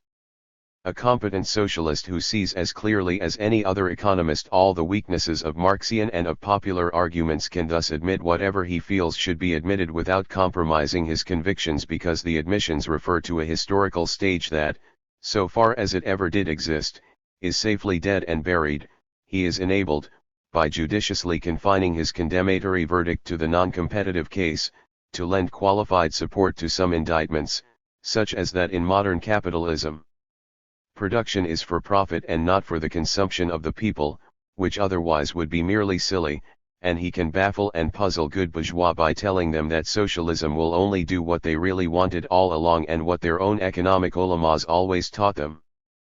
But the analytic advantages of stressing that family likeness are not equally great. Point 8. As we have already seen, the bloodless concept of perfect competition that economic theory has framed for its purposes turns on whether or not individual firms can, by their single-handed action, influence the prices of their products and of their cost factors. If they cannot, that is, if each firm is a mere drop in an ocean and therefore has to accept the prices that rule in the market, the theorist speaks of perfect competition. And it can be shown that in this case the mass effect of the passive reaction of all individual firms will result in market prices and volumes of output displaying certain formal properties that are similar to those of the indices of economic significance and volumes of output in our blueprint of a socialist economy. However, in all that really matters in the principles governing the formation of incomes, the selection of industrial leaders, the allocation of initiative and responsibility, the definition of success and failure in everything that constitutes the physiognomy of competitive capitalism, the blueprint is the very opposite of perfect competition and much further removed from it than from the big business type of capitalism. Though I do not think therefore that our blueprint can be objected to on the ground that it is borrowed from commercialism or that it wastes socialist oil in order to anoint that unholy thing, I am yet much in sympathy with those socialists who object to it on other grounds. I have, it is true, pointed out myself that the method of constructing a market of consumers' goods and of orienting production according to the indications derived from it will come nearer than any other, for instance the method of decision by majority vote, to giving each individual comrade what he wants. There exists no more democratic institution than a market, and that in this sense it will result in a maximum of satisfaction. But this maximum is only a short-run one and, moreover, is relative to the actual desires of the comrades as they are felt at the moment. Only outright beefsteak socialism can be content with a goal such as this. I cannot blame any socialist for despising it and dreaming of new cultural forms for the human clay, perhaps of a new clay withal. The real promise of socialism, if any, lies that way. Socialists who are of this mind may still allow their commonwealth to be guided by the comrades' actual tastes in matters that present no other than the hedonist aspect. But they will adopt a Gosplan not only, as we conditionally did ourselves, for their investment policy but for all purposes that do present other aspects. They may still let the comrades choose as they like between peas and beans. They may well hesitate as to milk and whiskey and as to drugs and improvement of housing. And they will not allow comrades to choose between loafing and temples if the latter be allowed to stand for what Germans inelegantly but tellingly call objective manifestations of culture. 6. It is therefore necessary to ask whether, if we jettison our markets, rationality and determinateness do not go overboard also. The answer is obvious. There would have to be an authority to do the evaluating, i.e., to determine the indices of significance for all consumers' goods. Given its system of values, that authority could do this in a perfectly determined manner exactly as a Robinson Crusoe can. Point 10. And the rest of the planning process could then run its course, much as it did in our original blueprint. The vouchers, prices, and the abstract units would still serve the purposes of control and cost calculation, although they would lose their affinity to disposable income and its units. All the concepts that derive from the general logic of economic action would turn up again. Any kind of centralist socialism, therefore, can successfully clear the first hurdle, logical definiteness and consistency of socialist planning, and we may as well negotiate the next one at once. It consists of the practical impossibility on which, it seems, most anti-socialist economists are at present inclined to retire after having accepted defeat on the purely logical issue. They hold that our central board would be confronted with a task of unmanageable complication 11, and some of them add that in order to function the socialist arrangement would presuppose a wholesale reformation of souls or of behavior, whichever way we prefer to style it, which historical experience and common sense prove to be out of the question. Deferring consideration of the latter point, we can easily dispose of the former. First, a glance at our solution of the theoretical problem will satisfy the reader that it is eminently operational, that is to say, it not only establishes a logical possibility but in doing so also shows the steps by which this possibility can be realized in practice. This holds even if, in order to face the issue squarely, we require that the plan of production be built up of ovo, i.e., without any previous experience as to quantities and values and on no other basis to start from than a survey of the available resources and technologies and a general knowledge about what kind of people the comrades are. Moreover, it must be borne in mind that under modern conditions a socialist economy requires the existence of a huge bureaucracy, or at least social conditions favorable to its emergence and functioning.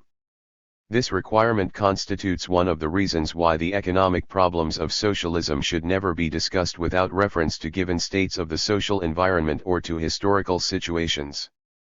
Such an administrative apparatus may or may not deserve all the derogatory comments which some of us are in the habit of passing upon bureaucracy. We shall presently comment upon it ourselves, but just now we are not concerned with the question how well or ill it may be expected to fulfill its task. All that matters is that, if it exists at all, there is no reason to believe that it will break down under the task. In any normal situation it would command information sufficient to enable it to come at first throw fairly close to the correct quantities of output in the major lines of production, and the rest would be a matter of adjustments by informed trial and error. So far there is in this respect no very fundamental difference 12 between socialist and commercial economies, either as to the problems which the theorist meets in showing how an economic system proceeds to a state that could be rational or optimal in the sense of fulfilling certain maximum conditions, or as to the problems which managers have to meet in actual practice. If we admit previous experience to start from, as most socialists do and especially Karl Koski always did, the task is of course greatly simplified, particularly if that experience is of the big business type. But something else follows. Secondly, from another inspection of our blueprint, solution of the problems confronting the socialist management would be not only just as possible as is the practical solution of the problems confronting commercial managements, it would be easier. Of this we can readily convince ourselves by observing that one of the most important difficulties of running a business, the difficulty which absorbs most of the energy of a successful business leader, consists in the uncertainties surrounding every decision. A very important class of these consists in turn in the uncertainties about the reaction of one's actual and potential competitors and about how general business situations are going to shape. Although other classes of uncertainties would no doubt persist in a socialist commonwealth, these two can reasonably be expected to vanish almost completely. The managements of socialized industries and plants would be in a position to know exactly what the other fellows propose to do, and nothing would prevent them from getting together for concerted action. Point 13. The central board could, and to a certain extent would unavoidably, act as a clearinghouse of information and as a coordinator of decisions at least as much as an all-embracing cartel bureau would. This would immensely reduce the amount of work to be done in the workshops of managerial brains, and much less intelligence would be necessary to run such a system than is required to steer a concern of any importance through the waves and breakers of the capitalist sea. This suffices to establish our proposition. 17. Comparison of blueprints. A preliminary point. The reader who has followed so far will naturally expect me to embark upon a comparative appraisal of the socialist plan. Perhaps it would be wise to disappoint that expectation. For nobody who is not completely lacking in a sense of responsibility can fail to see that comparison between a system which we have lived with and a system which as yet is but a mental image. No socialist will accept the Russian experience as a full-weight realization must be extremely hazardous. But we will take the risk, bearing in mind all the time that beyond the realm of fact and argument over which we are going to travel there is the realm of individual preferences, convictions, evaluations into which we cannot enter. and we will improve our chances of success by severely restricting our goal and frankly recognizing difficulties and pitfalls. In particular, we shall not compare the cultural worlds of commercial and socialist society. What I have called the cultural indeterminateness of socialism is in itself sufficient to bar the attempt. But we have also another reason for refraining. Even if socialist civilization meant just one definite pattern, comparative appraisal would still be a doubtful matter.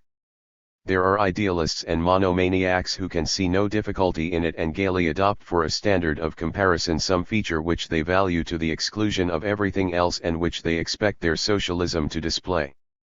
But if we resolve to do better than that and, so far as our vision may reach, to see all the facets of a civilization in the light that is born and dies with it, we should instantly discover that every civilization is a world unto itself, and incommensurable with every other.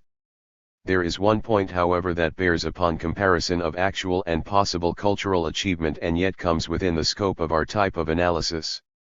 It is often claimed that the socialist plan, by removing economic care from the shoulders of the individual, will release incalculable cultural energies that now go to waste in the struggle for daily bread. To some extent this is true. Any planned society may do that, as, for other reasons and in other respects, it also may smother cultural possibilities.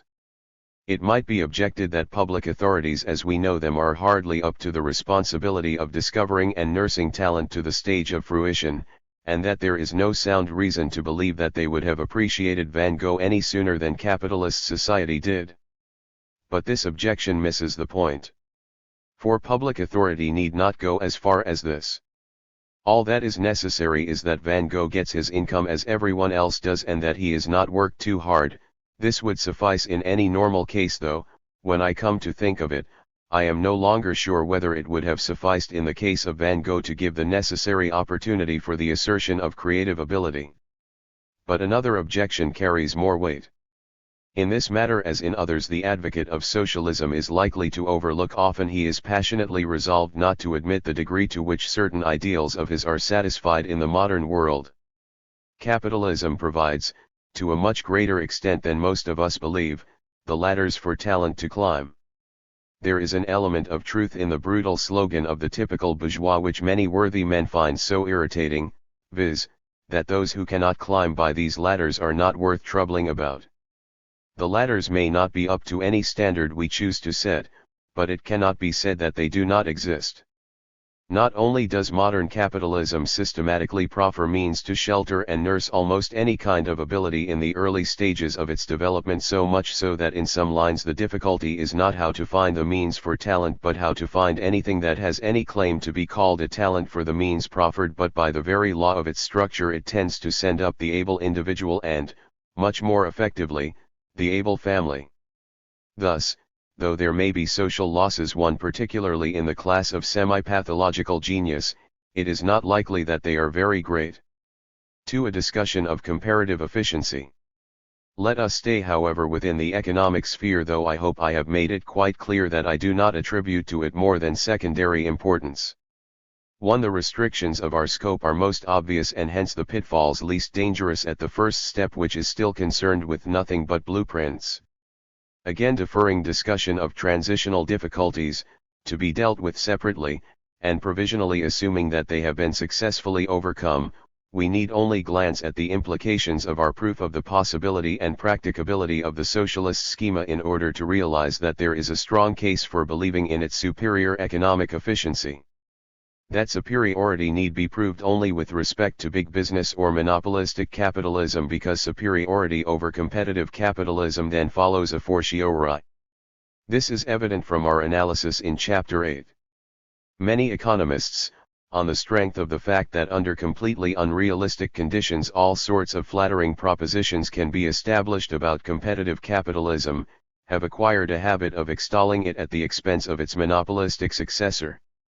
I wish to repeat therefore that even if those eulogies were entirely justified, which they are not, and if the theorist's perfect competition had ever been realized in the field of industry and transportation, which it never was finally, if all the accusations ever leveled against big business were entirely justified, which is far from being the case, it would still be a fact that the actual efficiency of the capitalist engine of production in the era of the largest scale units has been much greater than in the preceding era of small or medium-sized ones. This is a matter of statistical record. But if we recall the theoretical explanation of that fact, we further realize that the increasing size of units of control and all the business strategy that went with it were not only unavoidable incidents but to a considerable extent also conditions of the achievement reflected in that record. In other words, that the technological and organizational possibilities open to firms of the type which is compatible with approximately perfect competition could never have produced similar results. How modern capitalism would work under perfect competition is hence a meaningless question. Therefore, quite apart from the fact that socialism will inherit a monopolistic and not a competitive capitalism, we need not trouble about the competitive case except incidentally. Economic efficiency of a system we will reduce to productive efficiency. Even the latter is by no means easy to define. The two alternatives to be compared must of course too be referred to the same point of time, past, present, or future. But this is not enough. For the relevant question is not what, ex visu of a given point of time, socialist management could do with the capitalist apparatus existing at that point of time. This is for us not much more interesting than what socialist management could do with a given stock of consumers' goods, but what productive apparatus would exist or would have existed had a socialist instead of the capitalist management presided over its construction. The mass of information about our actual and potential productive resources that has been accumulated during the last 20 years, however valuable it may be for other purposes, thus lends but little aid in the struggle with our difficulty. And all we can do is to list such differences between the mechanisms of the economic engines of socialist and of commercial society as we may nevertheless perceive, and to appraise their importance as best we can. We will postulate that the number, quality, tastes, and age distribution of the population at the time of comparison be the same in both cases. Then we shall call that system relatively more efficient, which we see reason to expect would in the long run produce the larger stream of consumers' goods per equal unit of time. Point 3. This definition requires comment. It will be seen that it does not identify economic efficiency with economic welfare or with given degrees of satisfaction of wants. Even if any conceivable socialist economy were sure to be in our sense less efficient than any conceivable commercial economy, the majority of people, all in fact for whom the typical socialist cares, might still be better off or happier or more content in the former than in the latter.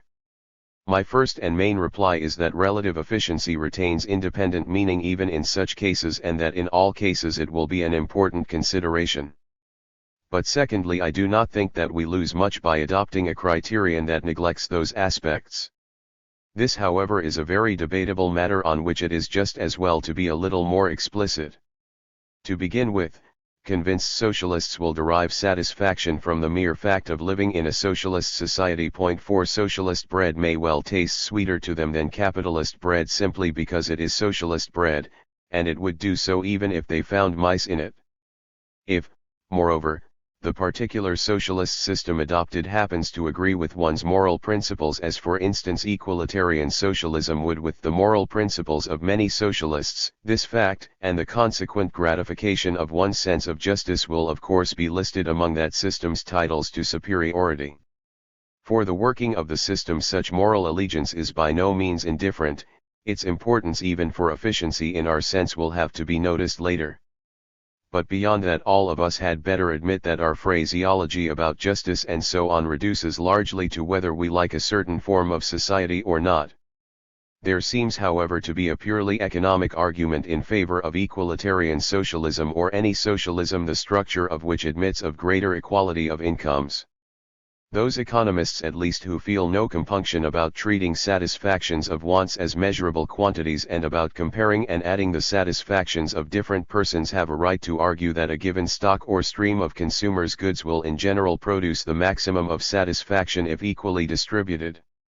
An equalitarian system as efficient as its commercial counterpart will hence run at a higher level of welfare. Even a somewhat less efficient equalitarian system might do so. Most modern theorists would discard